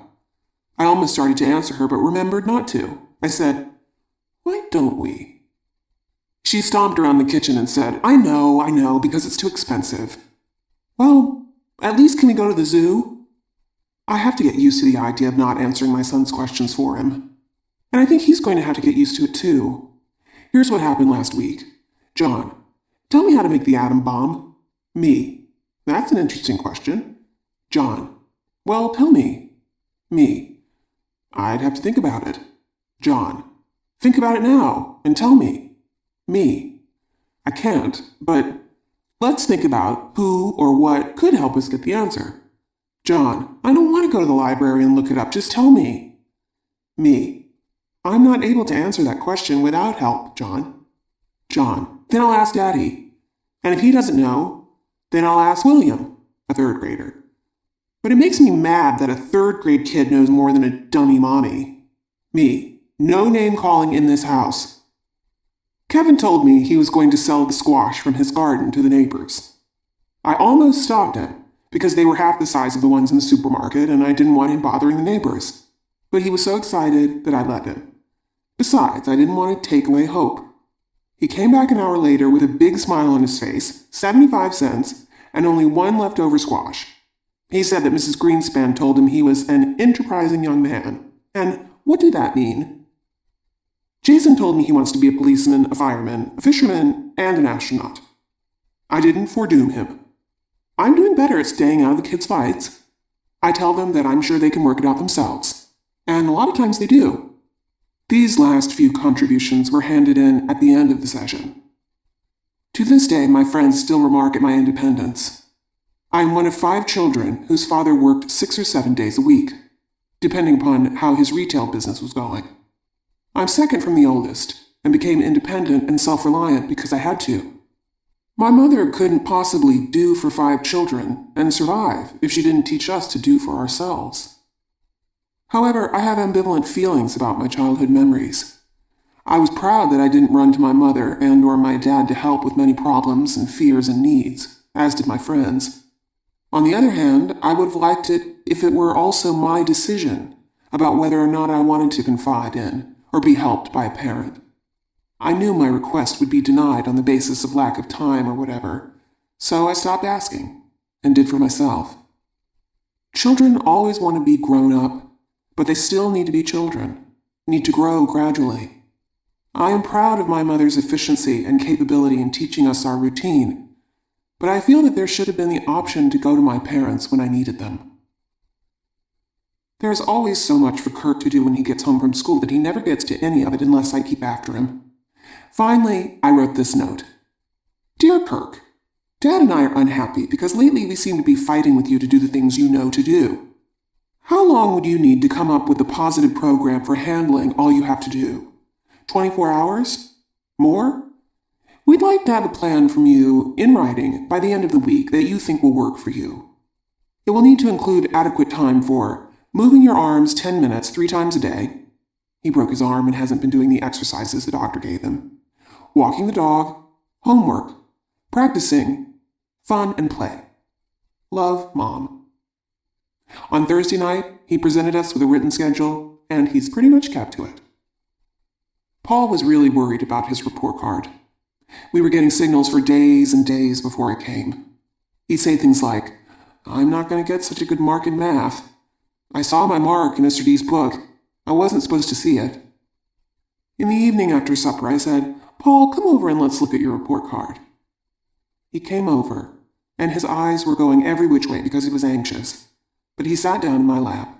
He said, Dad, you're not going to like it. Me. Well, let's see, Paul. It is your report card. How do you like it? Paul. Wait till you see the math.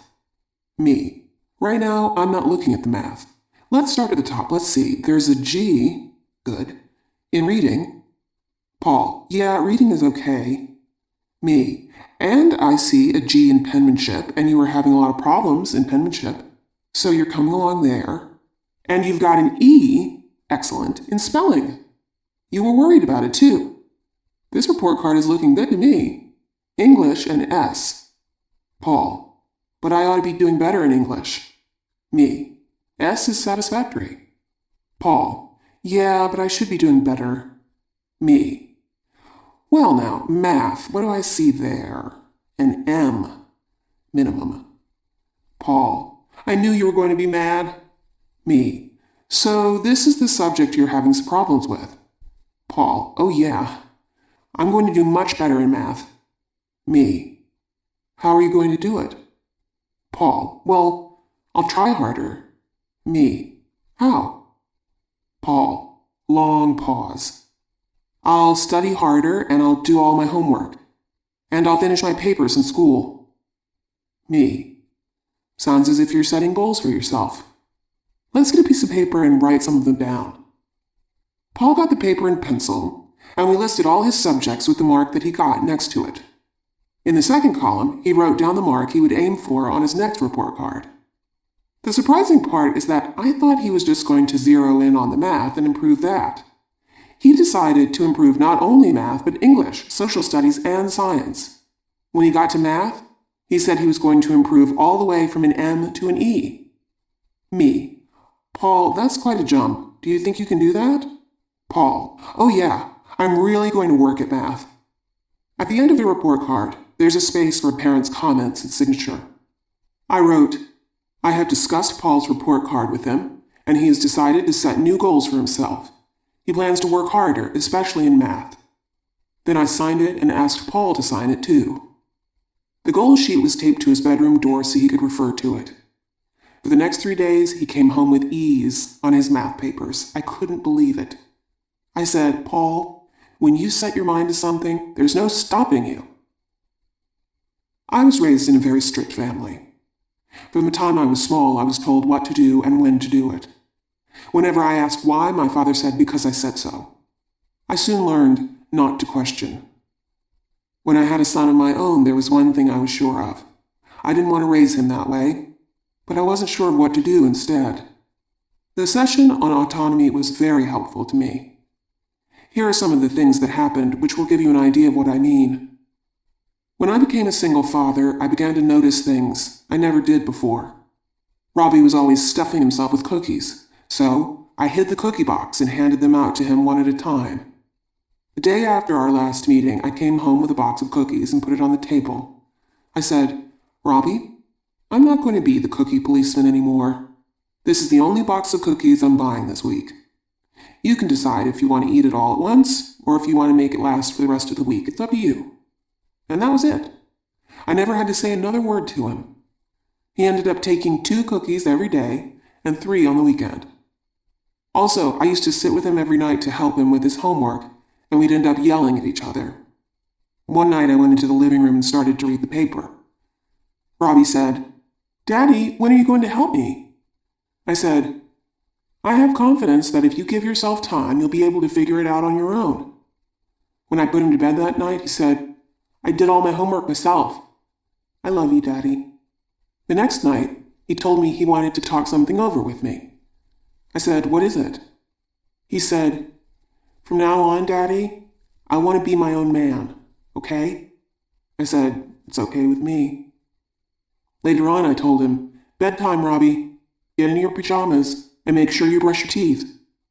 I know that, Daddy, he said. Remember? I'm my own man now. Chapter 5. Praise. Part 1. Once upon a time, there were 2 7-year-old boys named Bruce and David. They both had mothers who loved them very much. Each boy's day began differently. The first thing Bruce heard when he awakened in the morning was, Get up now, Bruce. You're going to be late for school again.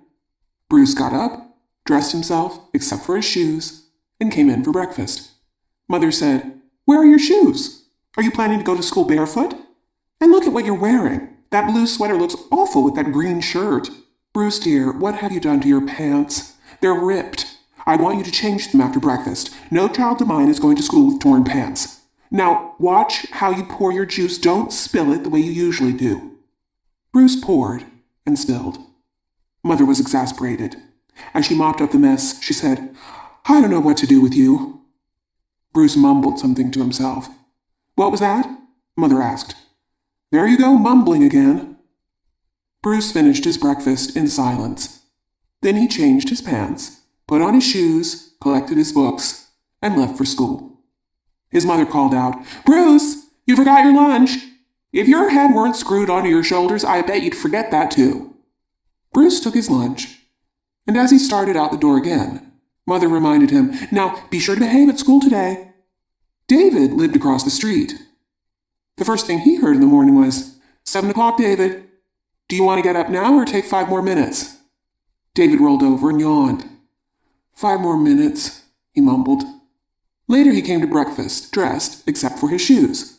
Mother said, "Hey, you're dressed already. All you have left to put on are your shoes." "Uh-oh. There's a rip in the seam of your pants. Looks as if the whole side could split. Shall I sew it on you while you stand up, or would you rather change?"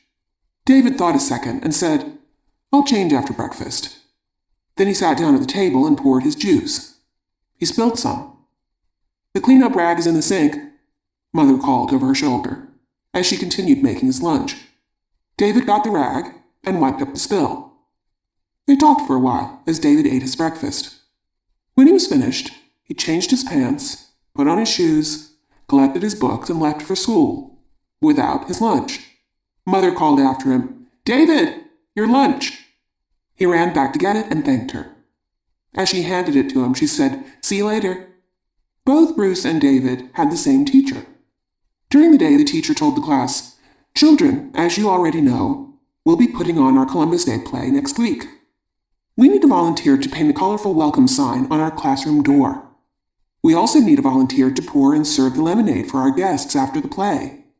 And finally, we need someone who will go around to the other third grade classes and make a short speech inviting everyone to our play and telling them the time, day, and place."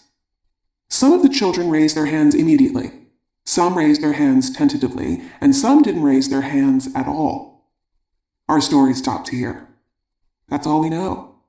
About what happened afterward, we can only guess. But it certainly does leave us with food for thought. Take a moment now to consider these questions and answer them for yourself. Number 1. Would David be likely to raise his hand to volunteer? Number 2. Would Bruce? Number 3. What is the relationship between how children think of themselves and their willingness to accept challenges or risk failure? Number 4. What is the relationship between how children think of themselves and the kinds of goals they set for themselves? Now that you've explored your own thoughts, I'd like to share mine with you. Granted, there are children who manage to brush off the belittling they get at home and still rise to the challenges of the outside world. And granted, there are some children who are treated with regard at home who still doubt their own abilities and shrink from challenge.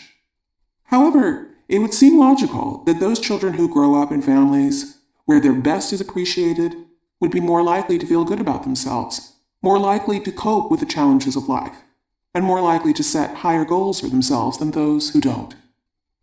As Nathaniel Branden has said in his book, The Psychology of Self-Esteem, there is no value judgment more important to man, no factor more decisive in his psychological development and motivation than the estimate he passes on himself. The nature of his self-evaluation has profound effects on a man's thinking processes, emotions, desires, values, and goals. It is the single most significant key to his behavior. If a child's self-esteem is so important, then what can we as parents do to enhance it? Certainly all the principles and skills we've talked about so far can help a child see himself as a person of worth. Each time we show respect for his feelings, each time we offer him a chance to make a choice or give him a chance to solve a problem, he grows in confidence and self-esteem. How else can we help our children build a positive and realistic self-image? Surely praising them would seem to be another part of the answer. But praise can be tricky business. Sometimes the most well-meant praise brings about unexpected reactions. See for yourself if this is so. In the following exercise, you'll find a description of 4 different hypothetical situations in which someone praises you. Please listen to each situation and jot down your reactions to the praise you received. Situation 1. You have an unexpected guest for dinner. You heat a can of cream of chicken soup, add some leftover chicken, and serve it over minute rice. Your guest says, "You're a great cook." Now, write down your inner reaction. Situation 2. You just changed out of your sweater and jeans into a new outfit to go to an important meeting. An acquaintance approaches you, looks you over, and says, "You're always so beautifully dressed." Your inner reaction? Situation 3. You're taking an adult education course. After a lively class discussion in which you participate, another student comes up to you and says, "You have a brilliant mind." Your inner reaction? Situation 4. You've just started learning how to play tennis, and hard as you try, you still aren't making any progress with your serve. The ball usually goes into the net or off the court. Today you're playing doubles with a new partner, and your first serve lands where you hope it will. Your partner comments, "Hey, you've got a perfect serve." Your inner reaction? You've probably discovered for yourself some of the built-in problems of praise. Along with some good feelings can come other reactions. Praise can make you doubt the praiser. If she thinks I'm a good cook, she's either lying or knows nothing about good food. Praise can lead to immediate denial. Always beautifully dressed. You should have seen me an hour ago. Praise can be threatening. But how will I look at the next meeting? Praise can force you to focus on your weaknesses. Brilliant mind, are you kidding? I still can't add a column of figures. Praise can create anxiety and interfere with activity. I'll never be able to hit the ball like that again. Now I'm really uptight. Praise can also be experienced as manipulation. What does this person want from me? I remember my own frustrations whenever I tried to praise my children. They'd come to me with a painting and ask, "Is it good?" I'd say, "What a beautiful painting." They'd ask, "But is it good?" I'd say, "Good? I told you it's beautiful, fantastic." They'd say, "You don't like it." The more extravagantly I praised, the less I got through. I never understood their reactions. After my first few sessions with Dr. Ganat, I began to realize why my children rejected my praise as fast as I gave it. He taught me that words that evaluate good, beautiful, fantastic made my children as uncomfortable as you probably felt in the exercise you just did. But most important, I learned from him that helpful praise actually comes in 2 parts. Number 1, the adult describes with appreciation what he or she sees or feels. Number 2, the child, after hearing the description, is then able to praise himself. I recall the first time I tried putting that theory into practice. My 4-year-old came home from nursery school, shoved a page of penciled scribble under my nose, and asked, "Is it good?" My first reaction was an automatic, "Very good." Then I remembered, no, I've got to describe. I wondered, how do you describe scribble? I said, "Well, I see you went circle, circle, circle, wiggle, wiggle, wiggle, dot, dot, dot, dot, dot, dot, dot, and slash, slash." "Yeah," he nodded enthusiastically. I said, "How did you ever think to do this?" He thought a while. "Because I'm an artist," he said. I thought, it's a remarkable process. The adult describes, and the child really does praise himself. Following, you'll find more examples of how descriptive praise works. Descriptive praise. Instead of evaluating, "You cleaned your room, what a good girl you are." Child. "I'm not so good. I stuffed some toys under the bed." Describe what you see or feel. "I see a lot of work has been going on here. All the blocks are back on the shelf, every record is in its jacket, and every single marble has been picked up. It's a pleasure to walk into this room." Child. "I really know how to clean up when I want." Instead of evaluating, "This scarf you made me is beautiful, very, very nice." Child. "I wonder if he really likes it." Describe what you see or feel. "Look at this rich red color and these thick fringes and all these rows and rows of even stitches. And it's wide, too. This scarf will really keep me warm on a cold day." Child. "He likes it." Instead of evaluating, "This is lovely. You write good poetry." Child. "Does she really mean it?" Describe what you see or feel. "I'm very moved by your poem about the eagle. I especially love the line, 'The beat of giant wings.'" Child. "I can write good poems. Tomorrow I'll write another." I must confess that in the beginning I was dubious about this new method of praise. Even though it had worked for me once, the very thought of having to change to a descriptive style of praising irritated me. Why should I have to give up "great, wonderful, terrific," which came so naturally to me, and find another way to express my honest enthusiasm? But I tried anyway, dutifully at first, And after a while I noticed that the children really did begin to praise themselves. For example, me, instead of, "Jill, you're terrific. You figured out that the cans of corn on sale, the 3 for $1 ones, are actually more expensive than the brands that aren't on sale. I'm impressed." Jill, grinning, "I got the smarts." Me, instead of, "Andy, you're great. That was a complicated phone message you took from Mrs. Vecchio. It was written so clearly I knew exactly why the meeting was postponed, who I had to call, and what I had to tell them." Andy, "Yeah, I'm a pretty dependable kid." There was no doubt about it. The children were becoming more aware and appreciative of their own strengths. This alone was an incentive for me to continue making an effort. And it was an effort. It's a lot easier to say wonderful about something than to really look at it and experience it and then describe it in detail. In this next exercise, you'll have a chance to practice using descriptive praise. As you hear about each situation, take time out to picture in your mind exactly what it is your child has done. Then write down, in detail, what you see or what you feel. Situation 1. A young child has just dressed herself for the first time. She stands in front of you, hoping you'll notice. Praise unhelpfully. Praise by describing in detail what you see or feel. What might the child say to herself? Situation 2. You've been invited to see your child in a school play. He or she plays the part of king, queen, or witch. Choose one. After the show, your youngster comes running up to you and asks, "Was I good?" Praise unhelpfully. Praise by describing in detail what you saw or what you felt. What might the child say to himself? Situation 3. You notice that your child's schoolwork is improving in small ways. His compositions now have margins. He's been drilling himself on his vocabulary words until he knows them. His last report was finished 1 day ahead of time. Praise unhelpfully. Praise by describing in detail what you see or what you feel. What might the child say to himself? Situation 4. You've been sick in bed for a few days. Your child has drawn you a get well card decorated with balloons and hearts. She hands it to you and waits for your response. Praise unhelpfully.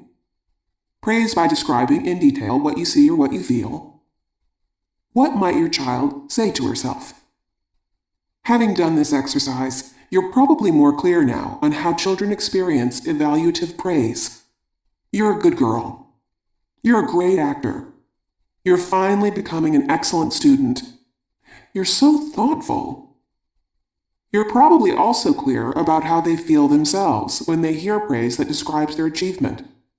I see you put your shirt on with the tag in the back, you zipped your pants, you put on matching socks, and you buckled your shoes. What a lot of different things you did. You were such a regal queen. You stood tall and straight, and when you gave your big speech, your voice filled the auditorium. Seems to me you're putting extra effort into your schoolwork these days. I notice your compositions have margins, your reports are done ahead of time, and you've worked out a way to teach yourself vocabulary.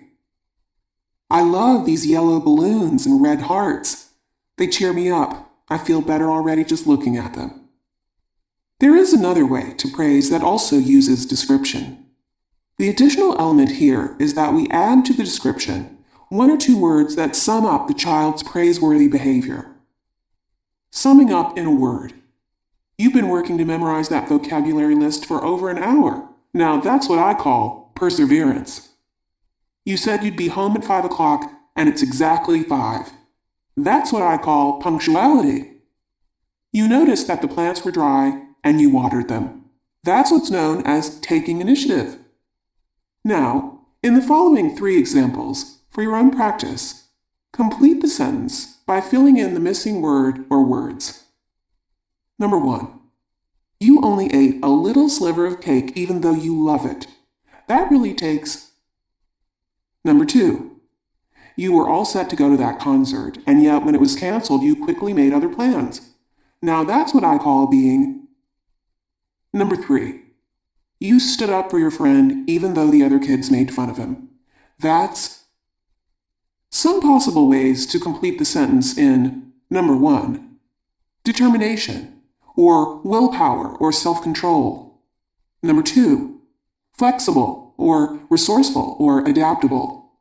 Number 3, friendship, or loyalty, or courage. There's nothing sacred about any of the words listed above. And again, there are no right or wrong answers. The point is to find a word that will tell a youngster something about himself that he may not have known before, to give him a new verbal snapshot of himself. What I personally like about this way to praise is that it's so doable. It's a matter of really looking, really listening, really noticing, and then saying aloud what you see and what you feel. One wonders how such a simple process can have such a profound effect. And yet day after day, from our small descriptions, our children learn what their strengths are. A child finds out that he can take a confusing mess of a room and turn it into a neat, orderly room. That he can make a gift that's useful and gives pleasure. That he can hold the attention of an audience. That he can write a poem that's moving. That he is capable of being punctual, of exercising willpower, of showing initiative, resourcefulness. All of that goes into his emotional bank, and it can't be taken away. You can take away good boy by calling him bad boy the next day, but you can't ever take away from him the time he cheered his mother with a get well card, or the time he stuck with his work and persevered even though he was very tired. These moments, when his best was affirmed, become lifelong touchstones to which a child can return in times of doubt or discouragement. In the past, he did something he was proud of. He has it within him to do it again. Written assignment. Number 1.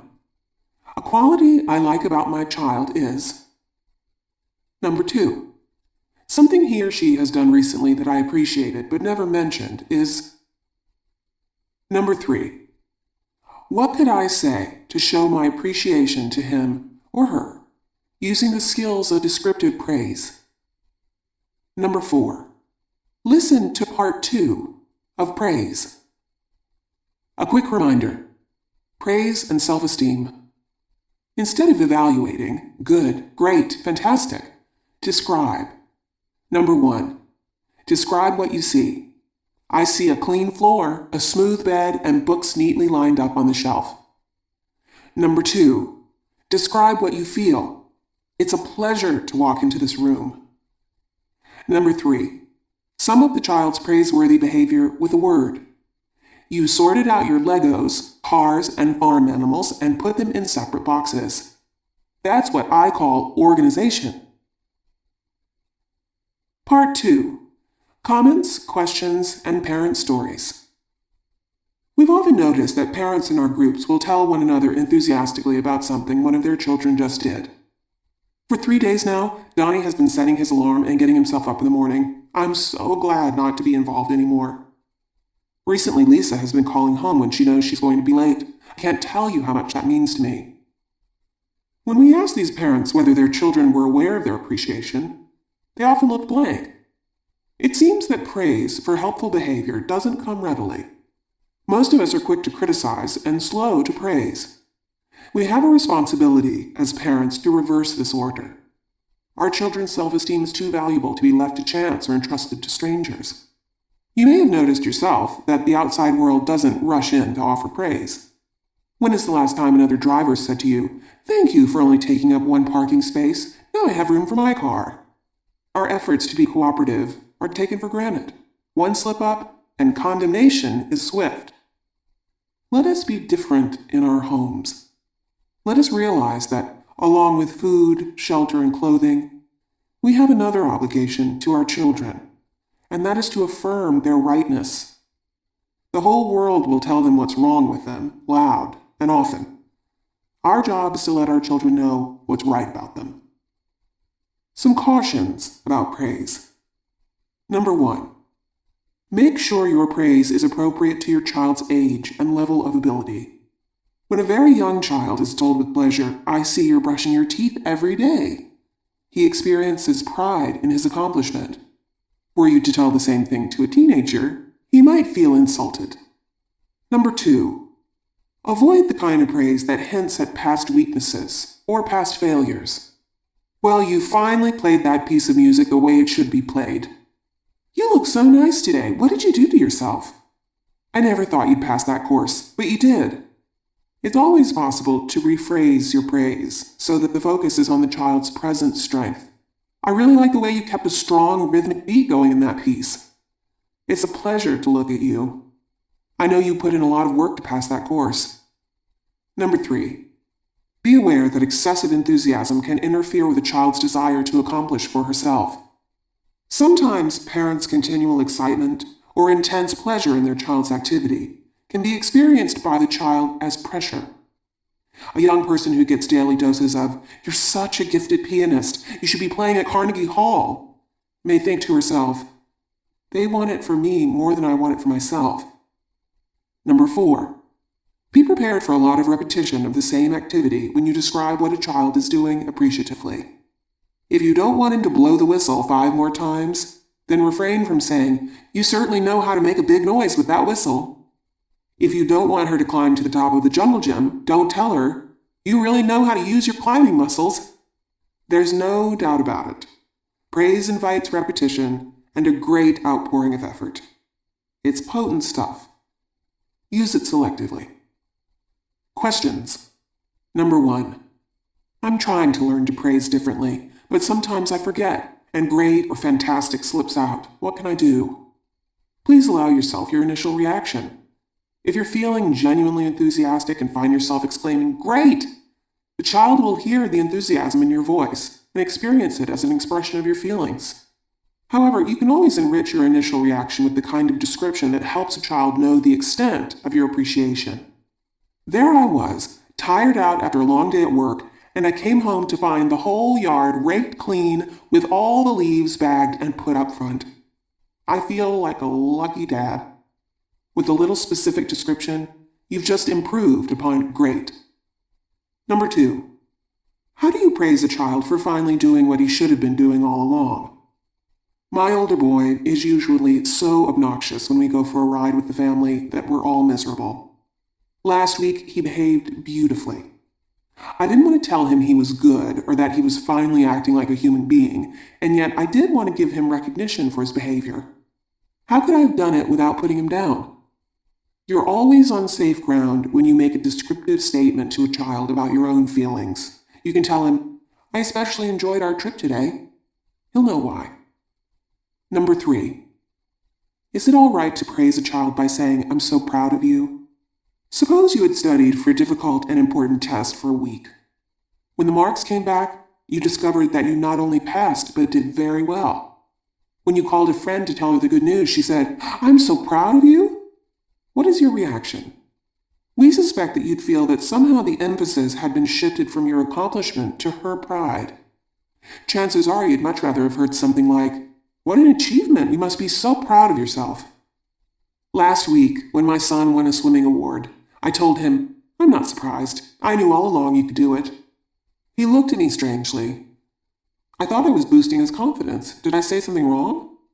When a parent says, "I knew all along you could do it," he's giving credit to his own omniscience rather than to his child's achievements.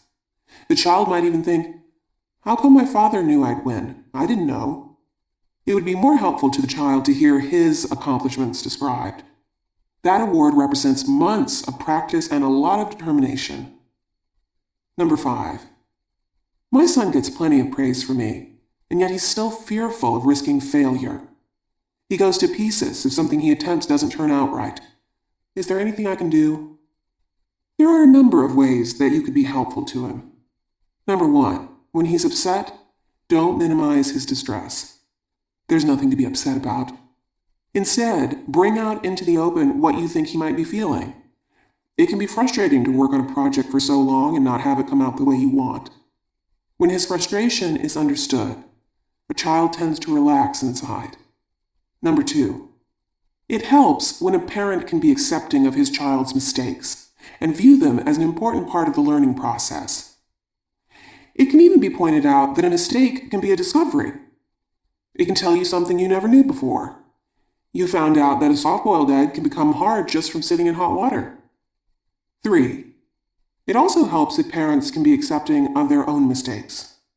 When parents beat up on themselves, I forgot my key again. What is the matter with me? That was such a dumb thing to do. How could I be so stupid? I'll never learn. Children conclude that this is the proper way to treat themselves when they make mistakes. Instead, let us provide a more humane, solution-oriented model for our children. When we do something we wish we hadn't, let's seize the opportunity to say aloud to ourselves, "Oh, heck, I wish I hadn't forgotten that key. It's the second time. What can I do to make sure it doesn't happen again? I know. I'll have a duplicate key made up and keep it in a secret place." By being kind to ourselves, we teach our children to be kind to themselves. When parents praise. One evening, several parents were talking about how easy it was to take a child's good behavior for granted, and what an effort it required to make an appreciative comment. They decided to assign themselves the task of looking actively for and commenting on anything positive their children did, instead of letting it slip by. One mother came up with the following list of things she normally would never have mentioned to her 5-year-old. This week, Paul learned the word evaporation and the concept of it. He played with a 7-month-old infant with gentleness. He gave me privacy and quiet after I told him how much I needed it. He expressed his anger in words. Another mother told us, "Yesterday, Joshua, age 3 3/4, wanted me to read a story to him as we were on our way out. When I told him I didn't have the time to read because we had to leave, he said to me, 'I didn't mean read to me before we go, I meant after we come home.' I said to him, 'Joshua, you really know the difference between before and after?' Joshua replied proudly, 'Yup.' Then he thought a while and said, 'And I know I want a cookie before dinner.'" Here's another example from a father who decided to start validating his 7-year-old daughter's strengths. One morning he told her, "I see a girl who can get up in the morning all by herself, eat breakfast, get washed and dressed, and be ready for school on time. Now that's what I call self-reliance." A few days later, when she was brushing her teeth, she called her father over and pointed to her mouth. "Now that's what I call clean teeth," she said. Several parents also began to notice how often praise seemed to motivate their children to want to be more cooperative, to work harder than ever. Here are their experiences. My husband and I wanted to sleep late on a Sunday morning, and our 2 children did not come in to wake us as usual. When I awoke, I went into them and said, "Bryn, she's 6, it must have been so difficult for you to stay out of Mommy and Daddy's room. That took a lot of willpower." Bryn said to me, "I know what willpower is. That means when you want to wake up your Mommy and Daddy, but you know you shouldn't, so you don't. Now I'm going to set the table and make breakfast." And she did. Michael called me in to show me that he made his bed for the first time. He was jumping up and down with excitement. I didn't have the heart to tell him that the spread didn't cover the pillows or that it was dragging on the floor on one side and short on the other. I just said, "Wow, you got the spread to cover most of the bed." The next morning, he called me in again and said, "See, I got it to cover the pillow, too. And I made the sides even." It was amazing to me. I always thought that for a child to improve, you had to point out what they did wrong. But by my telling Michael what he did right, he seemed to want to improve on his own. It bothered me that Hans never takes initiative for doing any job around the house. By the age of 9, I feel he should be taking more responsibility. Tuesday night, I asked him to set the table. Usually he needs constant prodding to finish a task, but this time he did it all with no reminders. I said to my husband within earshot of Hans, "Frank, did you see what Hans did? He got the placemats out, the dishes, the salad bowl, the napkins, the silverware, and he even remembered your beer. That's really taking full responsibility." There was no apparent reaction from Hans. Later, when I went upstairs to put my younger son to bed, I asked Hans to come up in 15 minutes. He said, "Okay." In 15 minutes, he was up and in bed. I said, "I asked you to come up and be in bed in 15 minutes, and here you are, exactly on time. That's what I call being a person of your word." Hans smiled. The next day, Hans came into the kitchen before supper and said, "Mom, I came to set the table." I was thunderstruck. I said, "You came before I called you. I really appreciate that." Since then, I've been noticing scattered instances of change. One morning he made the bed without being asked. Another morning he dressed before breakfast. It seems the more I look for the best in him, the easier it is for him to be better. I used to operate on the reward system. Whenever I was worried that Melissa might not behave, I'd say, "If you're good, I'll buy you ice cream, or a new toy, or whatever." Melissa would be good that one time, but then I had to promise her another reward for the next time. Recently, I've stopped saying, "If you're good, I'll..." Instead, I say, "Melissa, it would be helpful to me if..." And when she does do something helpful, I try to describe it back to her. For example, last weekend, I told her that it would be helpful if she made her grandparents feel welcome when they visited. When they came on Sunday, she was terrific with them. After they left, I told her, "Melissa, you made Granny and Pop so happy when they were here. You told them jokes, offered them some of your trick-or-treat candy, and you showed them your gum wrapper collection. That's what I call hospitality." Melissa just glowed. With the old way, she felt good for the moment because she got a reward. With this new way, she feels good about herself as a person. Often children can use praise at the very times that we're least likely to give it to them, when they're not doing especially well. In these next two examples, you'll see parents praising under difficult circumstances. Last year, in 3rd grade, Lisa's penmanship was awful. The teacher mentioned it to me. I felt as if I myself had been criticized. I began to point out to Lisa every night how sloppy her homework was and how poorly formed her letters were. A few months later, Lisa wrote a note to the teacher saying how much she liked her. The note wasn't signed. When I mentioned to Lisa that she forgot to sign the note, she said, "The teacher will know it's from me because of the bad handwriting." My heart sank. The child said it so matter-of-factly because she had accepted the fact that her writing was poor and nothing could be done. After reading Liberated Parents, Liberated Children, I began all over. Each night that Lisa showed me her homework, instead of criticizing, I would find one neat sentence, or one word, or at least one neat letter and comment on it. After a few months of no criticizing and a little deserved praise, her handwriting has improved 100%. This was one day I was glad for whatever skills I knew. I was driving home with my children, 2, 6, and 9 years old. Jennifer, my 6-year-old, decided to open up a big plastic bowl of popcorn, which of course she spilled all over the car. All kinds of responses went through my hassled brain. "Greedy kid, couldn't you wait till we got home? Now look what you've done." Instead, I just described the problem in a matter-of-fact voice. I said, "Popcorn is all over the car. That needs a vacuum." When we arrived home, Jennifer immediately went into the house to get the vacuum cleaner out of my room. However, nothing ever goes smoothly. When Jennifer took out the vacuum cleaner, she knocked over a plant and there was dirt all over my bedroom. This was too much for a 6-year-old to handle. She completely broke down in hysterical tears. For a moment, I didn't know what to do. Then I tried to reflect her feelings. "This is just too much. How frustrating." And so on and so on. She eventually calmed down enough to tackle the car, but the thought of the bedroom was still too much. She cleaned the car and called me out to see it.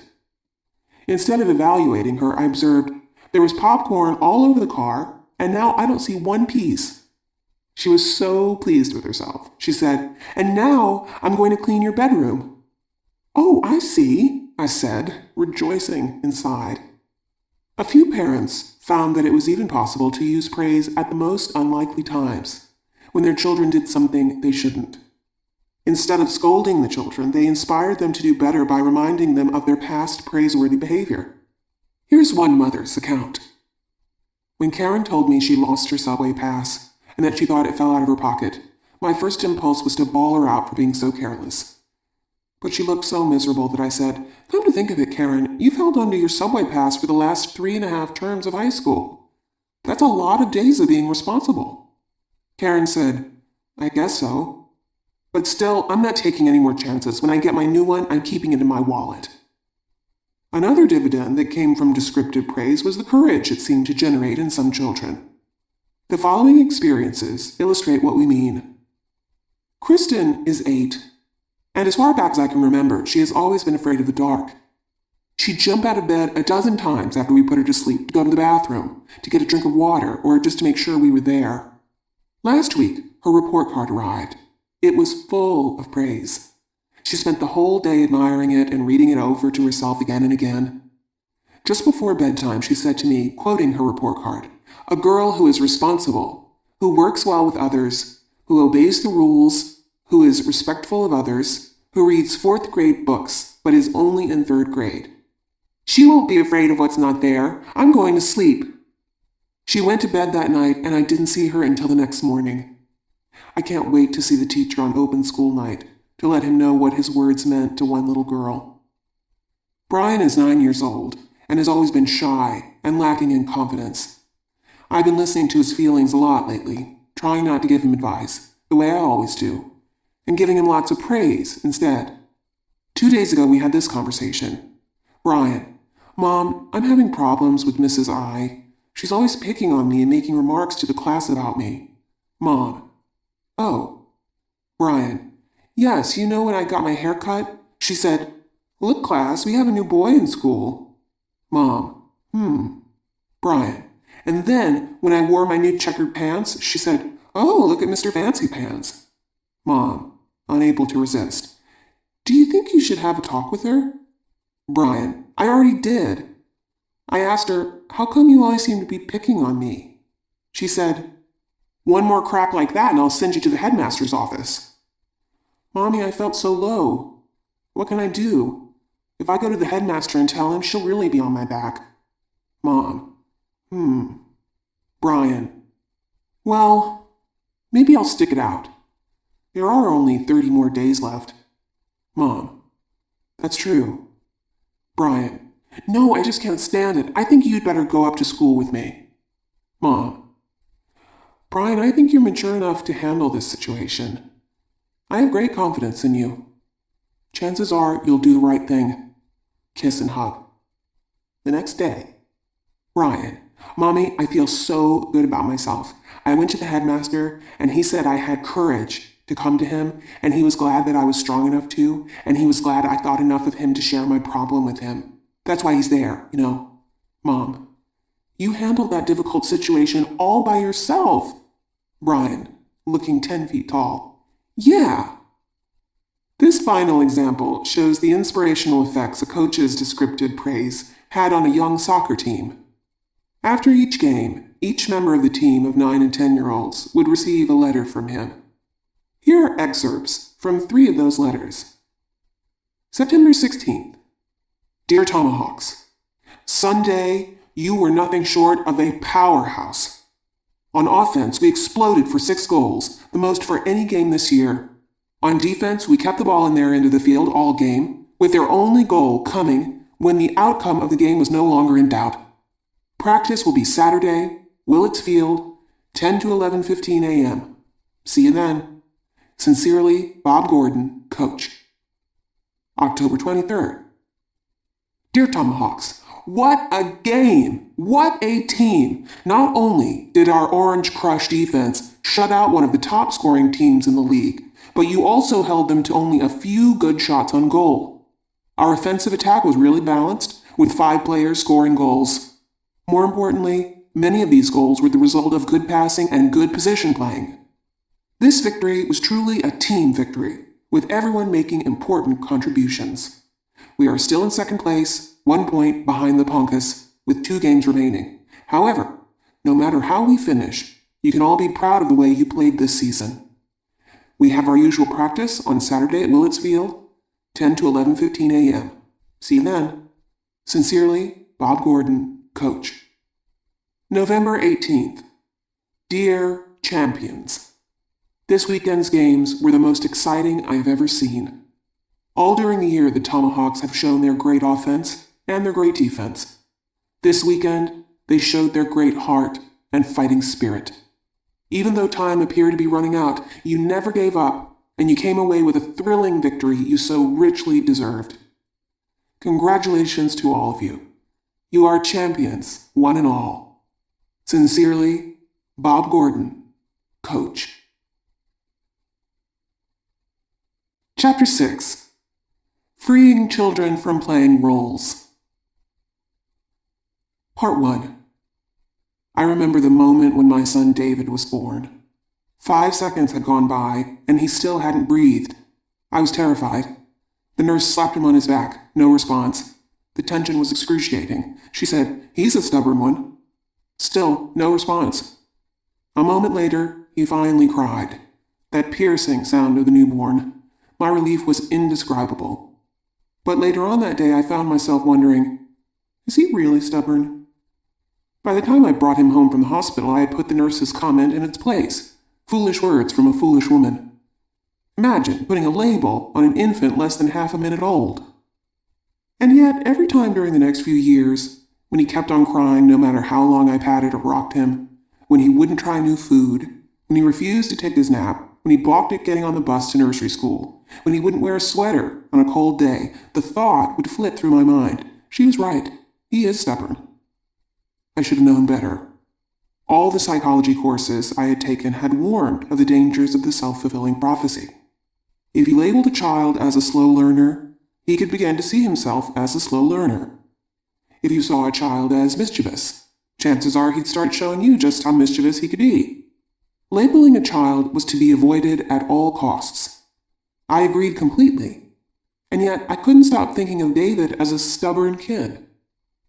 The only comfort I had was in knowing I wasn't alone. At least once a week, I'd hear some parent somewhere say something like, "My oldest is my problem child. The youngest is a pleasure. Bobby is a born bully. Billy's a pushover. Anyone can take advantage of him. Michael is the lawyer in the family. He's got an answer for everything.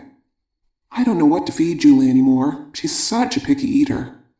It's a waste of money to buy anything new for Richie. He destroys everything he lays his hands on. The boy is just plain destructive." I used to wonder how these children acquired their labels to begin with. Now, after years of hearing about what goes on inside families, I realize that the casting of a child in a role could start very innocently. For instance, one morning, Mary says to brother, "Get me my glasses." Brother says, "Get them yourself and quit bossing." Later, she says to mother, "Brush my hair and make sure you get out all the knots." Mother says, "Mary, you're being bossy again." Still later, she says to Daddy, "Don't talk now, I'm watching my show." Daddy responds, "Listen to the big boss." And little by little, the child who's been given the name begins to play the game. After all, if everyone calls Mary bossy, then that's what she must be. You may be wondering, is it okay to think of your child as bossy as long as you don't call her by that name? That's an important question. Can the way a parent even thinks about a child affect the way a child thinks about herself? In order to become more clear about the relationship between how parents see their children and how children see themselves, let's try this experiment now. As you listen to the next 3 scenes, imagine that you are the child in each of them. Scene 1. You're about 8 years old. One evening, you walk into your living room and find your parents working on a big jigsaw puzzle together. As soon as you see what they're doing, you ask if you can do the puzzle with them. Mother says, "Did you do your homework yet? Were you able to understand it?" You say, "Yes," and ask again if you can help with the puzzle. Mother says, "Are you sure you understood all the homework?" Father says, "I'll go over the math with you a little later." Again, you ask to help. Father says, "Watch carefully how Mom and I do the puzzle, and then we'll let you see if you can put in one piece." As you start to lower a piece into place, Mother says, "No, dear, can't you see that piece has a straight edge? How can you put a straight edge in the middle of a puzzle?" She sighs heavily. Now write down, how do your parents see you? How does their view of you make you feel? Scene 2. The same. You come into the living room and find your parents working on a puzzle. You ask to join them. Mother says, "Don't you have something else to do? Why don't you go watch television?" Your eye suddenly spots a piece for the chimney in the puzzle. You reach for it. Mother says, "Watch out, you'll ruin what we've done." Father says, "Can't we ever have a peaceful moment?" You say, "Please, just this one piece." Father says, "You never give up, do you?" Mother says, "Okay, one piece, but that's it." She looks at Father, shakes her head, and rolls her eyes. Now write down, how do your parents see you? How does their view of you make you feel? Scene 3. The same. As you see your parents working on a puzzle, you step closer to look at it. You ask, "Can I help?" Mother nods and says, "Sure, if you like." Father says, "Pull up a chair." You see a piece that you're certain is part of the cloud and lower it into place. It doesn't fit. Mother says, "Almost." Father says, "Pieces with straight sides generally go on the edge." Your parents continue to work on the puzzle. You study the picture for a while. Finally, you find the right place for your piece. You say, "Look, it fits." Mother smiles. Dad says, "You really persisted with that one." How do your parents see you? How does their view of you make you feel? Were you surprised at how easily you got the message of how your parents saw you? Sometimes it takes no more than a few words, a look, or a tone of voice to tell you that you're either slow and stupid, a pest, or a basically likable and capable person. How your parents think of you can often be communicated in seconds. When you multiply those seconds by the hours of daily contact between parents and children, you begin to realize how powerfully young people can be influenced by the way their parents view them. Not only are their feelings about themselves affected, but so is their behavior. When you were doing this exercise and your parents saw you as slow, did you feel your confidence begin to go? Would you even attempt to do more of the puzzle yourself? Did you feel frustrated because you weren't as quick as everyone else around you? Did you say to yourself, "Why even try?" When you were seen as a nuisance, did you feel that you had to assert yourself in order not to be pushed away? Did you feel rejected and defeated? Or did you feel angry, as if you wanted to mess up their stupid puzzle and get back at them? When you were seen as a basically likable and competent person, did you feel as if you could behave in a likable and competent way? If you made a few mistakes, would you be tempted to give up, or would you tell yourself to try again? Whatever your reactions, it seems safe to conclude that the way parents see their children can influence not only the way children see themselves, but also the way they behave.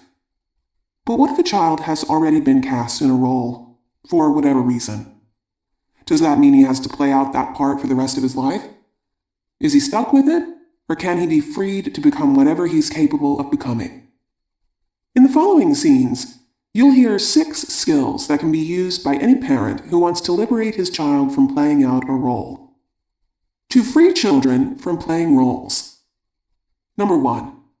Look for opportunities to show the child a new picture of himself or herself. Number 2. Put children in situations where they can see themselves differently. Number 3.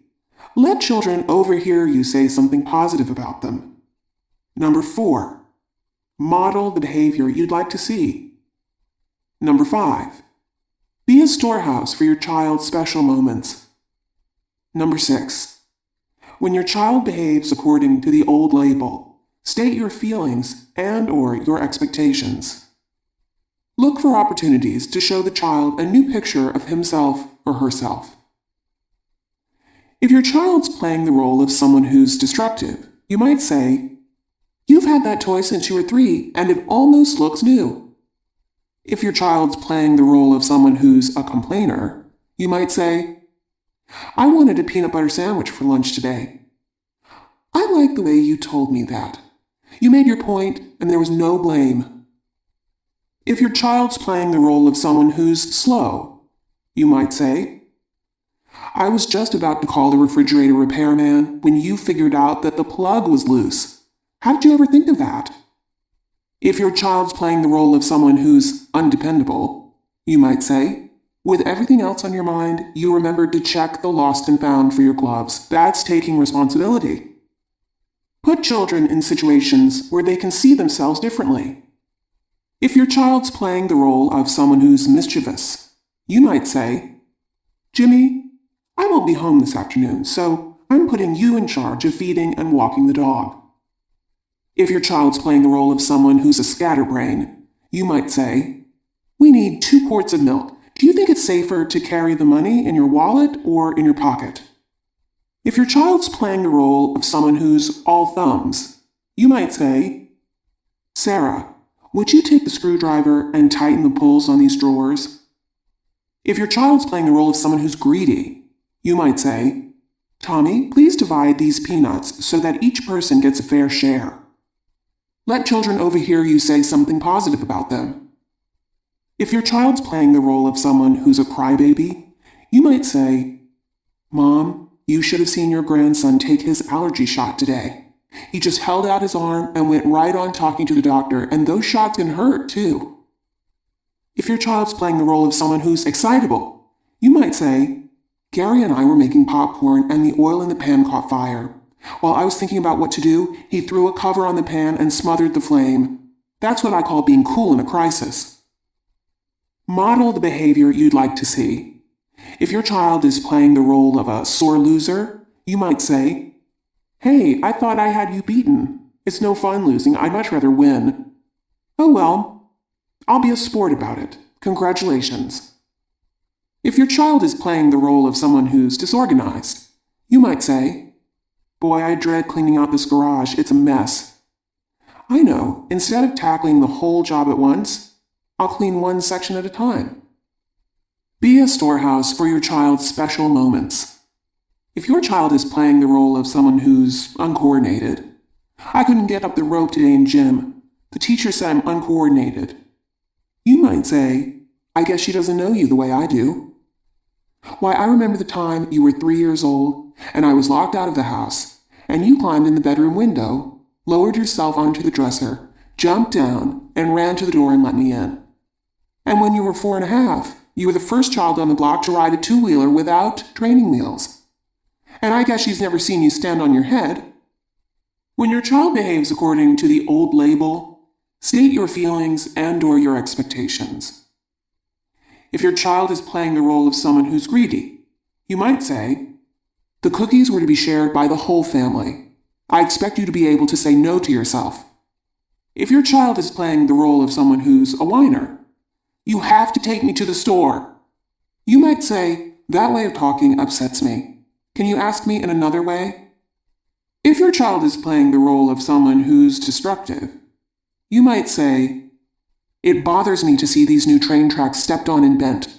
I expect them to be put back in their box when they're not being used." If your child is playing the role of a sore loser, you might say, "I don't like that.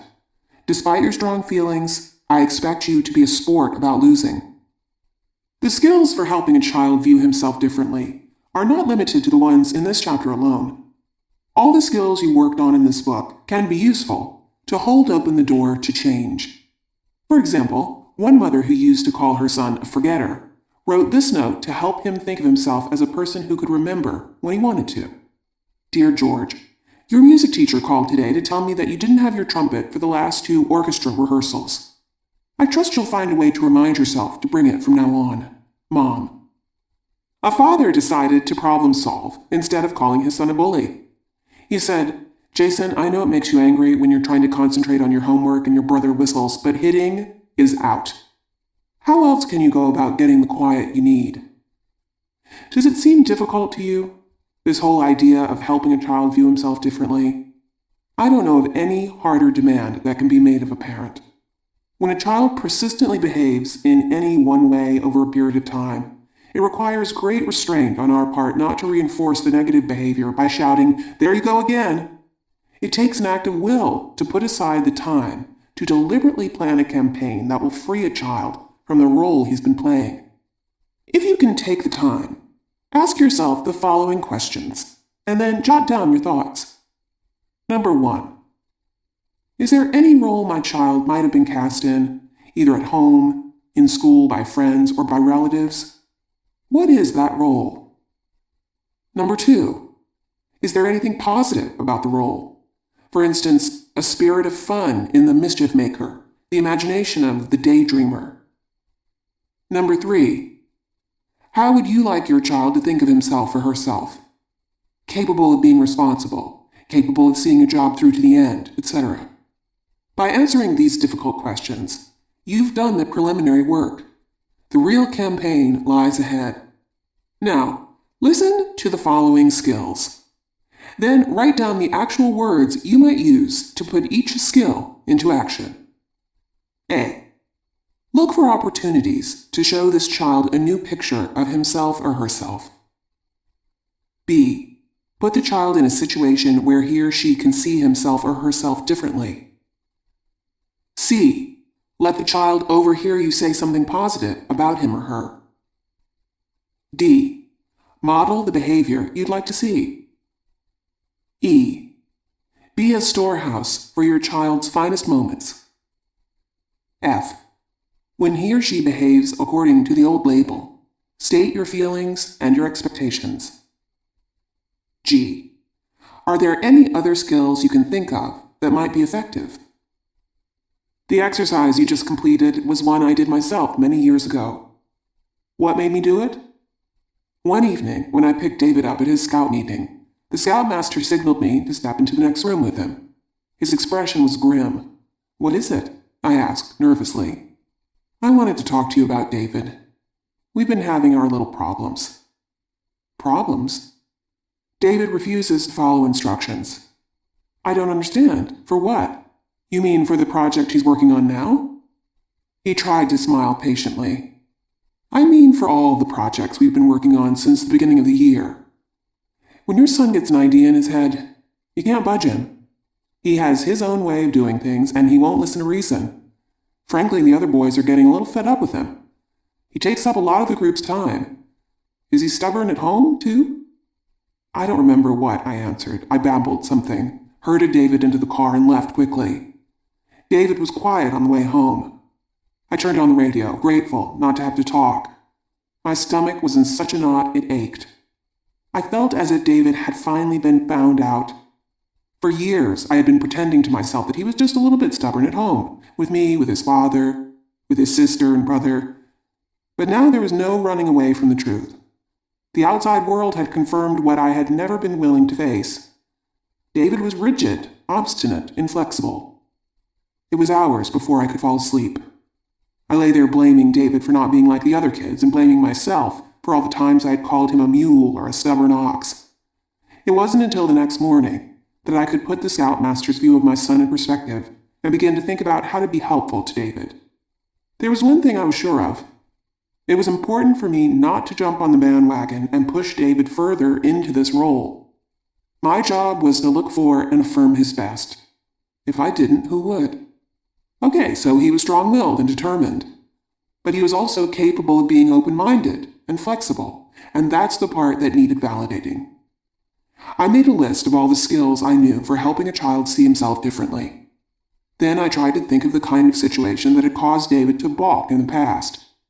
What could I say to him if anything like it happened again? Here's what I came up with. A.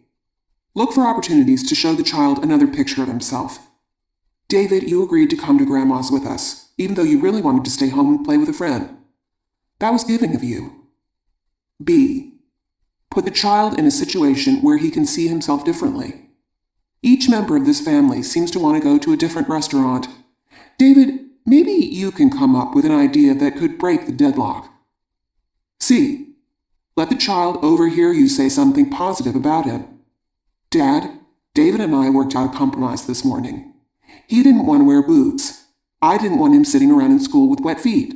Finally, he thought of the idea of wearing his old sneakers to school and bringing along a pair of dry socks and his good sneakers to change into. D. Model the behavior you'd like to see. I'm so disappointed. I had my heart set on seeing a movie tonight, and Dad reminded me that we had agreed to go to a basketball game.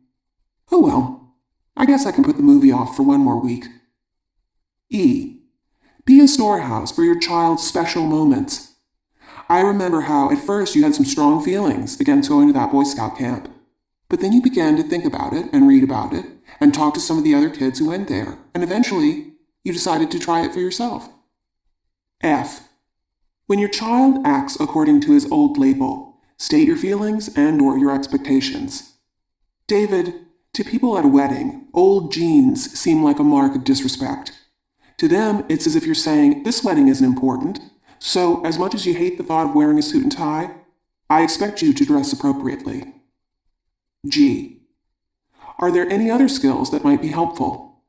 More acceptance of David's negative feelings, more choices, more problem solving. This was the exercise that changed my direction with David.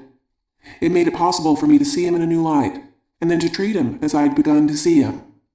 There were no dramatic overnight results. Some days went very well. It seemed the more I appreciated David's capacity to be flexible, the more flexible he was able to be. And some days were still pretty bad. My anger and frustration would drive me right back to square one, and I'd find myself in a shouting match with him all over again. But over the long haul, I refused to become discouraged. I hung on to my new attitude. This determined son of mine had an equally determined mother. The little boy is grown now.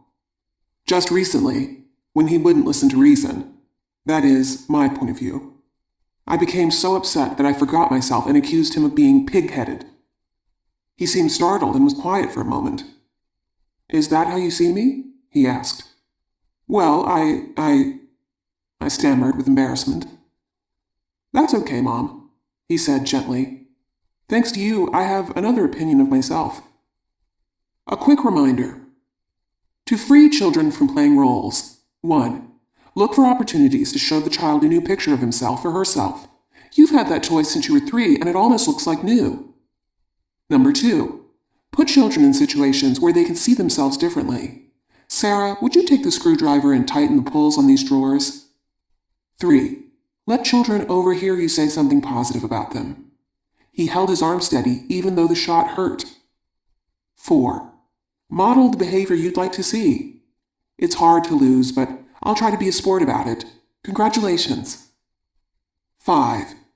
Be a storehouse for your child's special moments. I remember the time you... 6. When your child acts according to the old label, state your feelings and/or your expectations. I don't like that. Despite your strong feelings, I expect sportsmanship from you. Part 2. Parents' Stories, Present and Past. Here are the experiences of several parents who were determined to free their children from the roles in which they had been cast. During the sessions on putting children in roles, I began to feel sick to my stomach. I thought of how disgusted I'd been with Greg recently, and about the awful things I'd been saying to him. I wish you could see yourself. You're acting like such a jerk. Why are you always the one to hold everyone up? I guess I shouldn't expect any more of you. I should know by now how nasty you are. You'll never have any friends. At your age, you're behaving like a 2-year-old. You eat so sloppy, you'll never learn to eat properly.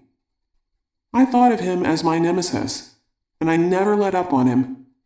To top it off, I had a conference with his teacher this week, and she complained that he was immature. A while ago, I probably would have agreed with her. But that day her words hit me like a ton of bricks. I figured the situation couldn't get much worse, so I decided to try some of the things from our sessions. At the beginning, I found I was too angry to be nice. I knew Greg needed some positive feedback, but I could hardly talk to him. So I wrote him a note the first time he did something right. I wrote, "Dear Greg, I had a nice day yesterday. You made it easy for me to get out on time for the Sunday school carpool. You were up, dressed, and waiting for me. Thanks. Mom." A few days later, I had to take him to the dentist. As usual, he began running all over the office. I took off my watch and handed it to him. I said, "I know you can sit still for 5 minutes." He looked surprised, but he did sit down, and he was quiet until the dentist called him in. After the dentist, I did something I never did before. I took him out alone for a hot chocolate. We actually had a conversation. That night when I put him to bed, I told him that I enjoyed the time we spent together. I find it hard to believe that those few little things could have made a difference to Greg, but he seems to want to please me more, which encourages me. For instance, he left his book and jacket on the floor of the kitchen. Normally, that would be my cue to scream at him. Instead, I told him that it made me mad to have to pick up after him, but that I had confidence he'd remember from now on to put his things where they belong. And at dinner, I stopped criticizing his table manners every second. The only time I say anything is if he does something absolutely gross, and then I try to say it only once. I'm also trying to give him more responsibility around the house, in the hope that he will start behaving more maturely. I ask him to take clothes out of the dryer, to unload the groceries and put them away, and other things like that. I even let him scramble his own egg the other morning, and I kept my mouth shut when some of the egg landed on the floor. I'm almost afraid to say it, but his behavior is definitely better. Maybe it's because I'm better with him. Heather is adopted. From the first day she came to us, she was a joy. And she continued to grow into a sweet, adorable child. I thought of her not only as my pride and joy, but I'd tell her a dozen times a day what happiness she brought to me. It wasn't until I read your chapter on roles that I wondered whether I might be placing too heavy a burden on her to be good, to be my pleasure.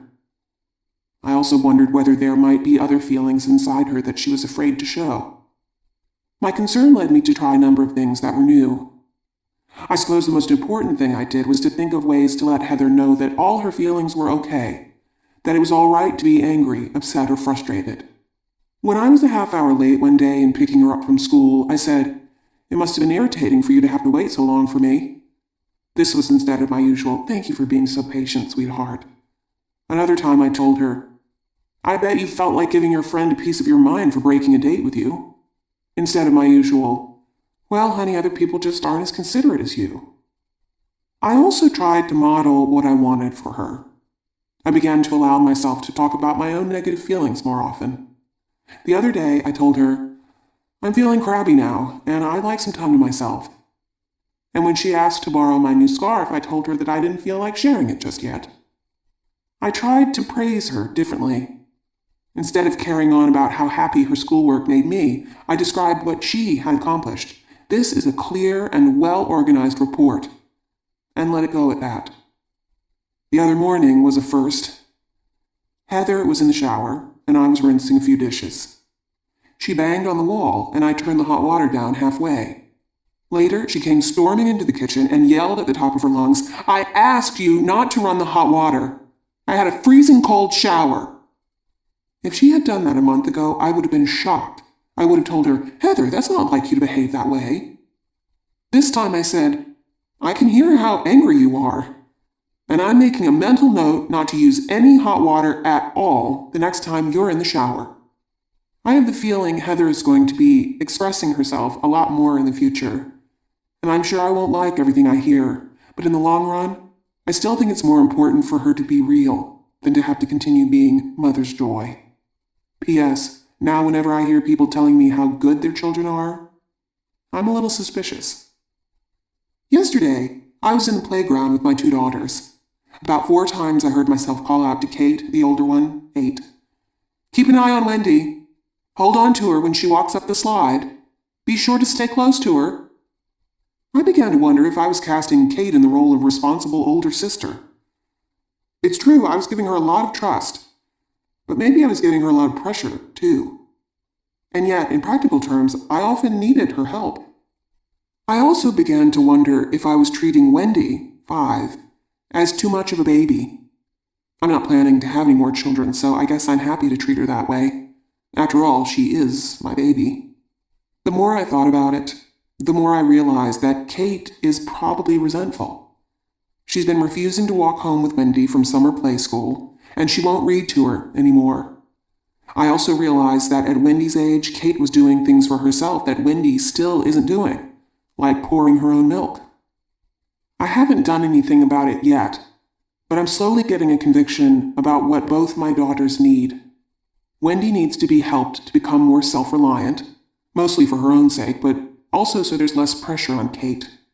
And Kate needs to have a choice about whether she wants to take care of her sister, except when I absolutely need her help. And maybe I can give Kate a little babying, too, once in a while. It's been a long time since I've done that. It was lucky for Neil that I made it to the group last week. When I came home that morning, I got a call from my next-door neighbor. Her voice was shaking. She saw Neil pick 3 of her prized tulips on the way to school. I was beside myself. I thought, here we go again. He'll deny that he had anything to do with it, just the way he did when he took the clock apart. Later, I found the pieces in his room, and the way he did when he told me he skipped a grade. When I called the teacher, she told me no one ever skips anymore. He's been lying so much lately, even his brother has been saying, "Ma, Neil's lying again." I know I haven't handled it well. I always demand that he tell me the truth, and when he doesn't, I usually call him a liar, or give him a lecture on lying or punish him. I suppose I've just been making things worse, but honesty is so important to me and my husband. I can't understand how Neil could be this way. Anyway, as I said before, I was lucky I had a session on roles because even though I was very upset, I knew I didn't want to put Neil in the role of liar again. When he came home for lunch, I didn't fence with him. Did you? Are you sure you didn't? Don't lie to me this time. I got right to the point. I said, Neil, Mrs. Osgood told me you picked her tulips. No, it didn't. It wasn't me. Neil, she saw you. She was standing at the window. You think I'm a liar. She's the one that's a liar. Neil, I don't want to talk about who's lying and who isn't. The thing is done. For some reason, you decided to pick 3 of her tulips. Now, we have to think about how to make amends. Neil started to cry. I wanted some flowers for my teacher. I said, Oh, so that was why. Thank you for telling me what happened. Sometimes it's hard to tell the truth, especially if you think it might get you into trouble. Then he really started to sob. I put him on my lap. I said, Neil, I can hear how sorry you are. Mrs. Osgood is very upset. What can be done? Neil burst into tears again. I'm afraid to tell her I'm sorry. Can you write it? I don't know. Help me. We made up a little note, and he printed it. He's in 1st grade. I said, Do you think that's enough? He looked bewildered. How would you feel about buying her a pot of tulips to fill in the empty spot? Neil broke into a big smile. Could we? Right after school, we went to a florist. Neil picked out a pot with 4 tulips, and he delivered the pot and his note to Mrs. Osgood's doorstep. Then he rang the bell and ran home. I don't think he'll pick her flowers again. And somehow, I don't think he'll lie so much anymore. I just know he'll be more open with me from now on. And when he isn't, I guess I've got to be realistic. I won't put him in the role of liar. I'll find a way to make it possible for him to tell me the truth. One day, toward the end of a session on roles, a father started us reminiscing. He said, I remember when I was a kid, I used to come to my dad with all kinds of crazy schemes. He'd always listen to me very seriously. Then he'd say, Son, you may have your head in the clouds, but your feet are rooted in the ground. Now, that picture he gave me of myself, as someone who dreams but also someone who knows how to deal with reality, has been one that's helped me through some pretty rough times. I was wondering whether anyone else here had that kind of experience. There was a thoughtful silence as each of us began to reach into the past to look for the messages that had marked our lives. Slowly, together, we began to remember aloud. When I was a little boy, my grandmother always used to tell me I had wonderful hands. Whenever I'd thread a needle for her or untie the knots in her wool, she'd say I had goldene Hand. I think it's one of the reasons I decided to become a dentist. My first year of teaching was overwhelming for me. I used to tremble whenever my chairman dropped in to observe a lesson. Afterward, he'd give me 1 or 2 pointers, but then he'd always add, I never worry about you, Ellen. Basically, you're self-correcting. I wonder if he ever knew what an inspiration those words were to me. I hung on to them every day. They helped me believe in myself. When I was 10, my parents bought me a unicycle. For a month, I mostly fell off it. I thought I'd never learn to ride the thing, but one day, there I was, pedaling along, keeping my balance. My mother thought I was remarkable. From then on, whenever I was worried about learning something new, like French, for instance, she'd say, any girl who can ride a unicycle will have no trouble with French. I knew she was being illogical. What did riding a unicycle have to do with learning a language? But I loved hearing it. That was almost 30 years ago. And to this day, whenever I'm faced with a new challenge, I hear my mother's voice. Any girl who can ride a unicycle. I may laugh, but that image still helps me. Almost everyone in the group had a memory to share. When the session ended, we just sat there and looked at one another.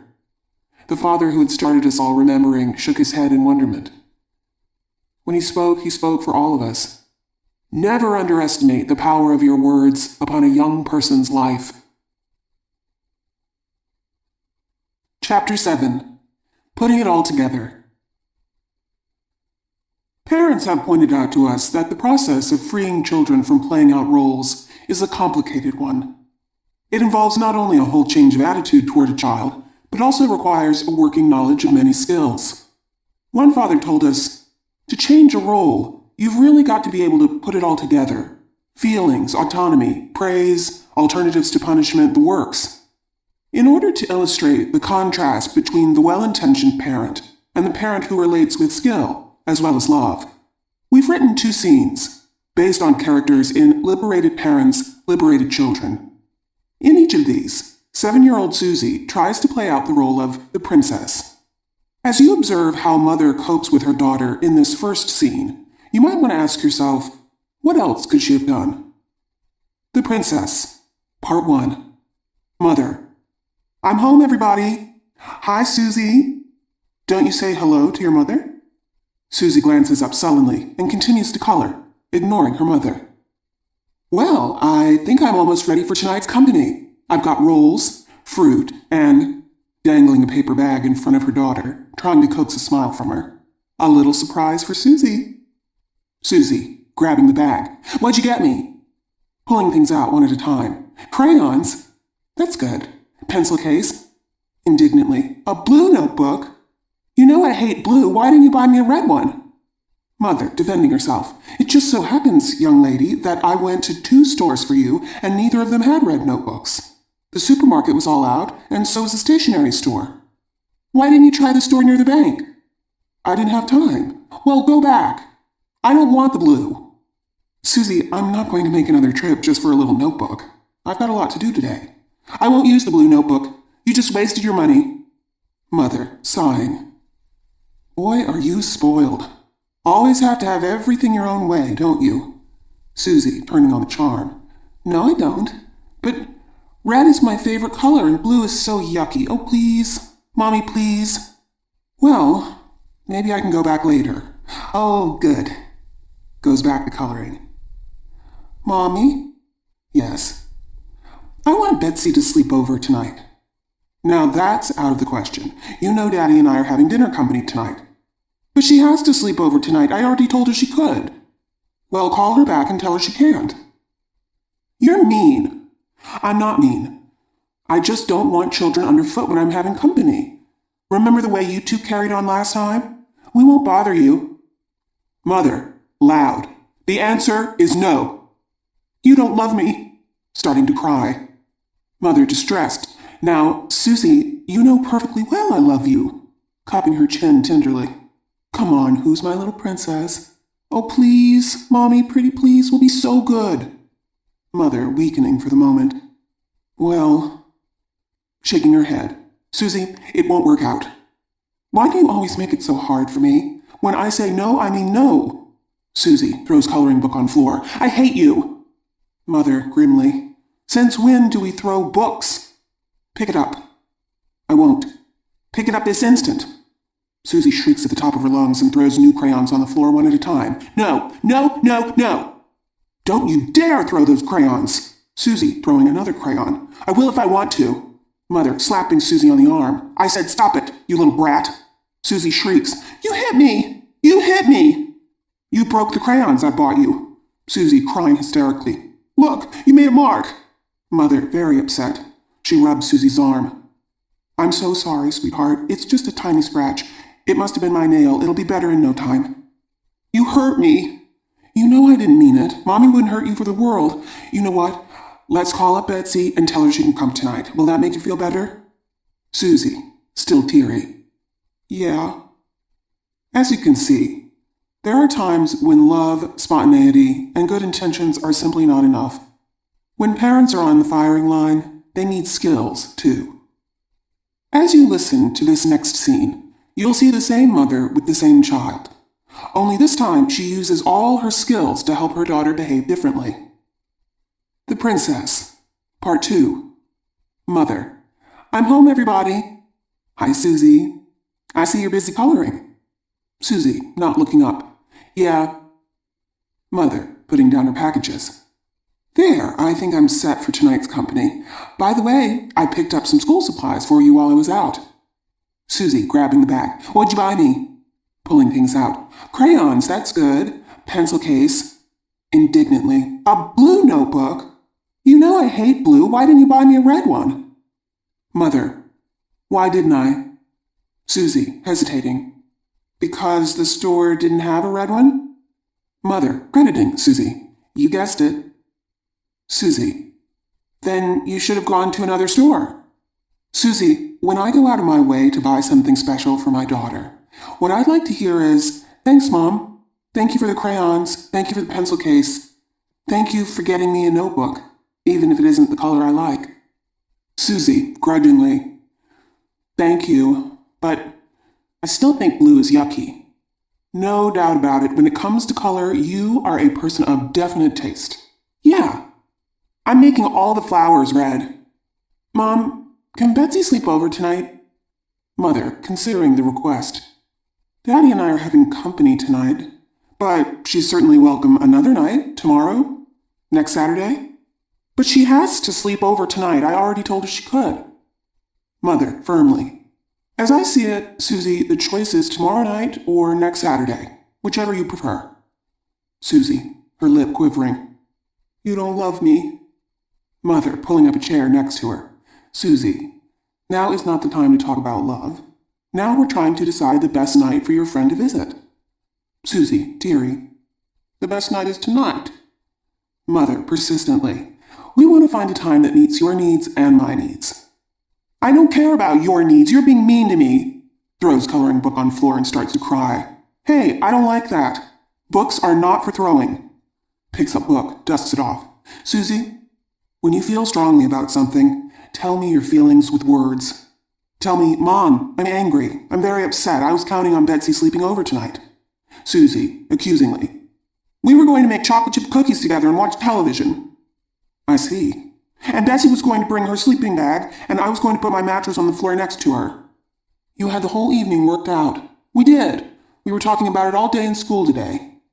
To look forward to something and then have to change your plans can be pretty frustrating. That's right. So, can she come tonight, Mommy? Please, please, pretty please?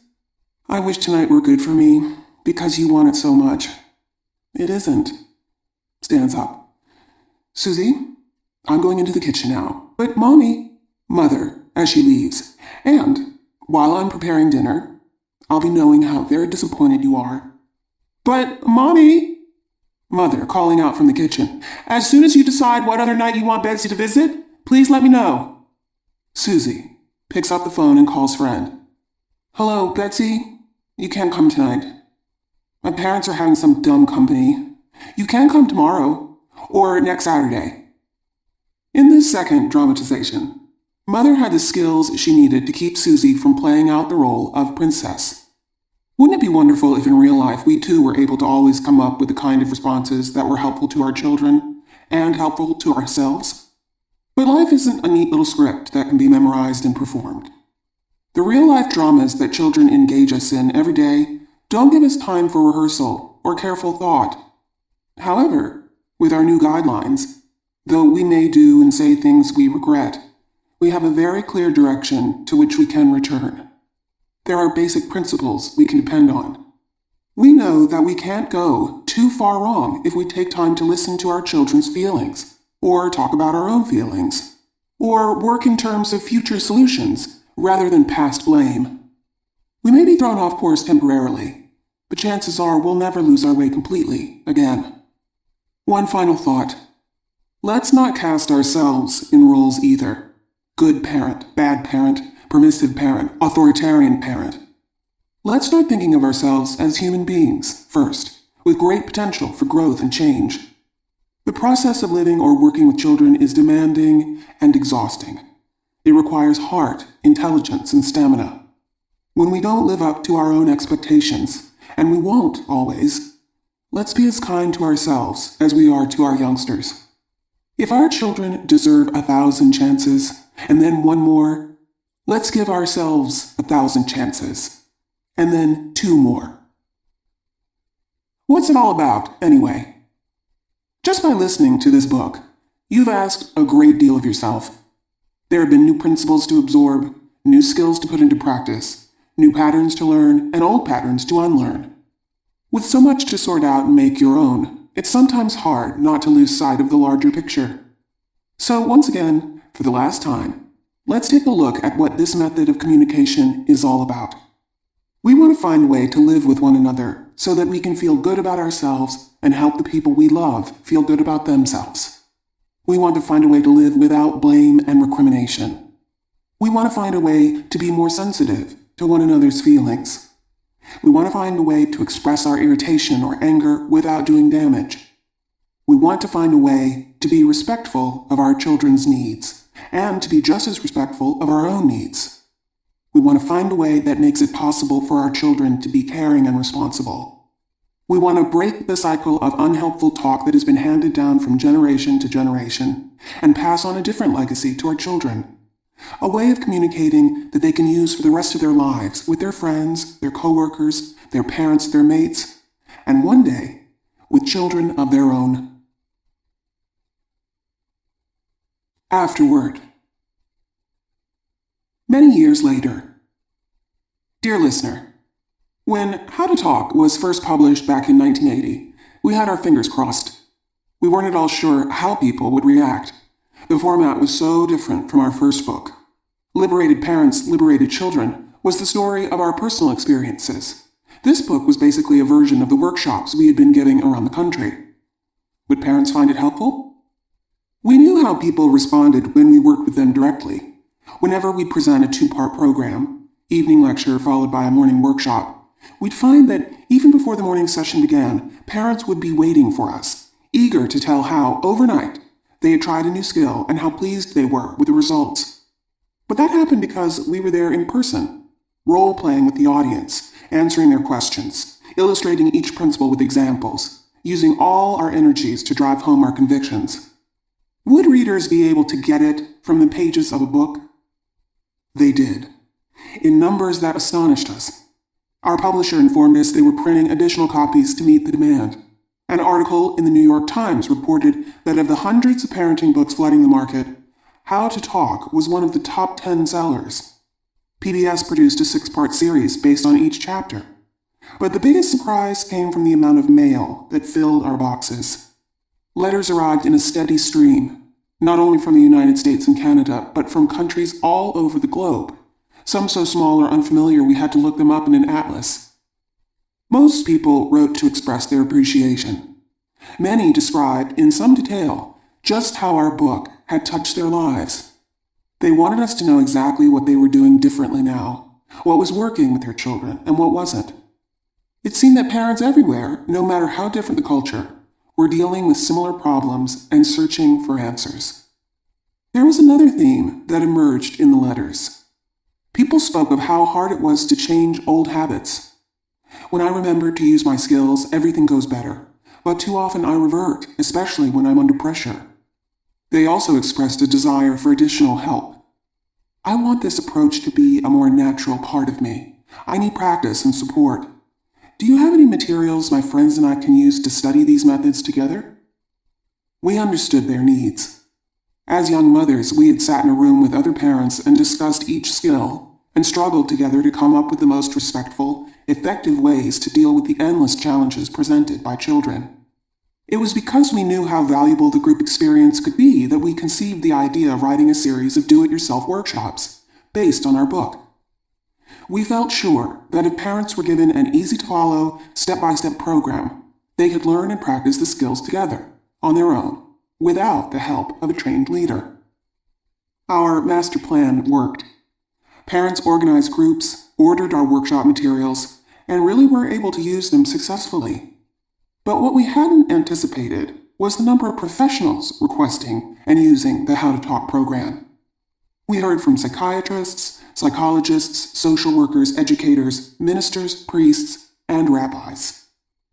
We were also surprised by the variety of organizations using our materials: domestic violence crisis centers, drug and alcohol rehabilitation units, juvenile probation departments, the Boy Scouts, state prisons, schools for the deaf, Head Start, and military bases in the United States and abroad.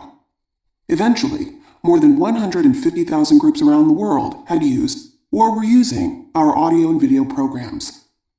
All during this time, we would receive a persistent request, mostly from social service agencies.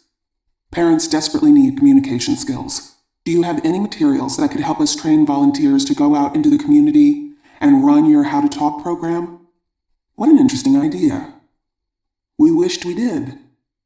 Maybe at some time in the future we could write a A phone call came from the University of Wisconsin Cooperative Extension.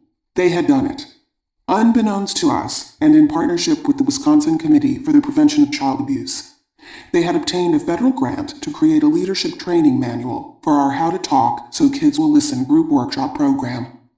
It seems they had already used it to teach more than 100 volunteers how to run our workshops for over 7,000 parents in 13 counties. With great enthusiasm, they described the success of their project and their dream of replicating it in every state. Would we look at their manual, make any necessary changes, and join them in a broader publishing venture? After recovering from the shock of this too-good-to-be-true offer, we made plans to meet with them and work together. The training manual has just been published. So, here we are today on another anniversary of the book we launched with some trepidation so long ago. No one could have predicted then, certainly not us, that it would have such staying power, or that it would take on a life of its own and recast itself into so many different shapes and forms. Nevertheless, once again, we found ourselves with questions. Would How to Talk continue to withstand the test of time? After all, several decades had gone by. In addition to all the mind-boggling technological advances, the whole family picture was changing. There were more single, divorced, and step-parents, more non-traditional families, more homes where both mother and father were out in the workforce, more children in daycare. Were these methods of communicating as relevant in today's harder, harsher, faster world as they were a generation ago? As we reread our book with an eye on the current scene, we both came to the same conclusion. The principles were more important than ever. Because parents, whatever their status, were more stressed and more guilty than ever, torn between the competing demands of work and family, pushing themselves to fit 48 hours into a 24-hour day, trying to do everything for and be everything to all the important people in their lives. Add to that a consumer culture that bombards their children with materialistic values, television that exposes them to explicit sexual images, websites that offer them instant, sometimes unsavory companionship, video games that desensitize them to violence, movies that stimulate them with multiple murders in the name of fun and entertainment. And it's not hard to understand why so many of today's parents feel shaken and overwhelmed. We know full well this book is not a total answer. There are problems that cannot be solved by communication skills alone. Nevertheless, we believe that from this book, parents will find solid support, strategies that will help them cope with the built-in frustrations of raising children, clear methods that will enable them to set limits and impart their values, concrete skills that will keep families close and connected despite pernicious outside forces, language that will empower parents to be firm and nurturing to themselves as well as to their children. We are delighted at the opportunity this anniversary edition presents. It gives us a chance to share with you our current thinking and some of the feedback we've received over the years, the letters, the questions, the stories, the insights of other parents. We hope that somewhere in this mix, you'll find an additional kernel of information or inspiration to help you carry on with the most important job in the world. Adele Faber, Elaine Mazlish. 1. The letters. It's always a great pleasure to hear from our readers, but the letters that are most gratifying are those where people share how they actually use the principles in How to Talk and applied them to the complexities of their lives. Your book has given me the hands-on tools I've been desperately searching for. I don't know how I would have handled all the hurt and anger my 9-year-old son felt about his father and me getting a divorce if I hadn't read How to Talk. Most recent example, Tommy returned from his day with his father, all down in the mouth because his dad called him a turkey. It took all my willpower not to badmouth my ex and tell Tommy his father was the one who was the turkey. Instead, I said, "Oh boy, that must have hurt." Nobody likes to be called names. You wish Daddy would just tell you what he wants without putting you down. I could see by Tommy's expression that what I said helped.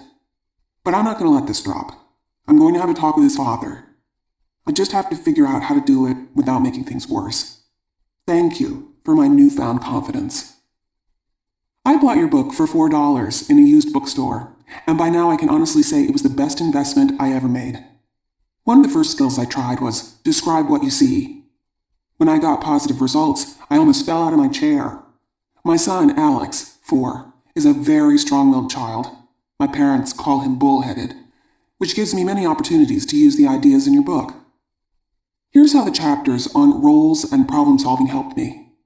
Whenever I participated in Alex's preschool co-op program, I noticed the teacher getting more and more annoyed with him, especially when he wouldn't join the group for singing or anything else that didn't interest him.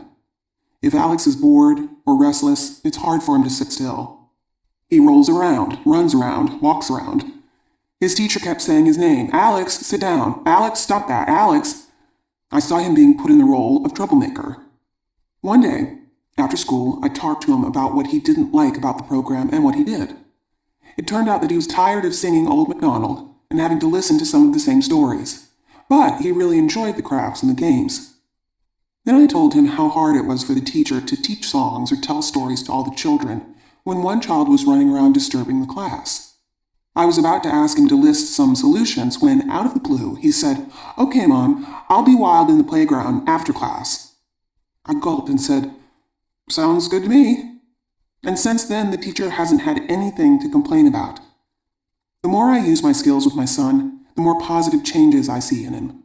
It's as though a new little person has stepped out. The elementary school counselor recommended how to talk when we were having behavior problems with our 6-year-old son.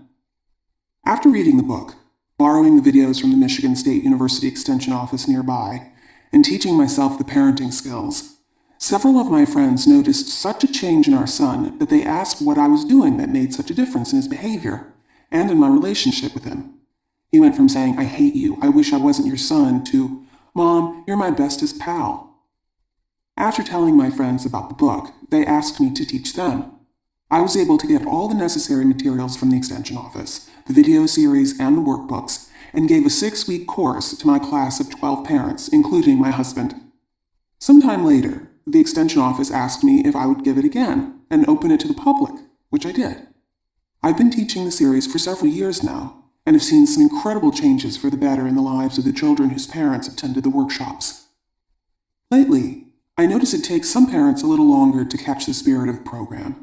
They're under so much pressure, they want fast answers. Also, maybe they've been influenced by all the recent advice out there telling them that if they don't get tough, punish, spank, to make their kids mind, they're not doing their job, not being responsible. But once they start actually using your approach and seeing for themselves how it works, and how in the long run the kids are so much more cooperative, they become enthusiastic about the program. As for me, when I look back, I see that our son was becoming an angry and rebellious little boy. Finding your materials, learning and applying the skills and how to talk has literally saved our family life and improved our relationship with our son 100%. I firmly believe that as long as these skills are a part of our lives, we can help prevent our son from becoming the type of teenager who could make some very deadly choices out of anger and rebellion. Thank you for presenting what you had learned in such a clear way that it can be self-taught. I found How to Talk in our local library, and must say it is the most worn-out book I've ever seen. In fact, I'm sure the only thing holding it together is the soundness of its contents. It's been extremely helpful to me in dealing with my 10-year-old daughter, who has recently developed an attitude. I don't know where it comes from, her friends or TV, but she's taken to saying things like, "You never buy anything good to eat," or "How come you got me such a dumb video game? It's for little kids." Thanks to you, I no longer defend myself or try to be understanding. Now, when she gets mouthy, I stop her right in her tracks. I'll say something like, "Lisa, I don't like being accused. If there's something you want or don't want, you need to tell me in another way." The first time I did this, I could see she was taken aback. But now I notice that when she starts out being fresh, I don't even have to say anything. Sometimes I just give her a look, and she'll stop and actually make an effort to be civil. Your book is the greatest thing to come along since the dishwasher and the microwave. Just this morning, I was rushing to get the baby ready for daycare and reminded Julie, 4, that she needed to use her nebulizer machine for her asthma before she got dressed for school. She ignored me and started playing with her Barbie doll. Normally, I would have screamed at her and taken the doll away, which would have led to her having a tantrum and me being frantic and late for work. Instead, I took a deep breath and said, "I can see how much you want to play with Barbie. I'm sure she wants to spend time with you, too.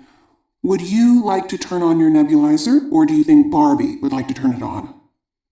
She said, Barbie wants to turn it on. At which point she walked over to the machine, let the doll turn it on, completed her treatment, and then got dressed. Thank you from the bottom of my frazzled nerves. From parents of teenagers. We're frequently questioned about the best age to start using these skills. Our standard reply is it's never too early and never too late. Here's what parents of teenagers had to tell us. People are always asking me, how come my kids are so wonderful? I give my wife most of the credit, but I also tell them about how to talk, because it's helped me really live what I believe in. I explain that it's not just a matter of saying or doing any one particular thing. It's about a way of living together with real respect.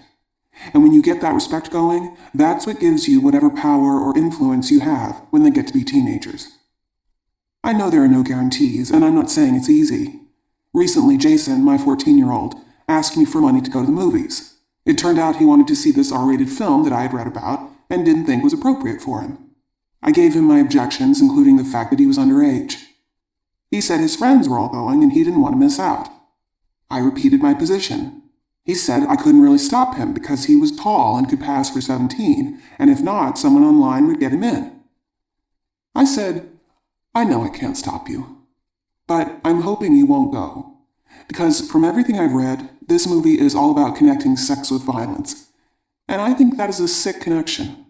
Sex shouldn't have anything to do with one person hurting or using another. It has to do with two people caring about each other. Well, I didn't give him the money, and I hope he didn't go. But even if he did, I have a feeling he'll be sitting there with my voice in his head. Because of our relationship, there's a good chance he'll at least consider my point of view. And that's the only protection I can give him against all the garbage out there in the world. I want to let you know that your book has changed my life and thinking, and my children's lives, and my relationship with my husband, and his with the kids, and most especially, our relationship with our teenage daughter, Jody. One of the things we used to get into fights over was curfew. No matter what time we set, she always managed to be late, and nothing we said or did made any difference. It was a real worry, because in our town a lot of kids go to parties where there's no supervision. Once, the police were called in because a party attracted a lot of uninvited kids, and neighbors complained about noise and beer bottles thrown on their lawns. Even when the parents are home, half the time they go upstairs to watch TV or sleep and have no idea what's going on downstairs. One Saturday morning, my husband and I sat down with Jody to see if we could solve the problem together. He told her if he had his way, he'd move the family to a desert island for the next 2 years until she went to college.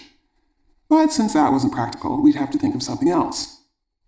I said, seriously, Jody, you have a right to enjoy a night out with your friends, and Dad and I have a right to a worry-free evening. We need to figure out something that will satisfy all of us. Well, we did. Here's what we finally agreed to. We'll be responsible for checking to make sure there's an adult in the house. Jody will be responsible for coming home sometime between 11:30 and midnight. Since we go to bed early, I'll set the alarm for 12:15, just in case something unexpected comes up. The second Jody gets home, she'll turn off the alarm. That way, she'll have her fun, and her parents will have a peaceful night's sleep. But if the alarm goes off, all our alarms will go off, and we'll have to start tracking her down. Our agreement held. Jody has kept her part of the bargain and made it her business to beat the clock every time. Thank you for your life preserver of a book. Not for children only.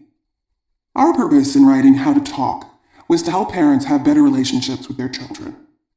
We never expected that some people would use the book to change their relationship with their own parents, or with themselves. I was raised with no praise and lots of verbal abuse.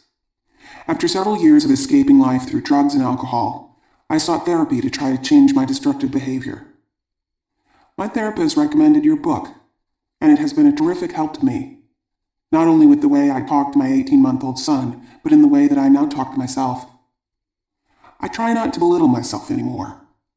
I'm starting to appreciate and give myself credit for all I do to make a life for me and my son. I'm a single mom, and was terrified at the thought of repeating my upbringing. But now I know I won't. Thank you for helping me believe in myself. How to Talk, my Bible, has helped me break a cycle of 5 generations of negating persons and feelings. It's taken me a long time, but I finally learned I don't have to choke back my feelings, even the bad ones. I'm okay as I am.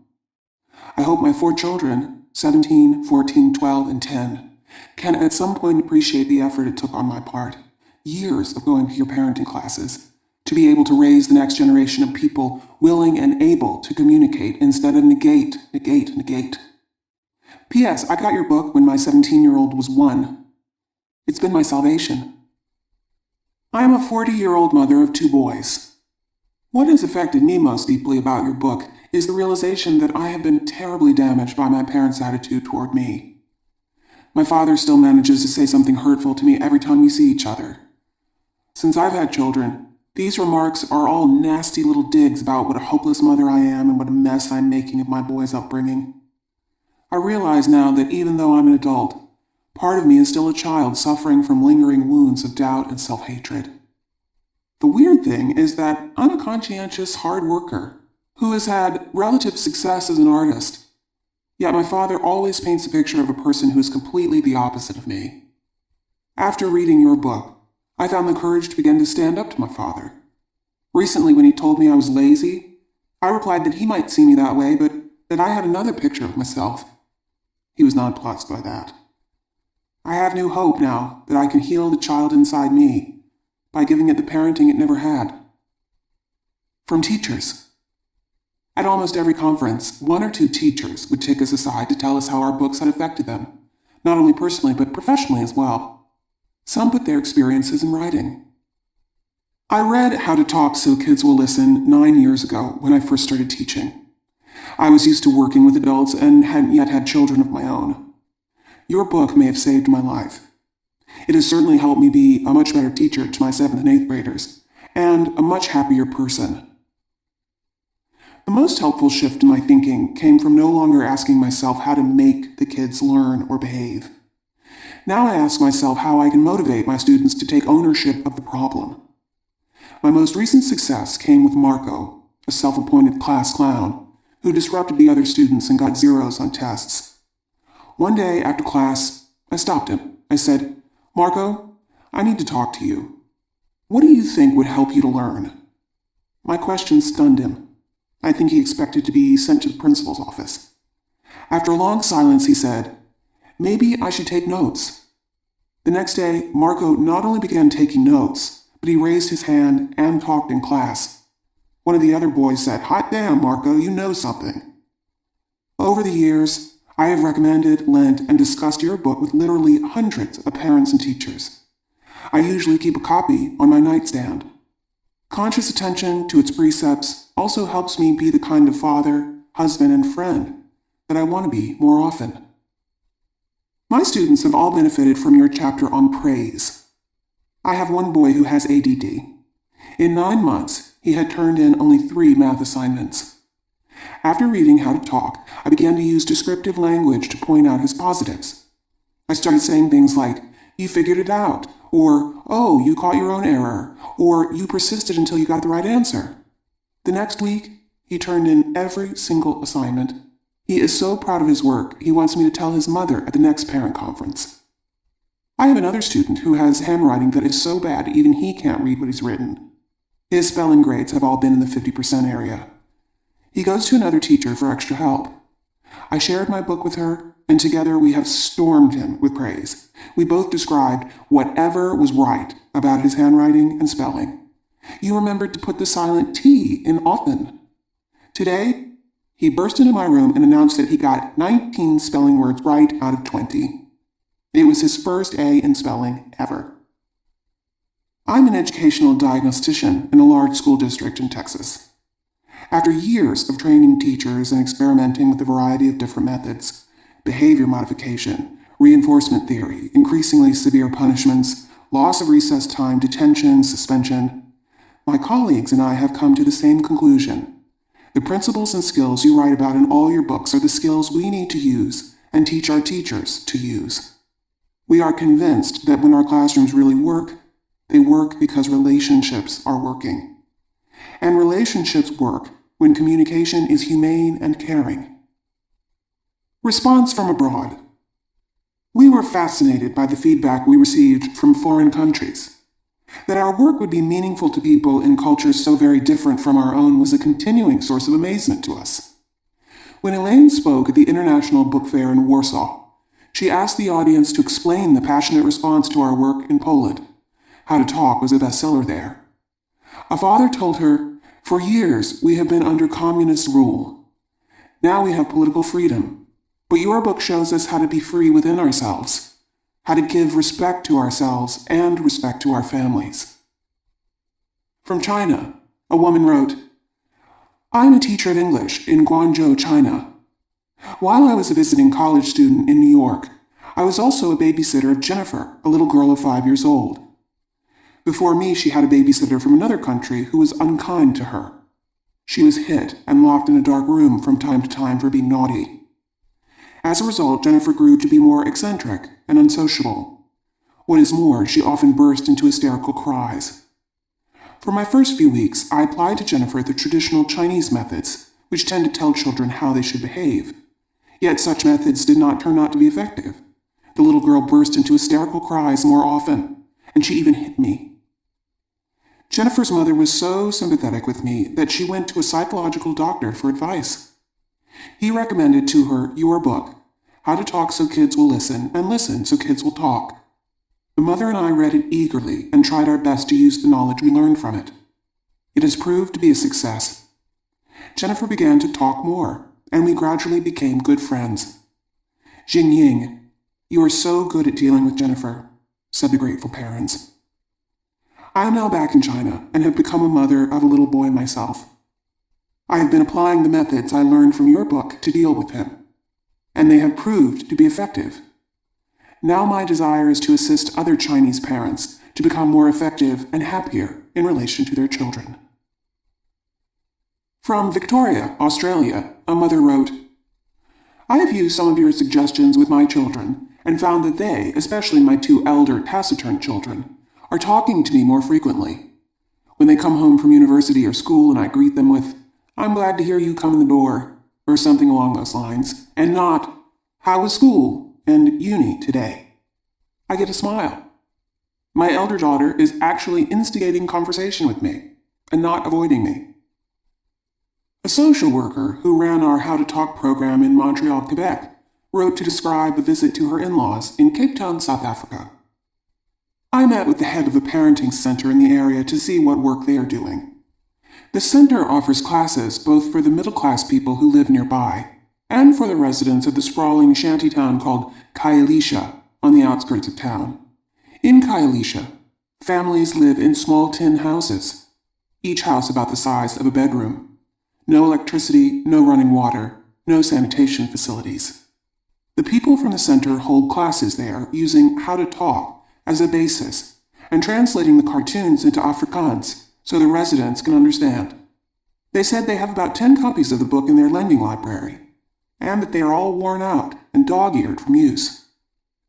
I will also be sending a copy of your newest book, How to Talk So Kids Can Learn, to a friend from Johannesburg who runs education programs for teachers who work far away from cities in tiny communities.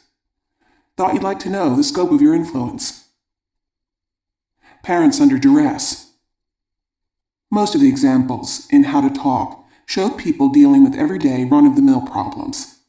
When a woman approached us after a lecture and described with tear-filled eyes how her relationship with her son, who had Tourette syndrome, had gone from hopeless and hostile to upbeat and loving as a result of our book, we were overwhelmed.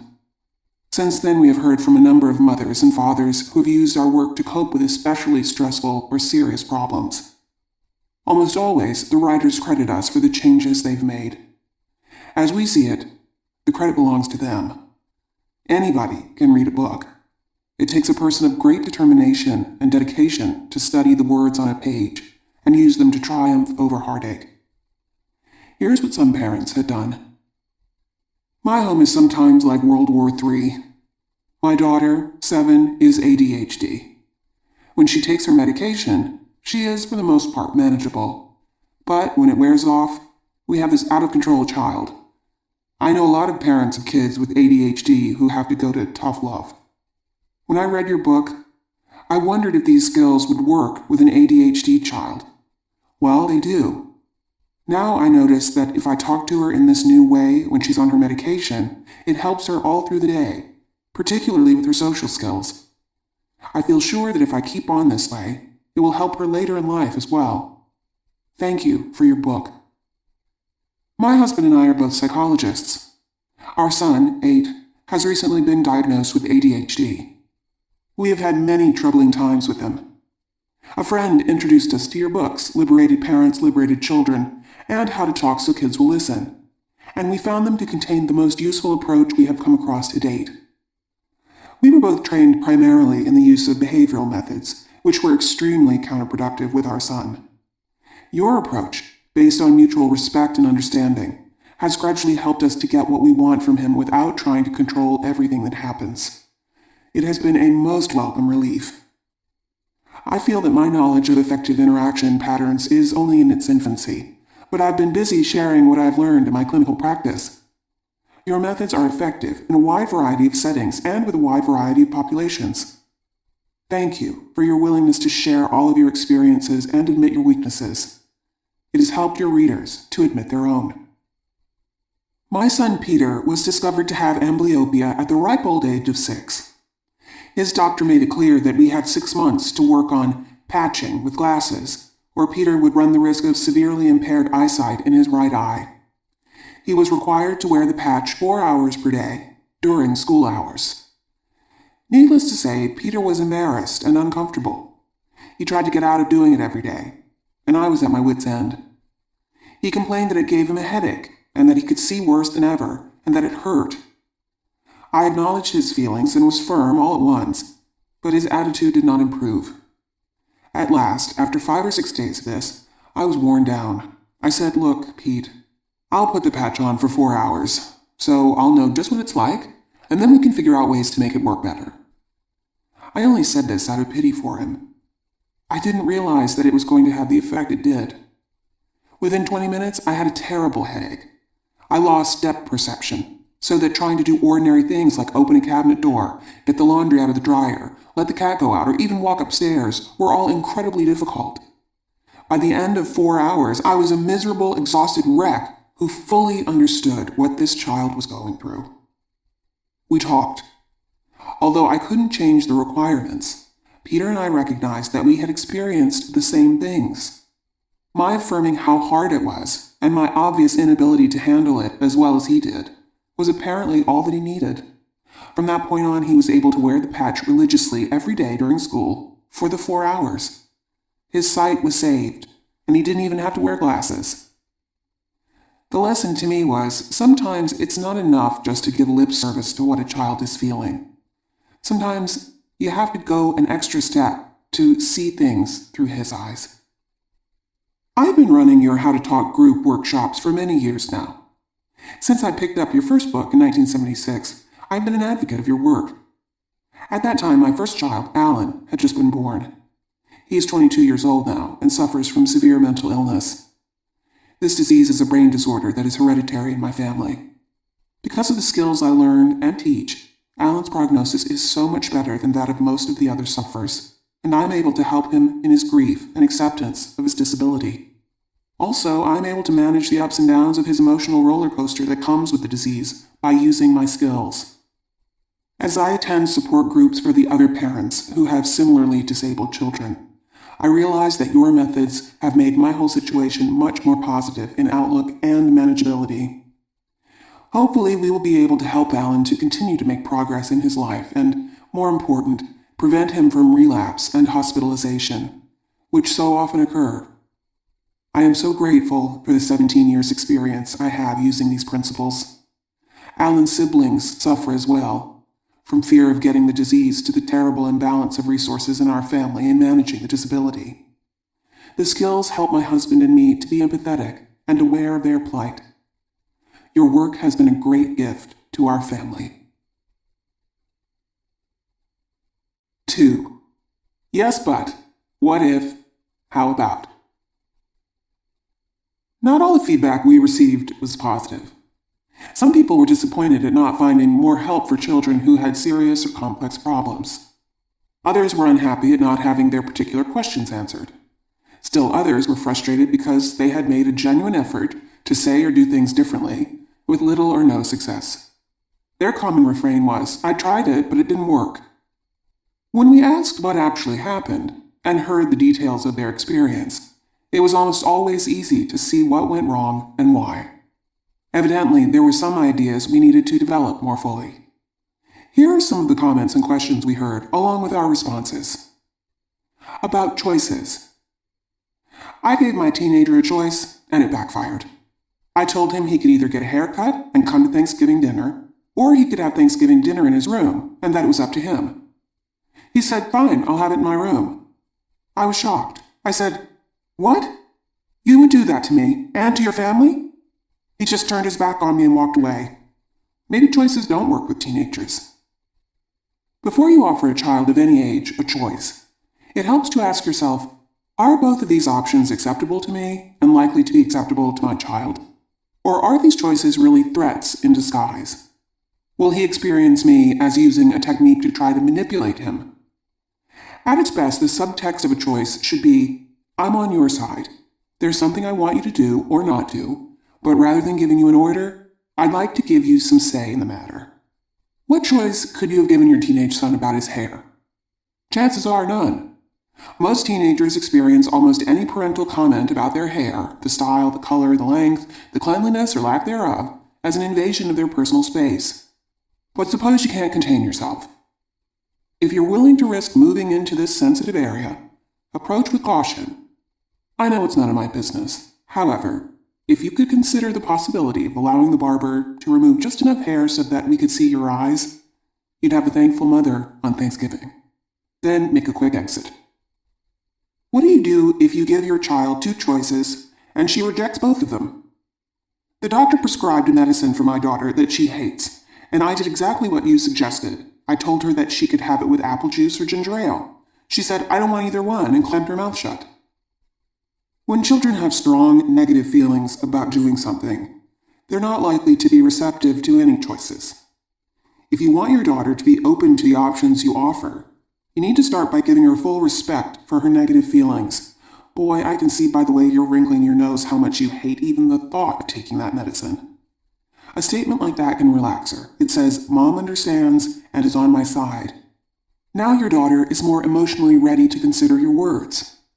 So, honey, what could make it less awful for you? Taking it with juice or ginger ale?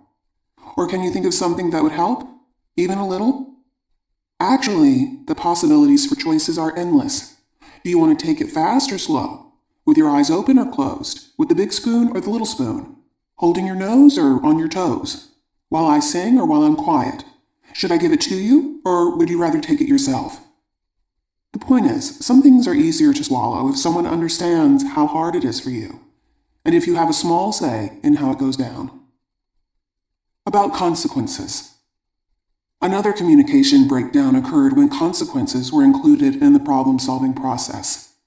One parent told us how disappointed she was when the one time she tried to work out a solution with her children, they all ended up in a big fight. I called a family meeting and told the kids what the vet said about our dog being seriously overweight and not getting enough exercise. We were going through all the problem-solving steps together and making good progress, deciding who would be responsible for what and at what time, when my middle son asked what the consequence would be if someone didn't do his job. My oldest suggested no TV for one night. The other two said that wasn't fair. To make a long story short, we all wound up in this big argument about what a fair consequence should be, with everybody mad at one another and no plan about what to do for the dog. I can only conclude that my boys just aren't mature enough for problem solving. It's not a good idea to bring up consequences when you're trying to solve a problem. The whole process is geared toward creating trust and goodwill. As soon as the idea of a consequence for failure is introduced, the atmosphere is poisoned. Doubt is created, motivation is killed, and trust is destroyed. When a child asks what the consequence would be if he doesn't do his part, the parent can respond, I don't want us even to think about consequences. Right now, we need to figure out how to make sure our dog gets healthy and stays healthy. It will take all of us working together to make that happen.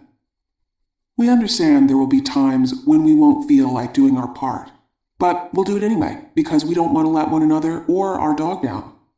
And if someone gets sick, or there's an emergency, we'll take turns getting the job done. In this family, we all look out for one another. Alternatives to but.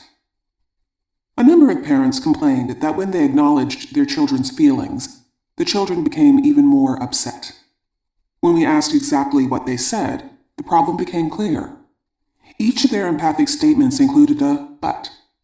We pointed out that the word but tends to dismiss, diminish, or erase all that went before. Here is each parent's original statement with our suggested revision that eliminates the but. Original statement. You sound so disappointed about missing Julie's party, but the fact is you have a bad cold. Besides, it's only a party. There will be plenty of other parties in your life. Child thinks, Dad just doesn't understand. Revised statement. Instead of butting away the feeling, give it full value.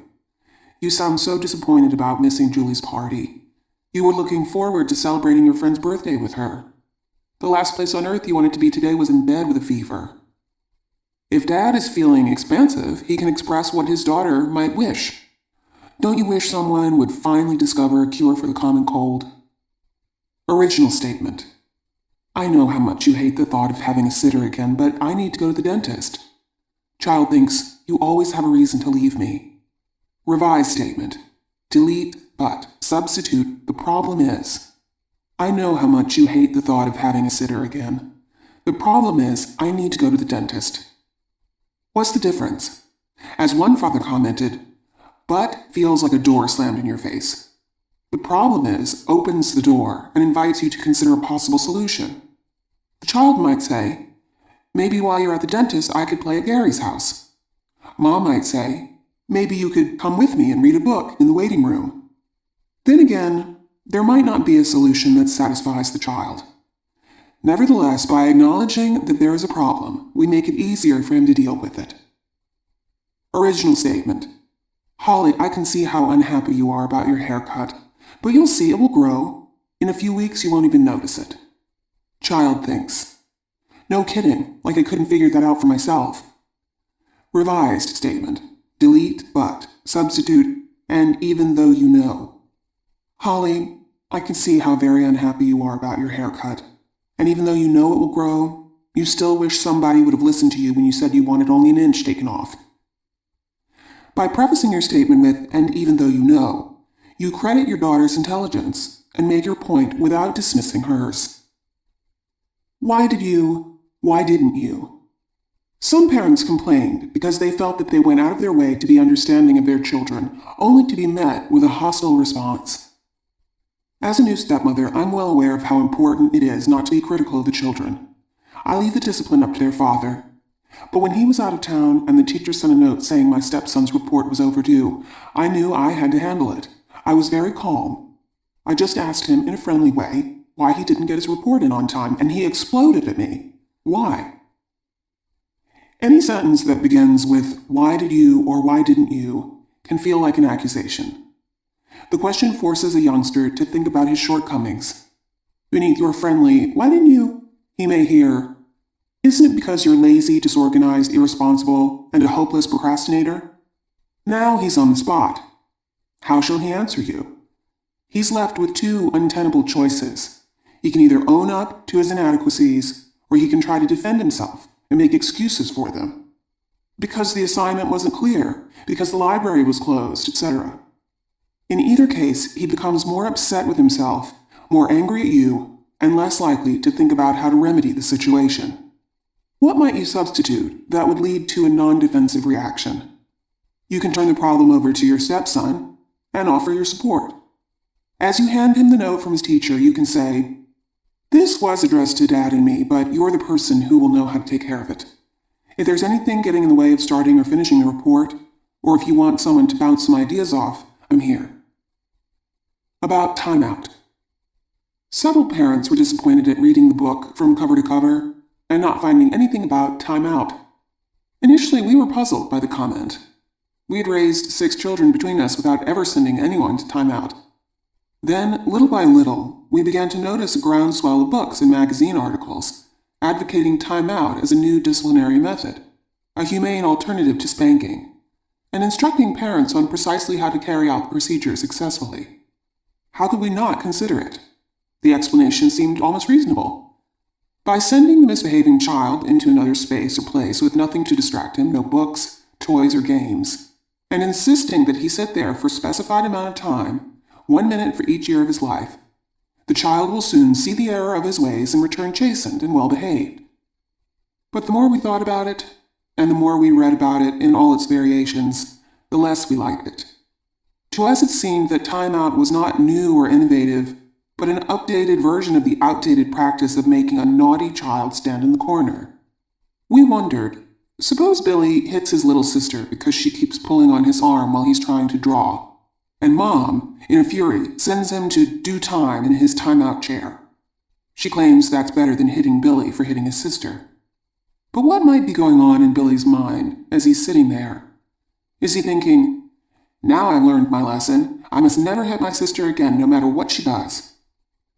Or is he feeling, no fair, Mom doesn't care about me, she only cares about my stupid sister, I'll fix her when Mom's not looking? Or is he concluding, I'm so bad, I deserve to be sitting here all by myself? It is our conviction that the child who is misbehaving does not need to be banished from the members of his family, even temporarily. However, he does need to be stopped and redirected. Billy, no hitting. You can tell your sister, with words, how mad it makes you feel when she pulls on your arm while you're trying to draw. But suppose Billy tells her, and suppose she continues pulling, and suppose Billy hits her again. Doesn't that call for timeout? Sending Billy to solitary might stop the behavior for the moment, but it doesn't address the underlying problem. What Billy needs is not time out, but private time with a caring adult who will help him deal with his feelings and figure out better ways to handle them. Mom might say, it's not easy to have a little sister who's always pulling at you to get your attention. Today she made you so angry that you hit her. Billy, I can't allow either one of my children to hit the other. We need to make a list of things you can do instead if she bothers you again when you're trying to draw. What are some alternatives to hitting?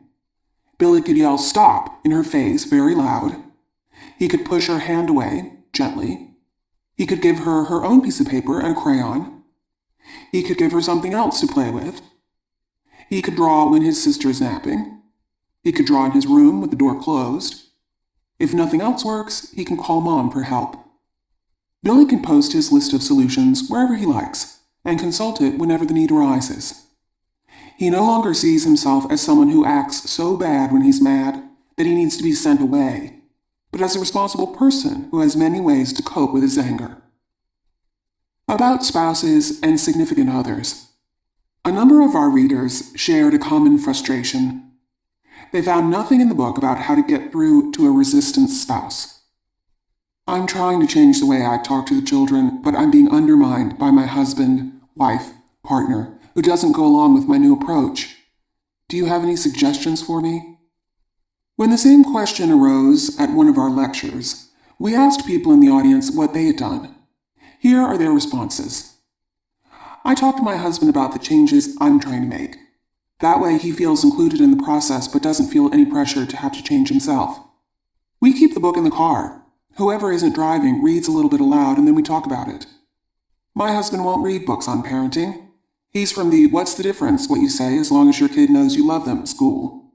Finally, I told him, look, when we decided to have children, we knew we wanted to do right by them.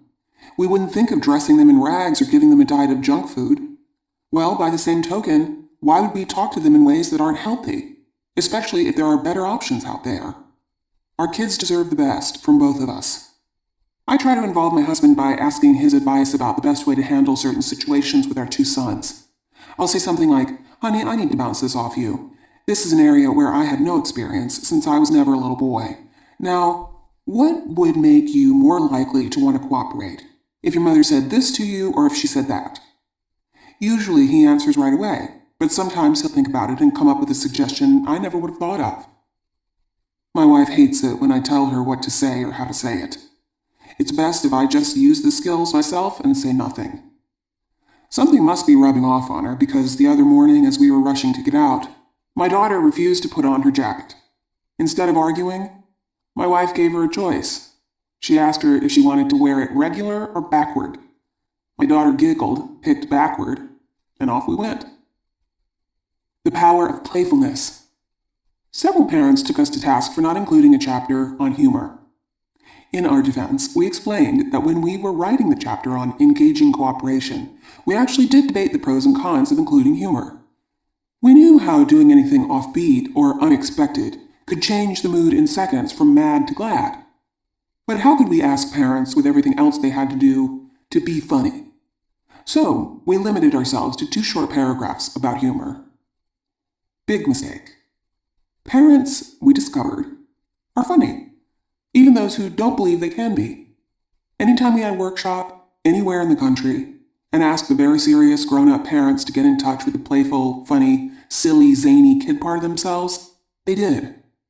They came up with the most delightful examples of what could be done, or what they had done, to raise their own spirits and melt their child's resistance.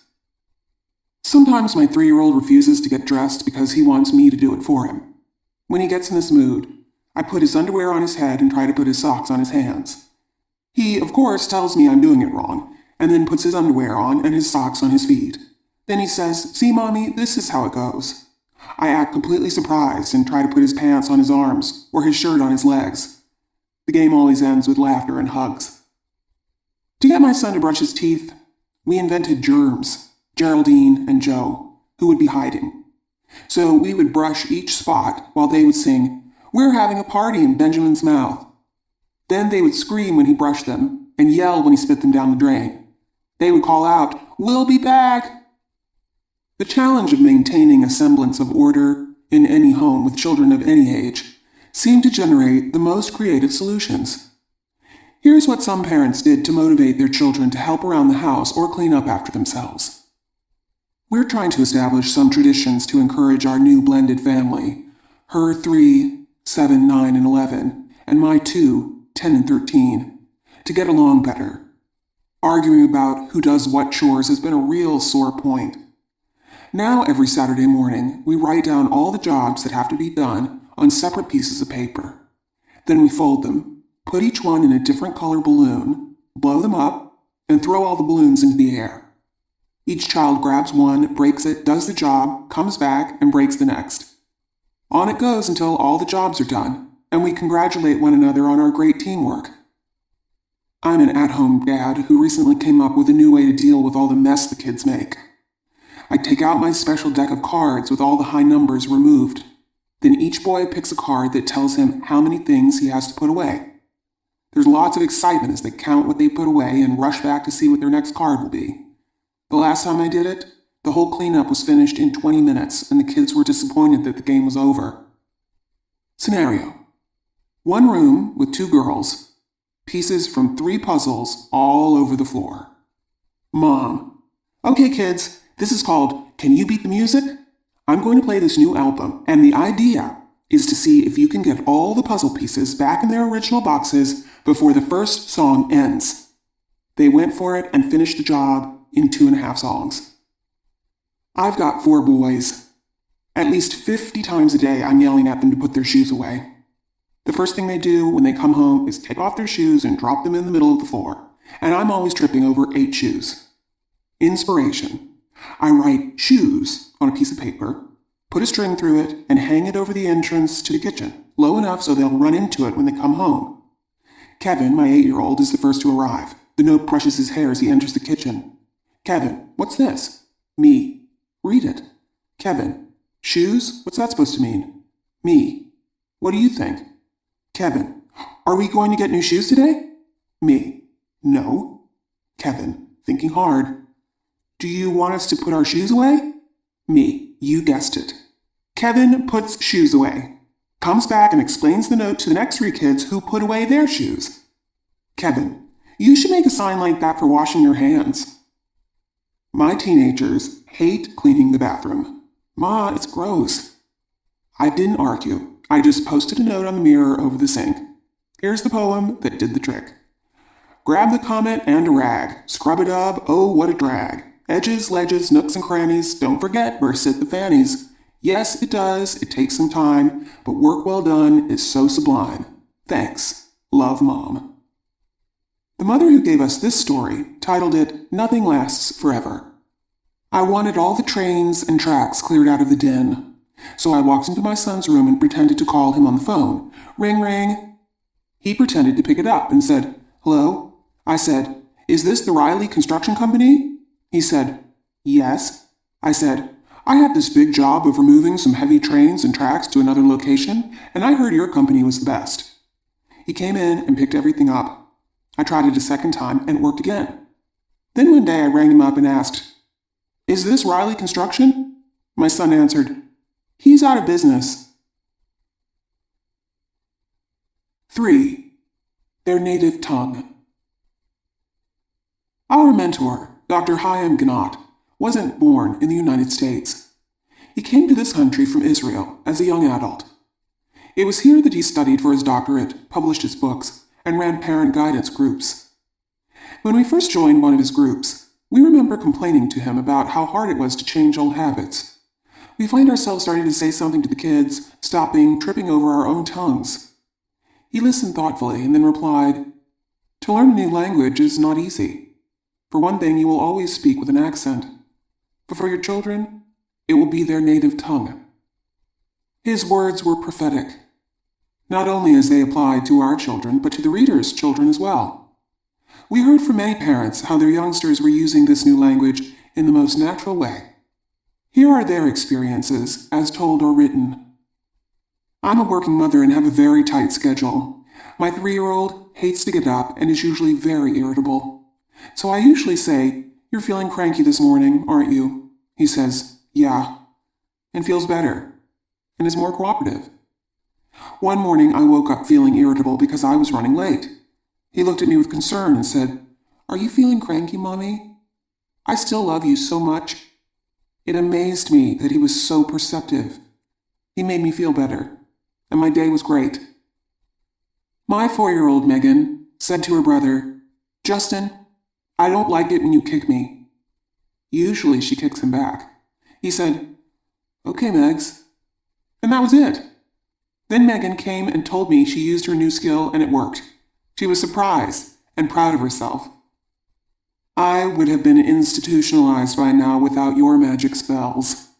Just to let you know how much I use your methods, my daughter, age almost 5, recently said, upon being told it was bedtime, "But Mommy, what are my choices?" She loves it when I ask her if she wants to walk to bed or hop to bed. The other day, we were playing, and she was being the mommy, and she said to me, "Sweetheart, here are the choices. You can have a Jeep or a sports car. Pick one." My 4-year-old son, Danny, is sitting on the floor with his friend Christopher.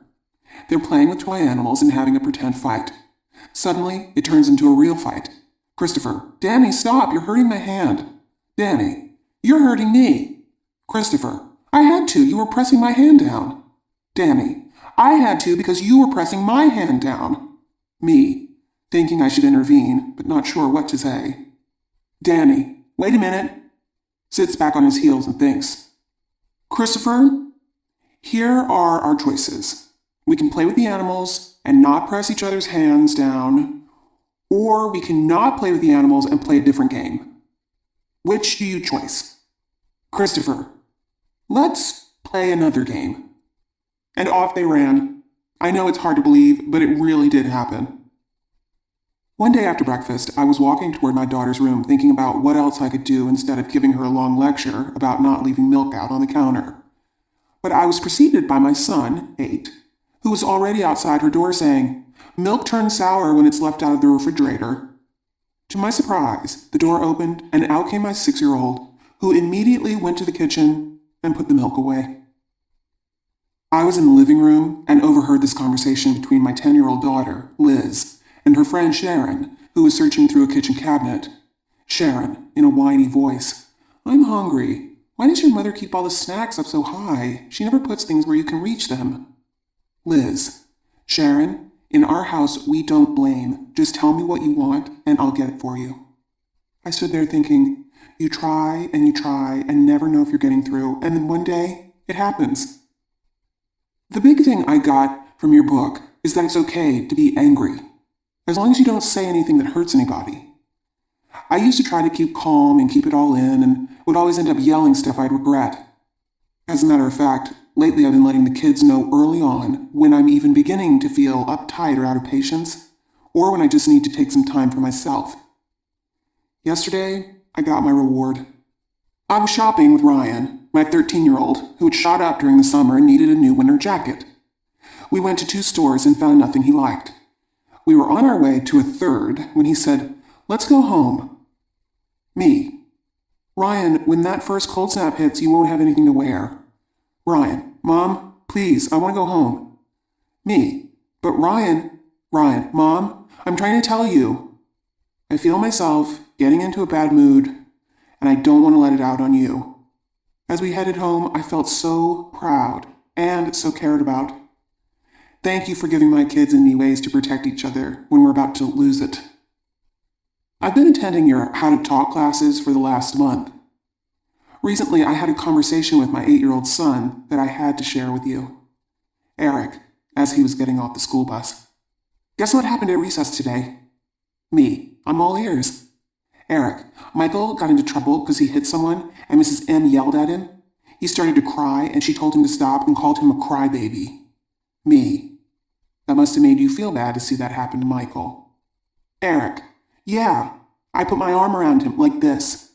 He curves his arm around an invisible boy and pats an invisible shoulder. Me: "I bet that made Michael feel better." Eric: "Uh-huh. Mrs. M should go to those classes you go to, Mom." I believe that the new way I'm talking and listening to my son has helped him become a more sensitive person who doesn't just stand by when he sees injustice. So far, we've been looking at children using skills. In this final letter, a woman describes her own journey to internalize this new language. As I sit here feeling the tears of joy, revelation, and pride, I just have to write and say thank you. 1,000 thank yous. Today I realize how much I have changed and how much I'm putting into practice naturally. It was a small incident. My 3-year-old's cousin, age 9, was visiting. He was showing my son how to pile boards so that he could reach the top of the fence. I looked out and said in a calm and friendly tone, "Hey, I see a pile of boards that is tippy and unsafe, and fences are not for climbing. Feet on the ground, please." Then I went away. I looked out the window a couple of minutes later, and they had dismantled the pile and were playing at something else, safely. It struck me suddenly that I had gotten more than the desired result, just to get them away from the pile, without, 1, having to first think about which of your skills to apply. The words just flowed naturally.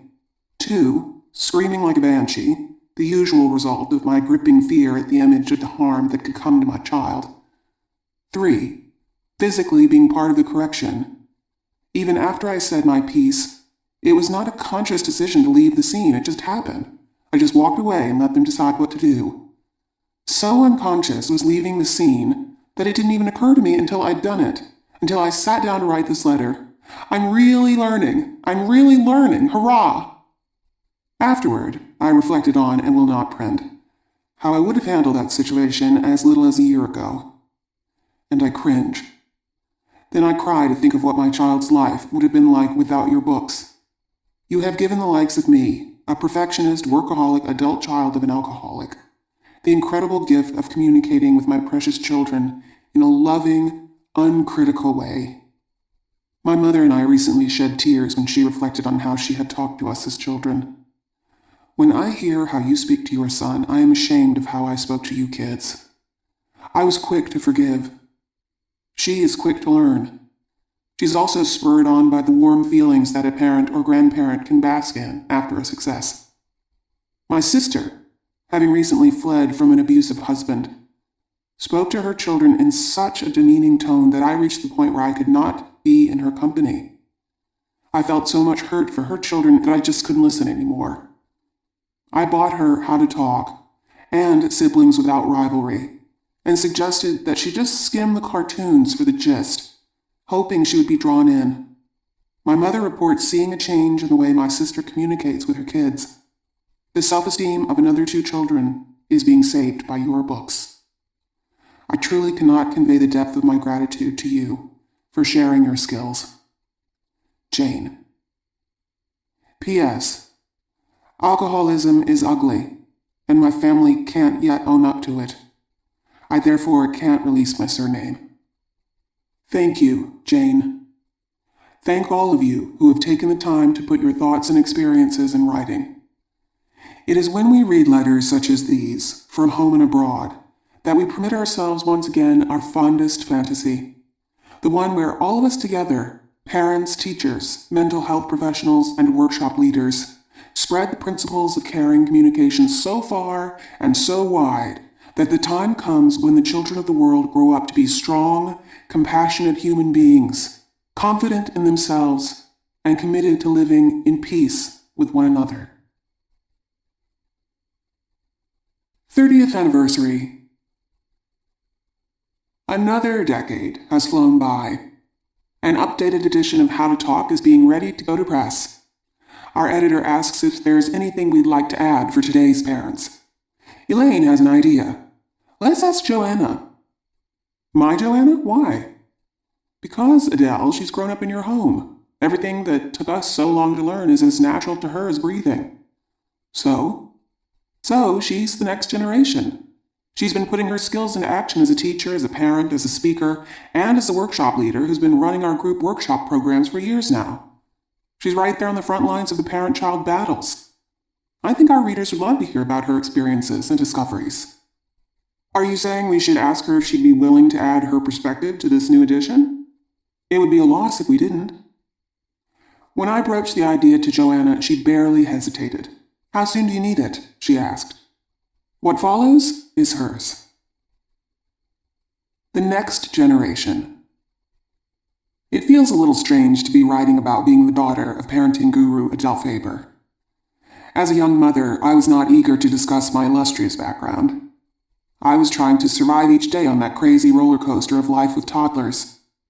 At home, one moment would be pure joy as my little boy mastered the leap from sofa to beanbag chair. The next was narrowly averted tragedy as he attempted to make the game more interesting by leaping over his helpless infant brother. At the playground, we moms would beam fondly as our children happily zipped down the slide together, and then rush to separate them as one landed with a foot in the other one's face, and the offended party retaliated with a bite that elicited shrieks of pain and outrage. I remember one miserable outing to the mall when my son was about 2. He was going through a period where he hated to have his hand held. He needed to be free. The mall was crowded that day. As Dan eagerly darted off to see some shiny thing that caught his eye, I grabbed his arm. I was terrified that I would lose him. As soon as he felt my grip, he started to struggle. I held on tighter. I was hurting him. He began to yell and twist. I scooped my now hysterical child up in my arms. As I walked rapidly toward the exit with my kicking, screaming prisoner, my eyes darted anxiously around, anticipating an encounter with a mall security guard, accusing me of kidnapping a child. I actually thought about giving a false name. What if I said my name is Joanna Faber, and then somehow it got around that I was the daughter of a child-rearing expert? I would be humiliated, and my mother discredited. I had a group of friends, moms of toddlers and babies, who would get together on a regular basis for group playdates. It was really more of a playdate for the adults. The kids would mostly play on their own when they weren't battling over toy possession. Even though I had a close relationship with these friends, I stayed undercover. I was afraid that if I admitted that my own mother had written a book about child rearing, I'd be looked upon with suspicion. They'd think I was judging them as they struggled with their uncooperative toddlers. And worse yet, they would judge me as they watched me struggle. Her mother wrote a book about parent-child communication? I imagined them thinking. My anonymity was not fated to last. During one gathering, my friend Kathy said to me, Joanna, you have to read this book I have. I'm sure you'd love it. It's just your style. Everything in it reminds me of how you talk to your kids. It's called How to Talk So Kids Will Listen, and Listen So Kids Will Talk. I was startled. I had no plan for this. I mumbled, Yeah, my mom and her friend Elaine wrote that book. Kathy was astonished. Her face lit up. Oh, one of the authors is Adele Faber. I can't believe I never noticed that. Hey, everybody listen up. Joanna's mother wrote this great book about child rearing, and she never told us. And so, I was outed. A little while later, Kathy told me she was organizing a series of lectures at her church. She asked me if I would give a talk about growing up as the daughter of Adele Faber. The date she mentioned was several months in the future, so I happily agreed. Surely I would think of something to say by then. As the date grew nearer, with frightening rapidity, I began to think that maybe the church group would disband, or the pipes would burst and flood the building, or I would get sick. Something disastrous enough to cancel the speech, but not really hurt anybody. What was I thinking? How can I present myself to this group of people as the product of ideal parenting? It's just plain weird. Am I supposed to have come out perfectly? And to be able to effortlessly parent my own children? Finally, I realized that I could do this. I didn't have to be perfect. All I had to do was share the skills I used every day with my family. There is no such thing as a calm, conflict-free life with young children. I was expecting too much. What I had was pretty darn useful. The skills to deal with all those conflicts and survive with good feelings and good relationships intact. I started out by admitting to my audience that I had in fact been raised by a mom who respected her children's feelings, encouraged our autonomy, and used creative problem-solving rather than punishment for our conflicts. I grew up listening to and discussing all kinds of stories of human interaction with her, and immersed myself from a very young age in her library of books. Carl Rogers, On Becoming a Person, Chaim Ginott, Between Parent and Child, Virginia Axline, Dibbs, In Search of Self, Herbert Cole, 36 Children, John Holt, How Children Learn, and many others were all devoured by me as a preteen. From a very early age, I had decided I was going to teach, to work with children and heal any wounds the world had inflicted on them. I was also inspired by my father, who was a guidance counselor in an inner-city school and ran a college-bound program for disadvantaged young people. As a young child, I remember saving up the frustrations of my school day to tell my mother. I knew that I could bear it when the teacher was mean, or some terrible injustice occurred on the playground, because when I got home, I could tell my mom. She'd listen to my outrage, and I would be soothed and strengthened for the next assault. Even as a little girl, I noticed that other parents were different, and I remember wondering how other kids got by without having anyone to listen to their sorrows. I entered the working world as a teacher in an elementary school in West Harlem. I was determined that my skills and my understanding of human nature would lead to great things. Of course, I met challenges there that humbled me, but I still maintained my basic belief that my abilities were sound. It was just that some of these kids were so damaged by their parents that it was hard to get through to them. I was sure that when I had my own kids and raised them the right way from the start, it would be smooth sailing. There would be no damage to undo. I remember sitting with a fellow teacher who had her 4-year-old daughter at work that day. The little girl was sobbing because her mother had just slapped her for picking up a lollipop that had dropped on the dirty floor. My colleague said to me, "You think it's so easy? Just wait till you have a kid of your own, and that sweet little thing just outright defies your authority. Then you'll see what you can do with all your theories." I thought to myself, how wrong you are. When I have a daughter of my own, I'll never treat her like that. I'll respect and celebrate her independent little spirit.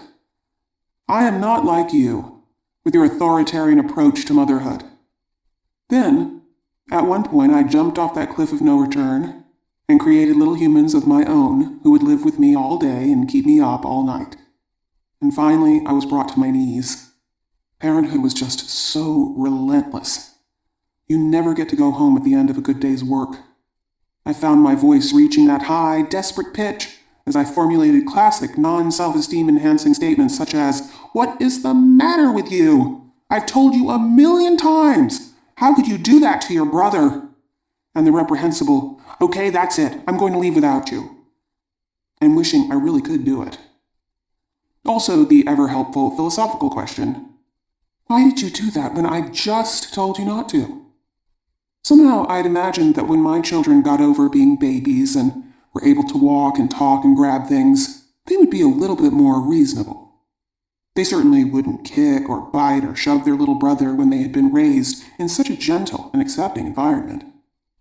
Even though most of the skills my mother had to learn as a whole new language were second nature to me, when it came to being on the front line of parenthood day and night, I still needed to review my material. Sure, many times all the right words flowed effortlessly from my lips, as my friend Kathy pointed out when she noticed my style of parenting. But at other times, worn out and frustrated by the constant barrage of the needs of 3 small children, the right words did not flow. I would lash out with supremely unhelpful outbursts that touched off emotional eruptions and meltdowns in my children. And that is when I really appreciated those skills. Because with children, you always get another chance.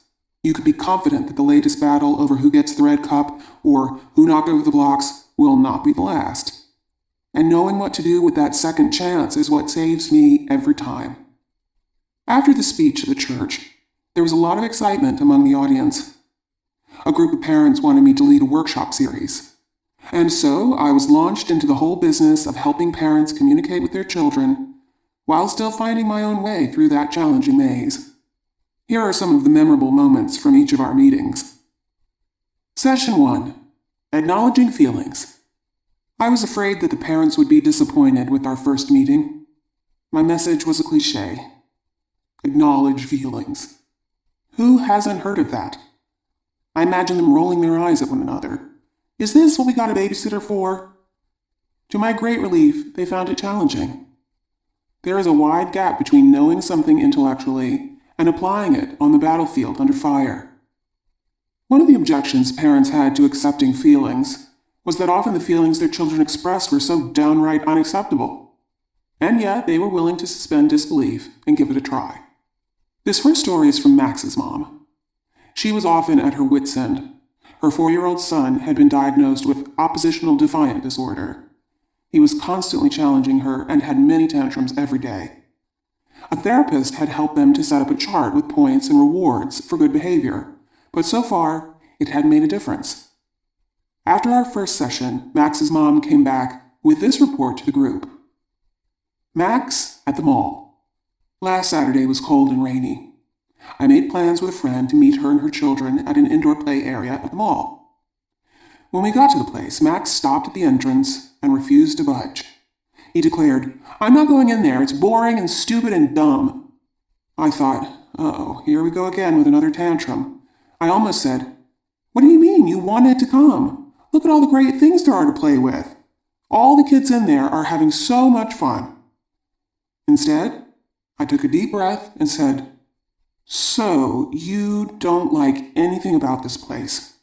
All these slides and trampolines and cars and ride-on trucks look boring and stupid and dumb to you?" He said, "Yeah." And then he went into play. I was stunned. Later, when he came out, he looked up at me and said, "You understand me." He's never said anything like that before. Picture this. A few days later, I received this email from Max's mother. Max has a lot of very strong feelings. I've always tried to calm him down, but now I realize it really helps when I'm dramatic with him. Yesterday he was looking forward to a play date. At the very last minute, the mom called to postpone, saying that her daughter was too tired to handle coming here. Max was so upset. He let out a huge wail. I went over to the chalkboard and said, "You sound so disappointed. You are really looking forward to your play date." I drew a stick figure of a boy with enormous tears. The tears were bigger than his face, flowing into a gigantic puddle. Max wanted me to draw the puddle bigger and bigger. Then he put the whole picture inside a giant teardrop and wrote the words "sad" and "boo-hoo." There wasn't an empty spot on that chalkboard. Finally, we talked about what to do to feel better. He said he could call another friend, and he did. While he was waiting for the other friend, he told me how lucky he was, because now he had 2 play dates, one today and one another day with the first friend. Maybe this seems like a lot of trouble to go through to acknowledge a feeling, but in the past, I would have tried to stop him from making such a big deal over nothing, and it would have been impossible for the rest of the day. Calm down? One parent told the group that this feeling stuff wasn't working in her home. Sometimes her daughter became even more enraged when she accepted her feelings. I asked the mom for an example. "Well," she said, "like just this morning. Megan was pitching a fit because her pink sneakers were wet, and I told her she couldn't wear them to school. I kept my cool and said, 'Megan, I can see that you're disappointed. You wanted to wear those shoes, but they're too wet.' She screamed even louder and started kicking at me. I listened to Megan's mother's soothing, sing-song voice and said, 'Your words are telling me you understand, But your tone of voice is saying, shh, calm down, it can't be that bad, there's nothing to be so upset about. One of the other mothers piped up, calm down? Those two words are not allowed in my house. When I'm angry, telling me to calm down makes me even angrier. If my husband says that to me, I will rip his head off and he knows it. Well, said the first mom, I was trying to use a calm voice to calm her down. I didn't want to add fuel to the fire. If you want to calm a child down, it helps try to match her strong feelings rather than minimize them. Oh no, you were planning to wear your pink shoes and now they're all wet. What a disappointment. Those are your favorites, darn it. I wish we had time to dry them. Do you think if we put them over the heater now, they might be ready when you get home? And sometimes a choice helps a child move on. What should we do for now? Do you want to wear your purple sneakers or your sandals? Starving. A few weeks later, Megan's mom reported this conversation. Megan was starting to melt down because she was hungry. I told her, calmly, that she needed to be patient and that dinner would be ready in just 5 minutes. The whining got louder. Then I remembered about matching the emotion, so I threw myself on the floor next to her and said, 5 minutes is a long time to wait when you're starving. It feels like you could almost die of hunger in that time. I pounded on the floor with my fist. We need food now. Megan giggled and said, You're silly, Mommy.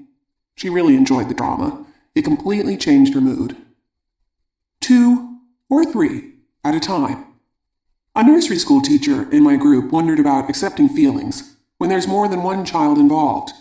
It seems like such a one-on-one activity. Here's what she had to say after giving it a try. I used to put myself in charge of settling the kids' conflicts. That often ended up with one unhappy child sulking in a corner and the other gloating over having won. Now, I just listen and reflect back what each child is saying. I'm like the narrator. Here's an example from last week. Jared, you didn't like it when Jose grabbed that block from you. And Jose, you needed that block to support your racetrack. Ah, so Jared, you were going to use that block on your tower. I see. And Jose, you feel it isn't fair because Jared has a lot of blocks and you just need that one. Then, to my surprise, the coat closet door pops open a crack, and I hear a little voice say, And Lily is in the closet because Jose stepped on my finger. When I do this, most of the time the children finish saying their piece, and then they just calm down and go off to play. I don't even have to do anything. It's really quite amazing. Sometimes I help them find a solution. Can you help Jose find another block for his bridge? But often just being heard is enough. Granola grief. One of the parents declared, Giving in fantasy is my favorite skill. Listen to what happened at my house when I tried it. Kristen, my 4-year-old, only likes peanut butter-flavored granola bars. Her older sister Jenna was busy polishing off the last peanut butter bar from the variety pack.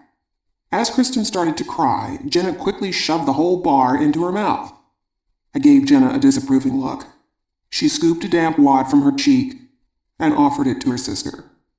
No good. Too late. Kristen was screaming and sobbing. I assured her that we'd buy more as soon as possible, but she was not impressed. She continued to scream. I told her she had to use her indoor voice. She screamed louder. My eardrums were breaking, so I took her outside into the backyard.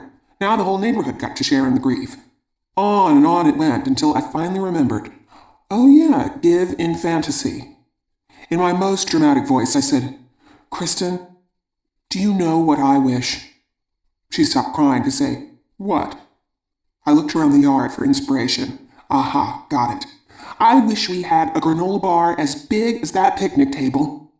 Kristen's eyes grew wide. She said, No, Mom, that would be too big. Well, then, I wish we had a granola bar as big as that rock over there. Kristen sighed happily. That would be good. Crisis over. I guess having someone know just how much you want something can be almost as good as getting the real thing.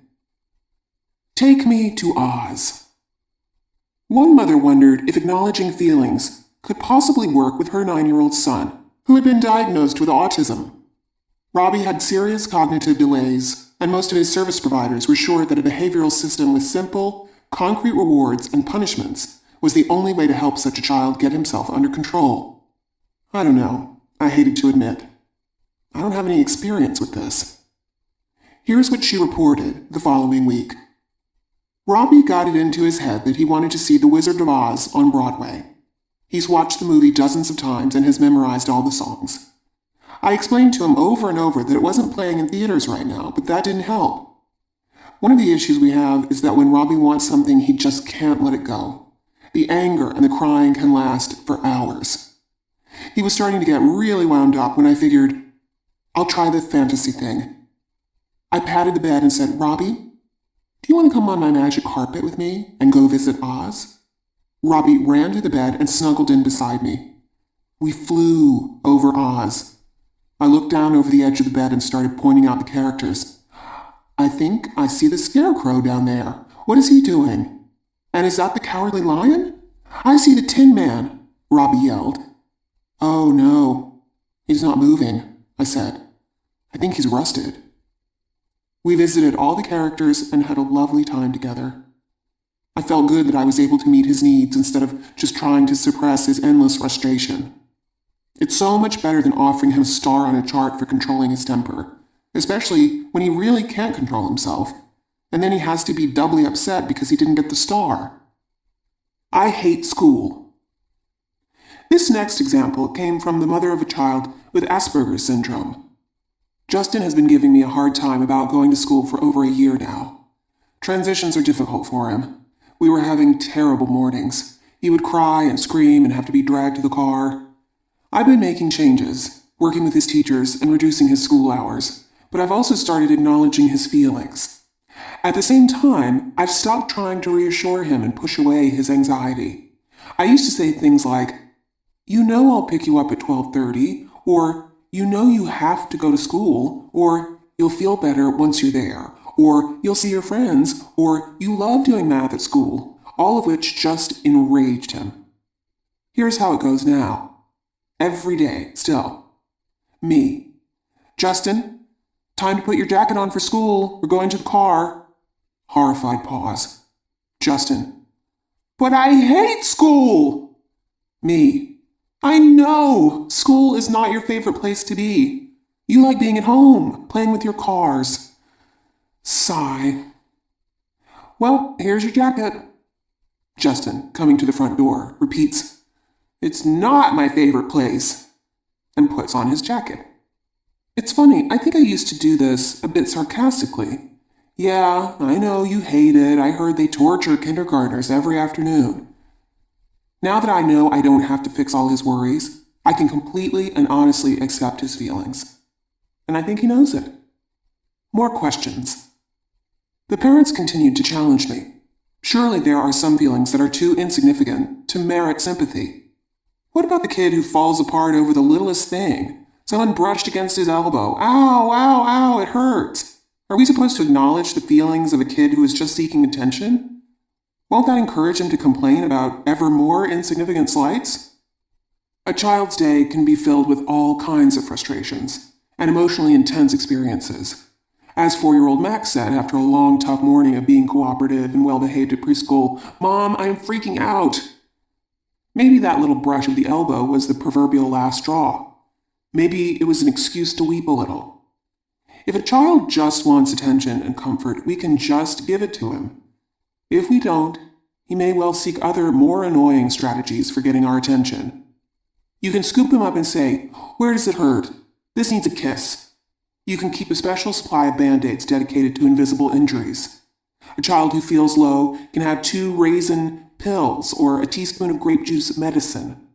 It is enormously cheering to have a few moments with an adult who ladles out a little emotional first aid in times of need. And one last issue. Often I will see that my daughter is upset, but when I ask her what's wrong, she says, nothing.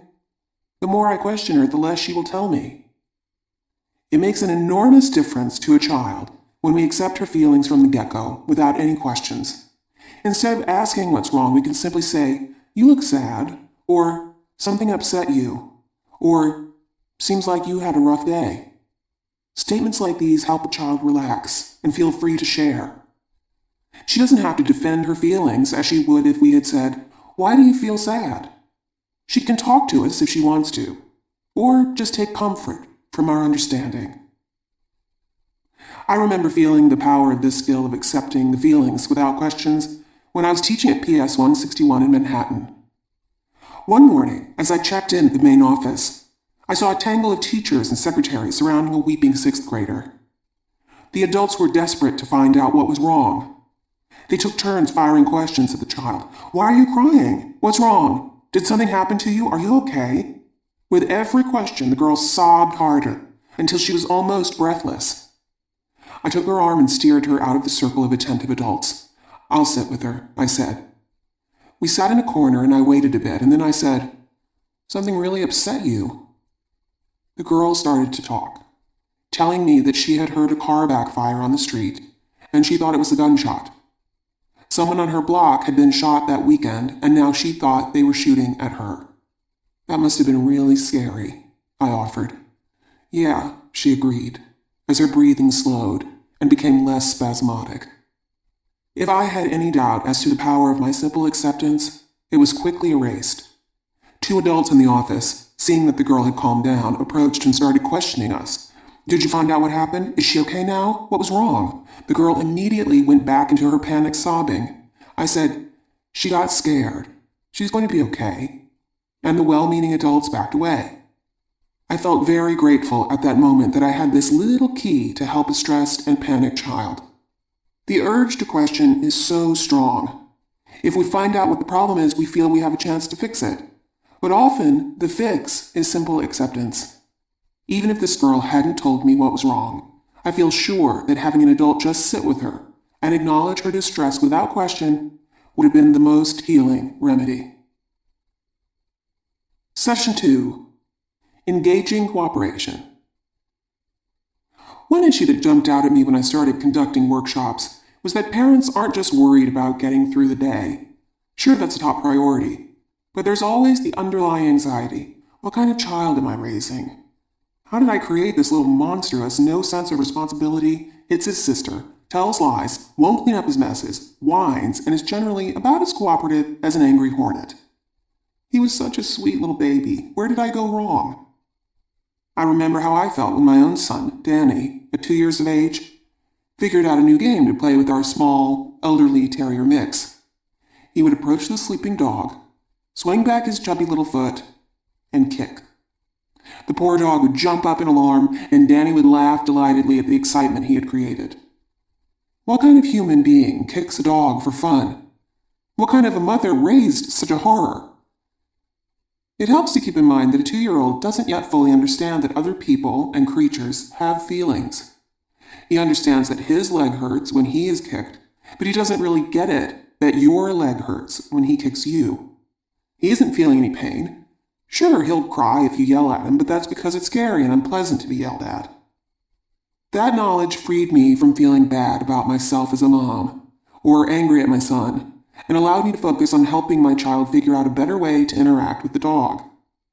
I stuck to a simple formula: acknowledge the feeling, limit the action, and throw in a choice to make it easier to move on. I see you're in a kicking mood, Danny. Dogs are not for kicking. Dogs like to be touched very gently. Let's see. What can you kick? Would you like to kick a balloon or your foam ball? And of course it helps to remember that no matter what approach you take with a 2-year-old, you are sure to have to repeat yourself endlessly. And so I did. I am pleased to report that Dan grew up to be a person who is exceedingly gentle with animals as well as people. He's the guy who will catch a wasp in a cup and put it outside rather than swat it with a fly swatter. And by 3 years of age, he did learn to stroke the dog gently, to the great relief of his mother. The parents in my group came up with lots of creative solutions with their own children once they abandoned the notion that their kids should behave out of a sense of moral obligation. One of the favorite methods for engaging the cooperation of their young children was to be playful rather than stern. Kids love play. The day can get pretty grim with all the things they have to do. It is a nice relief to be goofy. For a preschooler, it's a safe bet that making an inanimate object talk will be irresistible. They're eager to help socks that plead, "Won't somebody please put a foot in me? I feel so flat and empty." Toys that whine, I'm lonely here on the floor. I want to be in the closet with my friends. Soap that sobs, poor me. I need some dirty hands to wash. The hungry bag. In the land of toddlers, you can beg, you can threaten, and you can punish. But there is no way you can compel your child to pick up those blocks. One mom tried. She was so annoyed with her son for refusing to clean up his mess that, in a fit of rage, she found herself stuffing blocks into his hand and clamping down hard on his fingers so he couldn't fling them away, as she forced him to drop each block into a bag. Not exactly the most efficient way of cleaning up. After our session, here's what she told us. Yesterday, another battle was brewing over the damn blocks. This time, I had a brainwave. I held out the bag and said in a deep, scratchy voice, I am so hungry. I want to eat blocks. And we were off. The bag really liked purple ones. He had been waiting all day to eat that green one over there. They taste like broccoli.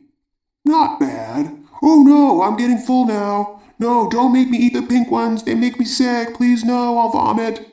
My 8-year-old daughter came over to play and made the cleanup even faster. Today, they were both dying to do it again, and now the bag has a name. Boris, the hungry bag. Long may he last. My personal favorite skill in this session is the one where we parents get to express our own feelings. The parents in my group seem to expect themselves to be endlessly patient and feel terribly guilty when, time after time, they fail. A mother says to me, you would have known just what to say. You would have been calm. You wouldn't have lost it like I did. I am taken aback. Have I given the impression that I'm a calm person? Nothing could be further from the truth. I protest. When I get frustrated, my volume goes straight up. If you'd been in my house last night, or even outside my house, you would have heard me pounding on the bathroom door where my teenage son was taking an endless shower. You would have heard me yelling, I don't like being late. 5 people are waiting for us. I hate leaving people hanging. We have to leave now. We don't need to stay calm. We can express ourselves with all the heat we're feeling as long as we remember to describe our own feelings and give information instead of attacking our children. When your kids get a little older, you'll be grateful you've taught them the skill of simply giving information, because you'll often find yourself on the receiving end. Recently, I asked my son Dan if I could borrow his new GPS. He was showing me how to program it, and I kept tapping the screen sharply with my finger. Dan said to me, all it needs is a touch. I kept on tapping. Dan, seeing his prized new $100 purchase continued to be abused, repeated more forcefully, Mom? The screen is sensitive. Watch, it responds to a very light touch. This time, I got it. Imagine if he had said to me, Mom, what is the matter with you? You're going to break my GPS. You're being way too rough. Let me do it for you. Clearly, that would be a disrespectful way to talk to a parent. But where do kids learn how to talk to their parents? At least partly from how their parents talk to them. Close the bar. Some of the parents particularly love the idea of writing notes. The mother of a 16-year-old reported, David will not go to bed without doing his workout, which includes several sets of pull-ups. Unfortunately, the only place in the house that has a doorway with a tall enough ceiling to mount the pull-up bar is right outside our bedroom. I've pleaded with him again and again to do the pull-ups earlier, so he doesn't wake us just as we've fallen asleep. He promises to make an effort, but nothing changes. The next night, there he is doing his late-night workout again. Finally, I wrote a note and hung it on the pull-up bar.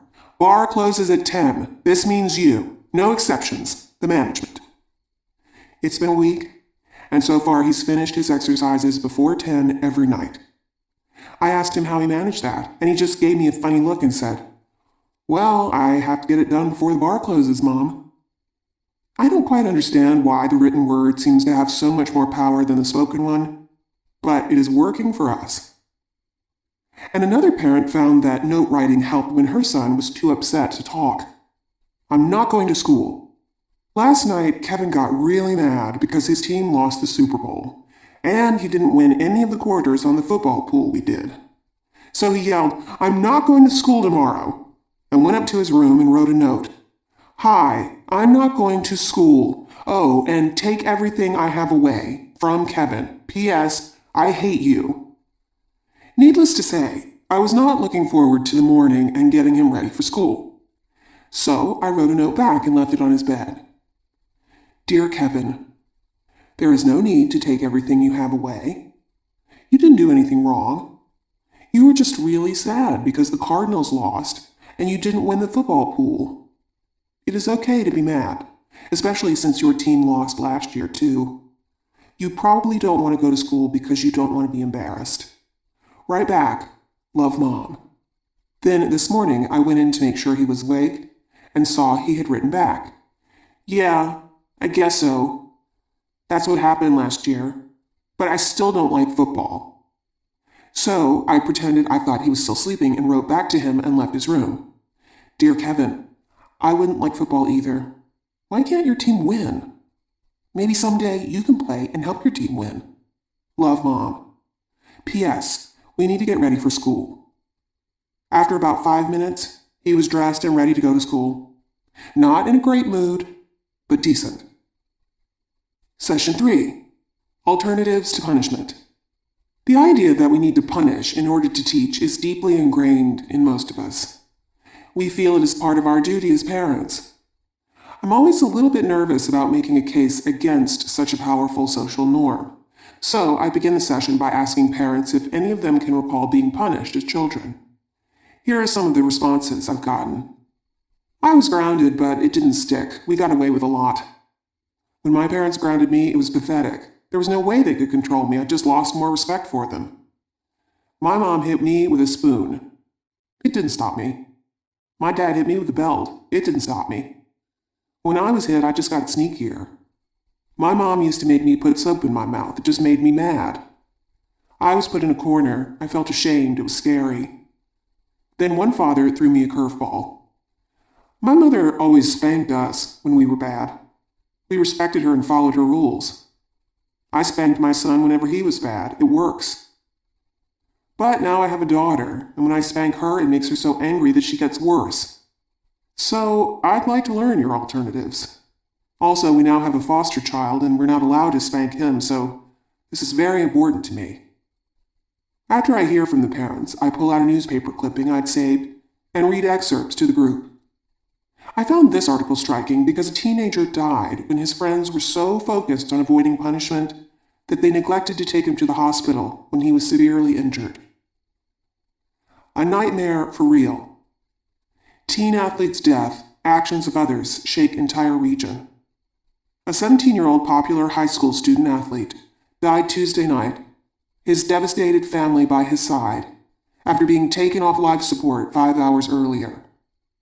Rob Viscomi had been in a coma at the Westchester Medical Center since hitting his head at an impromptu after-school beer party at a friend's home.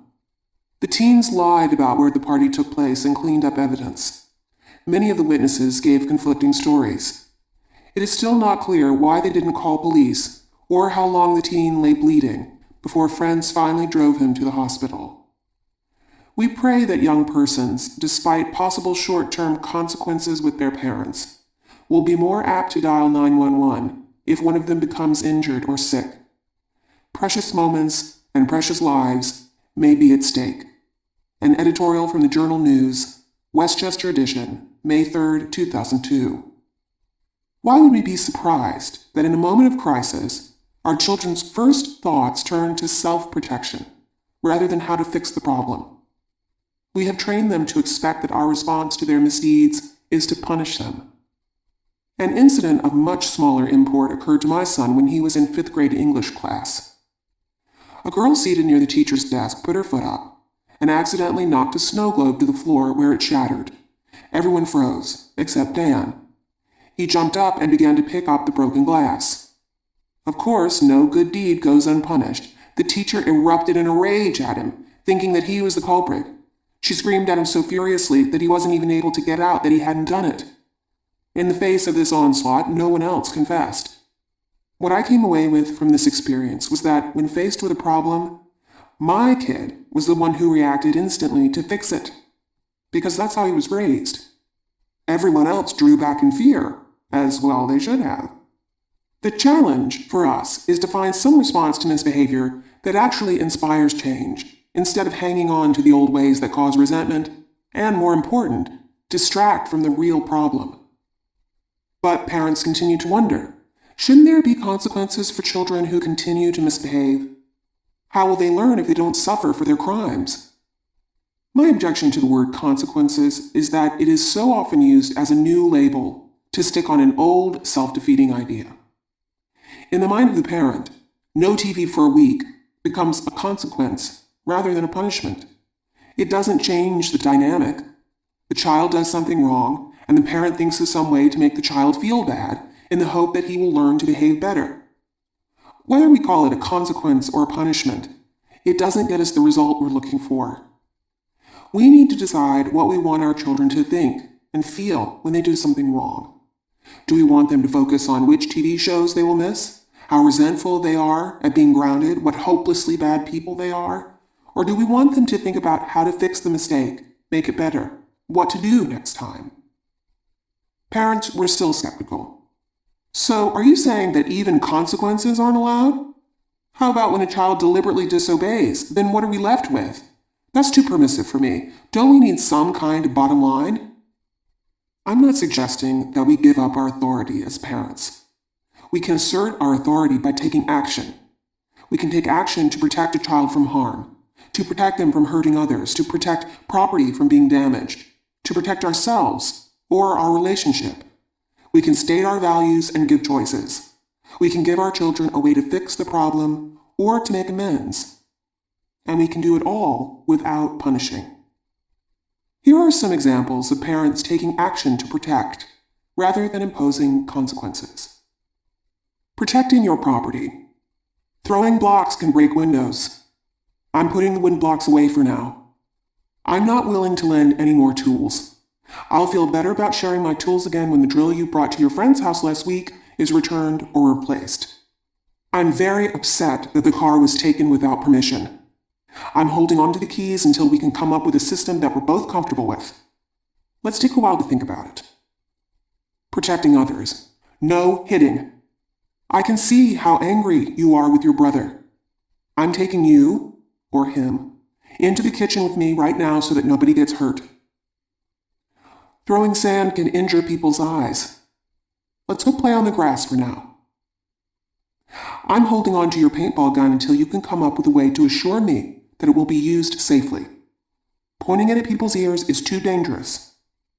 Protecting yourself. I'm too tired to read bedtime stories after 9 o'clock. We can try again tomorrow night as long as you're ready for bed on time. We're going home now.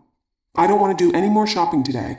I know you need clothes for your camping trip, but right now, I'm too upset at being spoken to so sarcastically, especially in front of the salesperson. Last time we went to the lake, I was really angry that I had to yell and beg for 15 minutes to get you all out of the water when it was closing time. I'm not willing to go back until we come up with a better plan for leaving. Protecting your child. I'm putting the bike away for now. I can see you're in no mood to wear a helmet, and I'm too worried about injury to let you ride without one. What can we find to play with that doesn't require headgear? I can't give you permission to go to another unsupervised party. I'm sure you know why. If you'd like, you can invite some friends over to our house. Protecting your relationship with your child. I need the house to be clean before the guests come tonight. I'll take you to your friend's house as soon as this clutter is put away. Yes, I hear you saying that I could do it myself because they're my friends. The problem is that I'd feel very resentful if I had to clean up your stuff while you were out playing, and I don't want to feel that way about my daughter. I'm very upset right now. I don't like the way you're talking to me, and I don't like the way I'm talking to you. I'm going into my bedroom now and closing the door.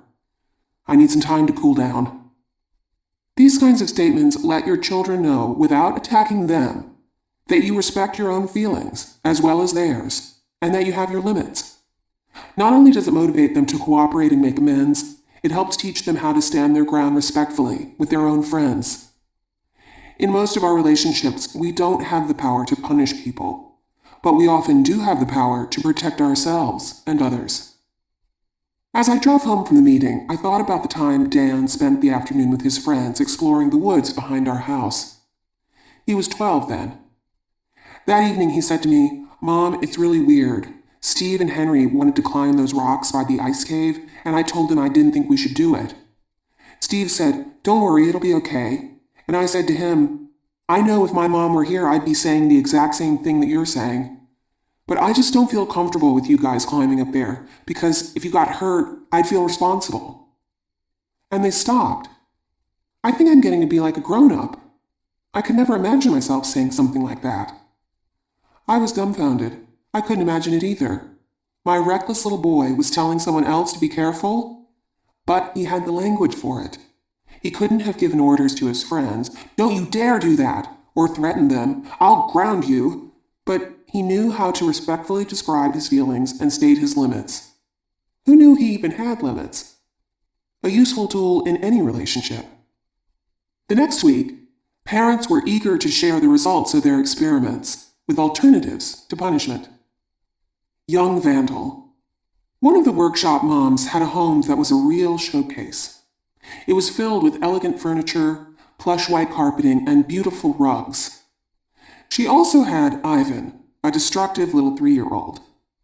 He would use black marker on the couch cushions, the walls, the floor, and he'd poke at the pillows with scissors. Ivan was a menace. Whenever she wasn't looking, he was redecorating. She would scold him and give him timeouts, but the behavior continued. Here's what she reported. The week after we had our alternative to punishment session, I caught Ivan cutting the fringes on one of my rugs. I grabbed the scissors from him and said, "I am very upset.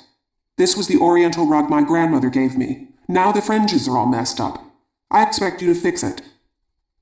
I handed the scissors back to him, found a ruler, and placed it along the line of fringes. "This has to be cut very carefully to even it out." Ivan said, "I'm sorry, Mommy," and carefully evened out the fringes while I held the ruler. The next day, he spilled a drop of water on a tablecloth. He ran to me and said, "Mom, there's water on the tablecloth. What can we do to fix it?" I was astonished. My son has done a complete turnabout from the destroyer to the fixer. I also took him on a special shopping trip to buy him art materials, all kinds of things for him to draw on, paint on, and cut. I keep the supplies in a special box for him, and there have been no art attacks on my house since. A big mess. I have to admit, Andy is a pretty wild little 4-year-old. I do understand that boys will be boys. I gave my parents a hard time in my day. Still, I want Andy to learn to face up to his bad behavior instead of running away. The day after our meeting on alternatives to punishment, I walked into the living room and saw white powder all over the floor. Apparently, Andy needed something to carry in his dump truck and decided that his little sister's baby powder would be a good cargo. I yelled, "Who's made this big mess?" Andy said, "Trouble," and ran to hide behind the couch. Then I remembered and I changed tactics. I said, "Oh no, we have a problem. What should we do?" Andy poked his head out from behind the couch. He yelled, "Water!" and ran to the bathroom and came back with a wet paper towel. The little green man. I shared my own first attempt to introduce problem solving to my toddler. My mom told me he was probably much too young for this, but I was desperate. When Dan was 2 years and 9 months old, I know this because he was toilet trained at 2 years and 8 months, and yes, I was counting, we had our first formal problem-solving session. I was the frustrated parent of a boy who, having shown his ability to deposit bodily fluids in the pot, had now lost interest in this activity.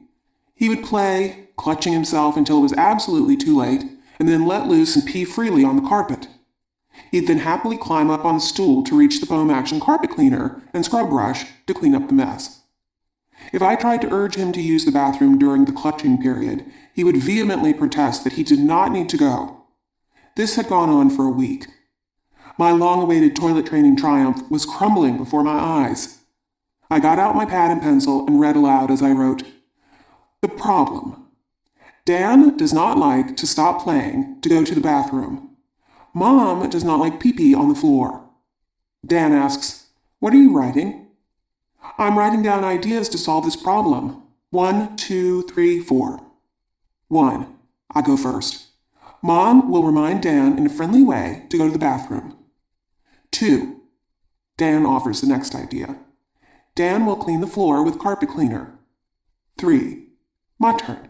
Dan can wear diapers if he doesn't want to pee in the potty. I'm hoping he won't take this option. 4. Dan is looking around the room.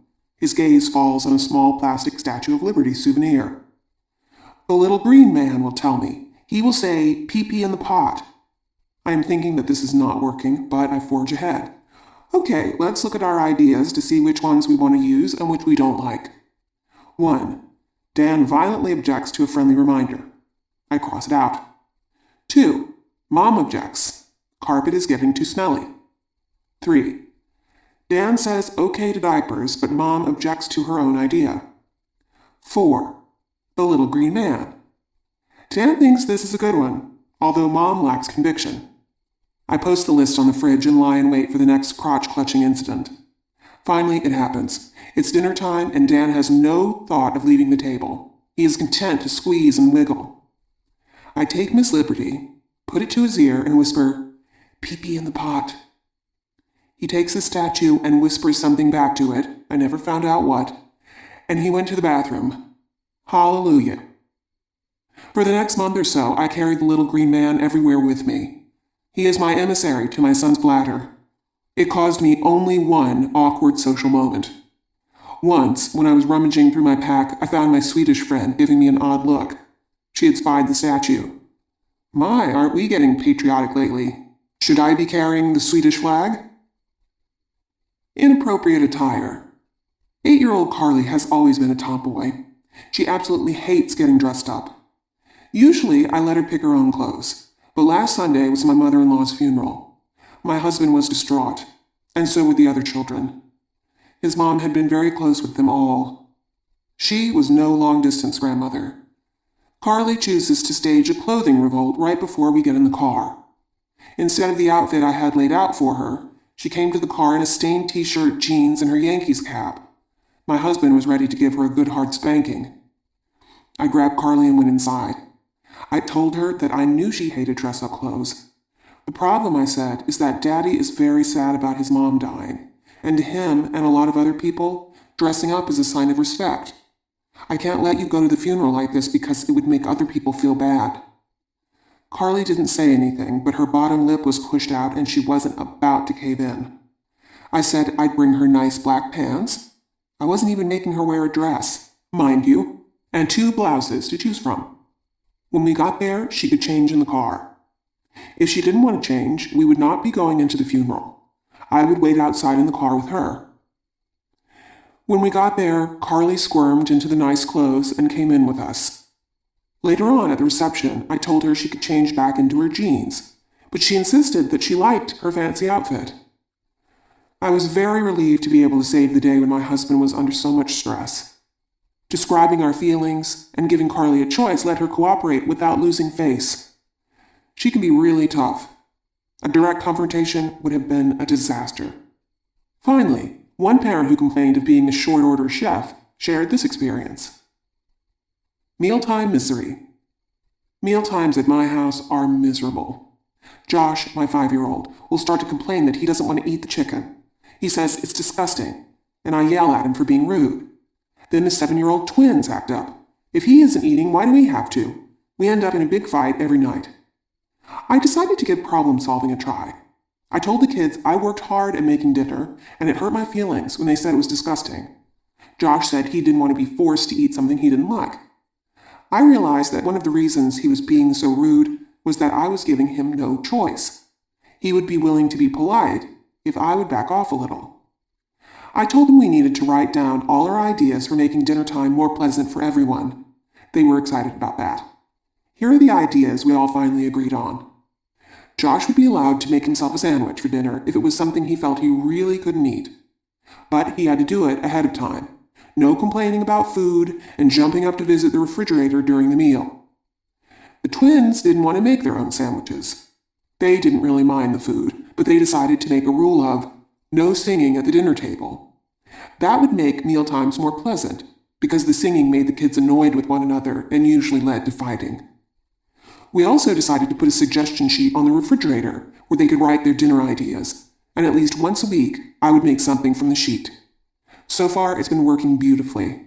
The kids don't complain anymore, and my son makes his own sandwich 2 or 3 times a week. I no longer dread meal times. With only a few minutes of our session left, a parent waved her hand. "Wait, how about homework?" Others immediately chimed in. "Yeah, that's the worst, torture every night." It was time to go home, but we all decided to schedule one extra meeting before moving on. Homework. I was glad we'd be devoting an evening to this topic.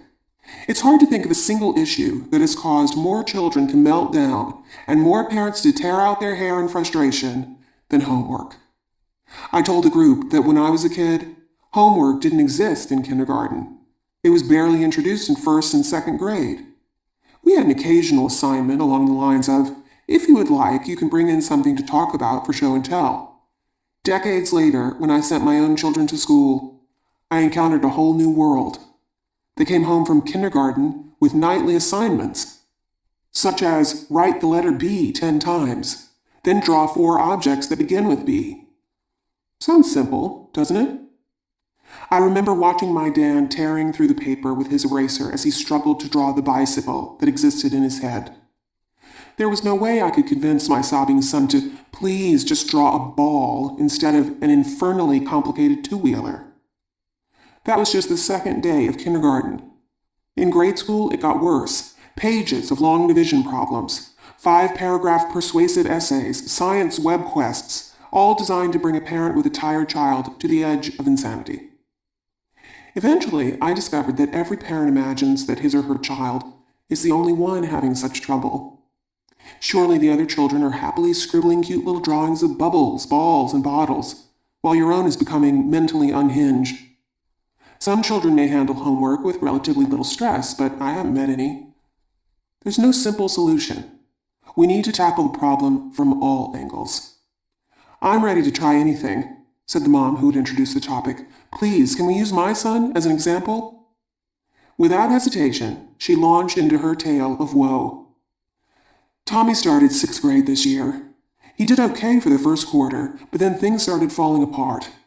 There is so much homework, and it takes him so long to do it that he has just given up. He has difficulty with his handwriting, and it is very slow and tedious for him to write out assignments. We have massive fights about it every night. He has had to give up play dates because he won't finish his homework first, and I know he won't do it afterward. I've taken away his Xbox and his TV watching privileges. I've yelled at him until I'm blue in the face. I don't know what else to do. Last night I followed him upstairs saying, "Tommy, you have to do this penmanship homework. It's very important." Tommy snatched the sheet from my hand and said, "No, I don't," as he ripped it into little pieces and threw them down the stairs. The school called me into a conference with his teachers and the guidance counselor. They told me that Tommy was in danger of repeating the grade. Every time he misses a homework, he gets a 0. Even if he passes all his tests, he may still fail. I was too upset to say much. I just told them I'd talk to my son and get back to them. Everyone in the group had something to say. Could you use problem solving? What about acknowledging feelings? Would choices help? This situation seemed too complicated for a simple fix. We explored all possibilities. Tommy's mother took lots of notes. The following week, she could hardly wait to tell us how it went. The first thing I decided was that I had to change my whole attitude. Instead of being on the school side, I had to be on my child's side. I'd stop trying to convince Tommy that homework is good for him or not really such a big deal if he'd only get down to it. I kept the thought in my mind that for an active kid like Tommy, sitting down to homework after a long day at school really did feel like torture, especially with his learning disabilities. I told him I needed his help in solving the homework problem. I said, "I hate having this battle every night. I find myself screaming at you and getting all angry and frustrated, and I don't want to do that anymore." Then I spent a long time acknowledging his feelings, the way we practice in the group. I said things like, "It's a really difficult problem. Here you are coming home each day after 6.5 long hours at school, and then you're supposed to sit down and do even more schoolwork. That stinks. You'd rather watch TV and relax or run around or play video games or eat. Anything but more schoolwork. It's not as if you don't work hard when you have an interesting assignment. Like with that egg drop lab, you spent all afternoon working on your contraption." Tommy looked suspicious at first, but then he got more enthusiastic, nodding as I went on. Then I said, the problem is, the school can really give you a hard time if you don't do any homework. And I don't want that to happen. So, we have to find the least painful way to get through this. We need ideas. What could we try that might work? I got a piece of paper and I wrote, horrible homework ideas on top. I started out the list with some outrageous ideas because Tommy loves humor. It is really the way to his heart. So I wrote, tell them the dog peed on it. Tommy said, yeah. Then he suggested, say Emily, his little sister, peed on it. I wrote it down. Then he offered, use a mind wipe laser like in Men in Black so they'll forget they assigned it. I added, pray for a snowstorm on heavy homework nights. Tommy said, pray for a blackout if it's too warm for snow. I decided the mood was right for a few more realistic ideas. Me, start homework after you have a snack. Me, do it in the kitchen while I'm making dinner. Tommy, eat ice cream while doing homework. He knows he's not allowed to have ice cream before dinner. Tommy, eat 3 raisins after each spelling word. Me, do 5 jumping jacks after 5 math problems. Tommy, do HW while watching TV. Me, do it while listening to music. Me, set the timer and stop when it rings. Me, maybe you can write the longer assignments on the computer. Tommy said that wasn't allowed. But I said we had to put down all the ideas, so we left it in with a question mark. We looked over our list. Tommy laughed heartily at the first few ideas and said, I think we need something a little bit more practical, Mom. So I crossed them out. I also crossed out the TV idea because I thought that would be too distracting. Tommy really liked the idea of the timer. I'm sure that one of the reasons he refuses to start homework is that he finds so many ways to distract himself that it goes on forever, and that is all he does until bedtime. The school says the standard is 60 minutes a night for a 6th grader. So we decided that we would set the timer for 20 minutes of math, then 20 minutes of English, and 20 minutes of reading, which we would do together. If the timer went off before he was finished, I'd write a note to the teacher if he had worked steadily. Tommy was really excited about this idea. He also liked the idea of working to music. Here are the results. I no longer ask him about homework as soon as he gets off the bus. I wait until after his snack. Then I say something like, 20 vocabulary words to look up? That's a lot. 3 pages of math? Ugh. 20 sentences? Well, how many do you think you could bear to do? 5 or 7? When I start dinner, I call him inside for homework. He spends some time choosing certain songs to listen to on his iPod during homework and setting out his snacks. Then we start the timer. It helps him to know that there's an end to the ordeal. He often surprises me by going beyond the time to finish up his work. Just 2 more sentences, Ma, I can do it. Sometimes he quits when the timer rings, but then we'll finish up in the morning before the bus comes. I never would have thought of leaving homework until the last minute as a good idea, but I am amazed at how much more efficiently he can work after a night's sleep. But that's not all. I wrote a letter to his teacher saying, I appreciate your support, and my husband and I are very grateful that you took the time to discuss Tommy's issues with us. After the conference with you, we all had a long talk about how to improve the homework situation. One of the things we concluded is that Tommy gets overwhelmed and resists doing homework partly because it takes him so long to do it.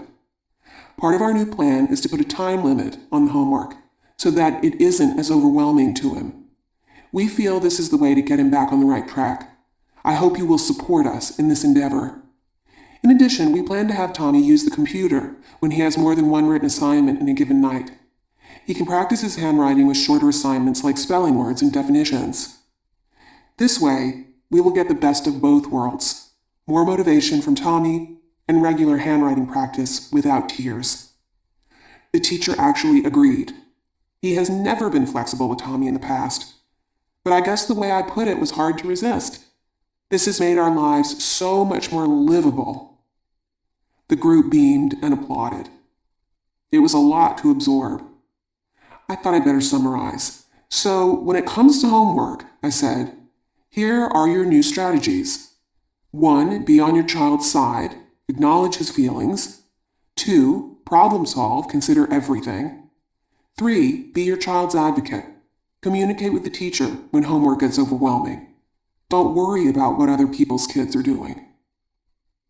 Session 4. Encouraging autonomy. Probably the hands-down favorite of parents in this session is the simple substitution of a choice for a command. Kids usually respond with enthusiasm to choices. Not only can we feel good about encouraging our children to become independent individuals, we get a little cooperation on the side. Not a bad collateral benefit. Don't fence me in. With some kids, mine, for example, the choice needs to be open-ended. Me, Dan, I can't let you cut the carpet with your scissors. Do you want to cut paper or cardboard? Dan, no. Me, well, I don't want my carpet cut. What else can you cut with the scissors? Dan gets a gleam in his eye. He looks around. I can cut string, I can cut tissues. I can't cut the laundry. I know, I can cut weeds. He runs outside. Another one. Me. Dan, don't throw that ball in the house. He throws it again, predictably, I might add. Me. I can see you're in a throwing mood. You can throw a balloon in the house, or you can throw the ball outside. Dan. I'll throw my paper plane in the house. Me. Oh, I didn't think of that. Up a tree. A father shared this encounter. My son's 11-year-old friend Aiden was visiting. When his older brother came to take him home, Aiden was up in the top of our maple tree. His brother ordered him to come down, now. Aiden refused. I tried to help. I explained to Aiden that it really was time to go and he shouldn't make his brother wait. Aiden said, I'm staying in my tree. Then I thought, this kid loves to joke around, so I called up, Aiden, you have a choice. You can come down very, very slowly like a three-toed sloth, or you can jump down fast like a monkey. Aiden yelled, Monkey, and jumped out of the tree. The cartoon that caused parents to protest was the one about not asking too many questions. But if I don't ask, they complained, I don't find out anything. Even though we've all experienced for ourselves just how unwelcome those questions can be. For example, tell me all about your vacation. How many places did you visit? Did you have fun? Make any new friends? How much money did you spend? Are you going back next year? It's still hard to just sit there and say nothing, especially when we're dying to know. Besides, not asking could seem uncaring. Here's one alternative to interrogation that I use when I want to encourage communication. Everyone who tried it liked it. An invitation to talk. Instead of asking, how was your class trip? Did you have fun? Or, how did your PowerPoint presentation go? Did the class like it? What did the teacher say? Substitute an invitation to talk. I'd love to hear about your class trip when you're ready to tell about it. Or, I'm interested to know how your presentation went. Come tell me about it when you're in the mood. Parents found that often their child would approach them a few minutes or even hours later saying, I'm ready to tell now. Do you want to hear? Session 5. Praise. One of the challenges that came up in this session was how to summon the genie of praise when the first thing that leaps to our lips is criticism. I admitted to the group that when my son lost his cell phone at the mall, I really wanted to rip into him. How can you be so casual about such an expensive thing? You knew that it slips out of those gym pants pockets when you sit down because it's happened before. Why would you not either get a clip for it or wear different pants? Do you realize how much it will cost to replace? But when I looked at the woeful expression on his face, I was unable to muster up a scolding. I thought about all the things I had lost and how upset I felt when I lost something valuable. How awful it would be to have someone kicking me when I was down. So, I praised him instead, with description instead of evaluation, of course. Gee, Dan, you've kept track of that phone for 2 years and never lost it. And it's not as if it stays in your room. It's been to school and on trips and to soccer games. It's pretty amazing if you think of it. Dan said, I'll check the bench I was sitting on when I texted Sam. There was a teenager at the bench holding Dan's phone. Did you lose this? He asked, seeing Dan dive under the bench, obviously in search of something. Phew, the phone was back. Dan turned to me and proclaimed, I'm never going to wear these shorts again when I'm carrying my cell phone. Criticism would have torn him down and defeated him in his lowest moment. Descriptive praise gave him the strength to carry on the search and to plan to fix the problem in the future. What's more, it demonstrates that in times of need, we support rather than attack each other. The bad grade. One of the parents remembered that story when she received her son's report card.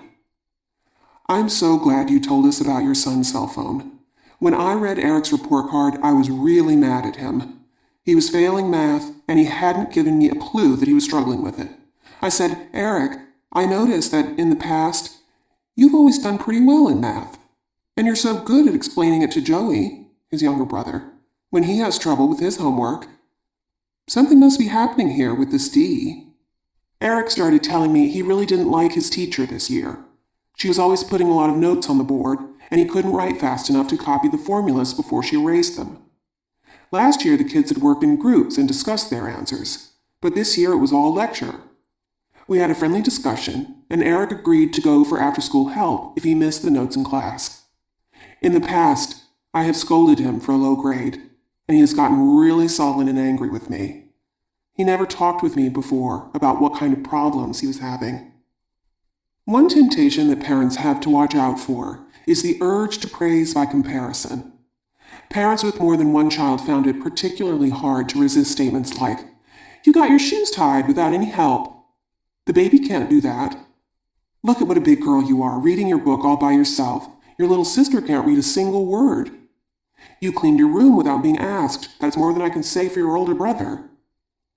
The danger here is that this kind of praise puts relationships on thin ice. Might the big brother feel threatened when his little brother learns to tie his shoes? Will his accomplishment be diminished? And how will big sister feel when the baby starts learning to read? And will the brothers be likely to work together and help each other out with cleanups when one's achievement depends on the other's failure? Consider these alternatives. You got your shoes tied all by yourself. I know who will be teaching little Joey when he is ready for his big boy shoes. You are reading. I think your little sister is going to be excited when she finds out that her big sister can read to her. The two of you make quite a cleanup team. Jason put the Legos away, and Joel picked up all the books. One dad brought this story to the group. This is music. When my son was in 4th grade, he learned a solo jazz piece on his saxophone to play at the school concert. He worked hard on it. He had to learn to play notes that hadn't been taught yet by the band teacher. At the concert, we were treated to a program that only a parent could love. The children squeaked and squawked through a C scale, and then hot cross buns.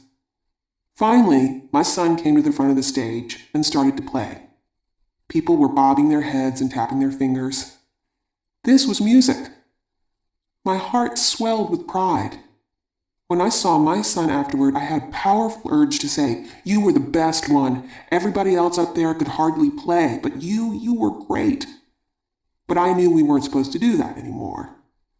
What I finally came up with was, "You sounded so smooth and confident up there, like you were really into the music. And the audience got into it too. I could see people swaying and tapping their toes. It was like being at a real jazz club." How's that for a masterpiece of descriptive praise? The next day, my son came home from school very excited. He told me that he was teaching a bunch of kids how to play his piece because they all liked it so much. I felt pretty good about my restraint. What if I had told him that I was proud of him because he was better than all the other kids? Would he have allowed himself the experience of sharing his music with his friends? Session 6. Freeing children from roles. Parents often find themselves putting their children in roles just to explain their behavior to the outside world.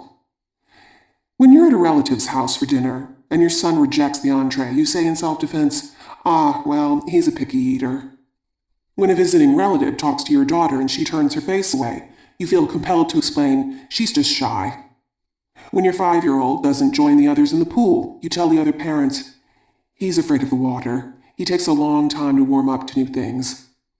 Of course, our kids are hearing all this and taking it to heart. My parent sees me as a shy, picky eater who's fearful and takes a long time to warm up. So that's who I am. I guess I'd better stay away from that pool. But what can we say? We can't just sit there silently while Aunt Rose nags at Johnny about not eating the roast beef.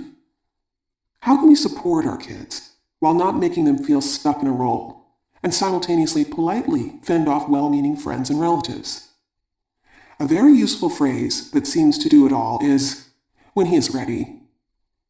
Johnny will try a new food when he's ready. Don't worry, I'm sure Maria will talk to you when she's ready. Sammy, I know you'll try out the swimming pool when you're ready. Now your child is getting the message that you're not pushing him to do something he's not comfortable with, but you don't expect him to be stuck at that stage forever. He can decide to make a change when he feels right about it. The olden days. Max's mom thought she could use this idea. She often found herself in the position of having to explain his difficult behavior to others within his earshot. She was eager to try something different. She told us, I think this new language is having an effect. For the first time, Max stayed to play at the next-door neighbor's house all by himself. In the past, I've always had to stay with him. If I tried to convince him to let me do an errand, he'd cry, No, Mommy, don't leave me. I used to urge him to be a big boy, but that didn't help. Lately, I've just been telling him that he will do it when he is ready. It seems to have made a difference. The next day, he wanted to go next door by himself again. He said to me, Mom, remember in the olden days when I was afraid to stay at Ryan's house? Isn't that cute? We all laughed. Who will carry the hammers? One parent reported on her experience helping out in her son's third-grade classroom. We were doing a bookmaking project. It involved hammering nails into a stack of papers to make holes for the binding, and then sewing the papers together with embroidery thread. I came to the classroom with a bag of hammers, among other supplies. We needed to transport the materials down to the gym, where we would work. I remembered that when I was in elementary school, only the boys were asked to help out with physical tasks, and I always resented it. So I looked around the room and caught the eye of a thin, pale girl, and asked, Bridget, would you like to carry the bag of hammers? Sure enough, several boys jumped up, yelling, I will. But Bridget shouldered the bag. As we walked down to the gym, she started to complain. The bag was too heavy. It was hurting her shoulder. She shifted her grip. Now it was hurting her hand. How much do these hammers weigh, anyway? I felt guilty. In my political zeal to be fair and feminist, I had picked this poor kid who was too frail for the task. We spent a happy hour working on the books, and when it was time to move the supplies back to the classroom, I asked who wanted to carry the hammers. Again, several boys vociferously volunteered, but Bridget grabbed the bag and said fiercely, That's my job. But I thought it hurt your shoulder, I said. I figured out a better way to carry it. She snapped back. Score a point for skinny girls. The cartoon that caused the most consternation in this session was the one about not being a sore loser. Turns out that all of our children are sore losers, and that everyone thinks that they have done something terribly wrong for their kids to be so deficient in this area. When my firstborn child was almost 4 years old, I bought him his first board game. I was excited. We were about to start a whole new level of interaction. I remembered my childhood game-playing days with great fondness. So we opened up Hi-Ho Cherry-O with great anticipation. Dan was happy to put together the spinner and baskets, and to poke the little plastic cherries into the holes in the cardboard trees. Then we started to play. My goodness, where was the sportsmanship? What was wrong with my child? He insisted on taking endless turns, spinning over and over until he got the number he wanted. He refused to put cherries back when the spinner landed on spilled basket. I soldiered on, trying to explain the concept of taking turns, winning and losing, being a good sport. Dan ignored me and got annoyed when I tried to stop him from playing his way. Fortunately, my sluggish brain caught up to reality before meltdown occurred. I gave up my quest, and Cherry-O became a favorite activity involving flicking a spinner and rearranging plastic cherries. What I've come to realize, after raising 3 children to teenagerhood, and hearing from many parents in my groups, is that formal game playing, from sports to cards, is not a terrific activity for preschoolers. Those fond memories I had were of a much later stage in my development as a child. 3- and 4-year-olds cannot comprehend why they should be made to lose, wait for someone else to have a turn, follow the unpleasant demands of a roll of the dice or the flick of a spinner. Parents worry that their children are behaving like spoiled brats, that they won't have the proper social skills they need to have friendships if they can't learn to be gracious losers. Give it time.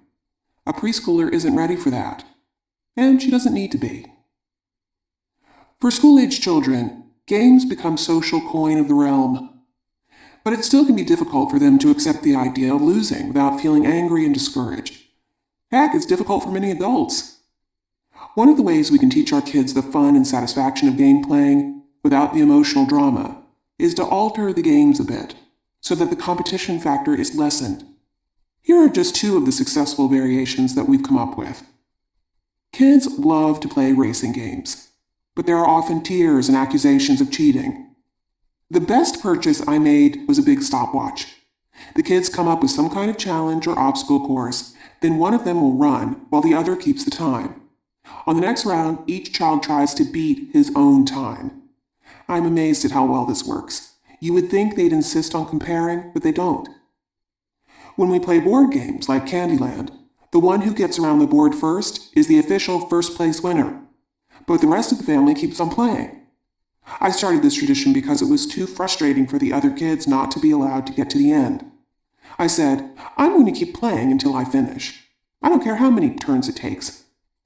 Now, everyone gets the satisfaction of finishing the game.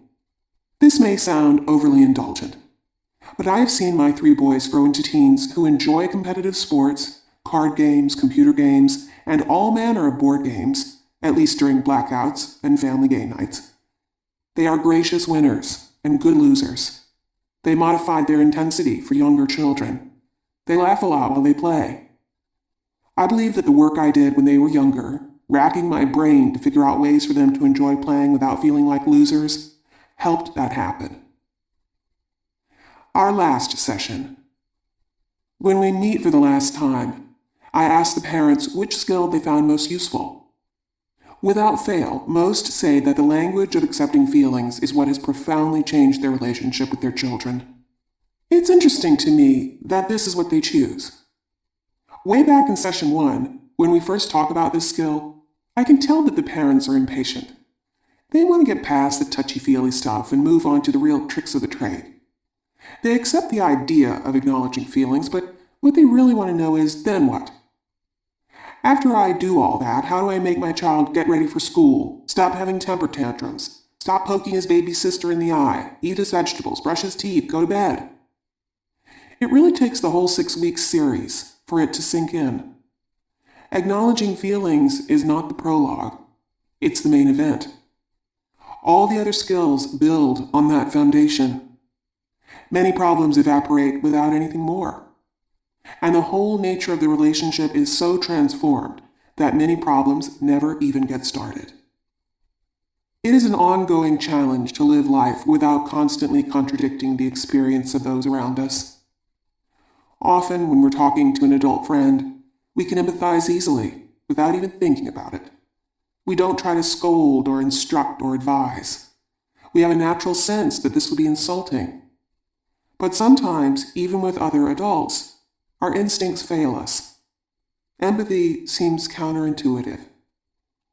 Recently, I was talking to a friend who was having some medical tests done. She told me that she was worried that she might have cancer. Every instinct told me to dismiss her fears. Don't even think that. Of course you don't have cancer. You're going to be fine. I sat in silence for a moment before I was able to say, that's a huge worry to be carrying around. My friend gave a sigh of relief and said, yes, everyone is telling me not to worry about it. But how can you not worry?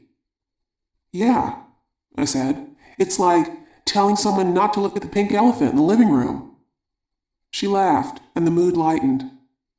I was so glad I had been able to help, even just for the moment. That knowledge is not always at the tip of my fingers, but I'm grateful it's there when I reach for it. It gives me the starting point to connect with the people in my life, even when I'm scared or frustrated or downright enraged. It is a powerful gift my mom passed on to me.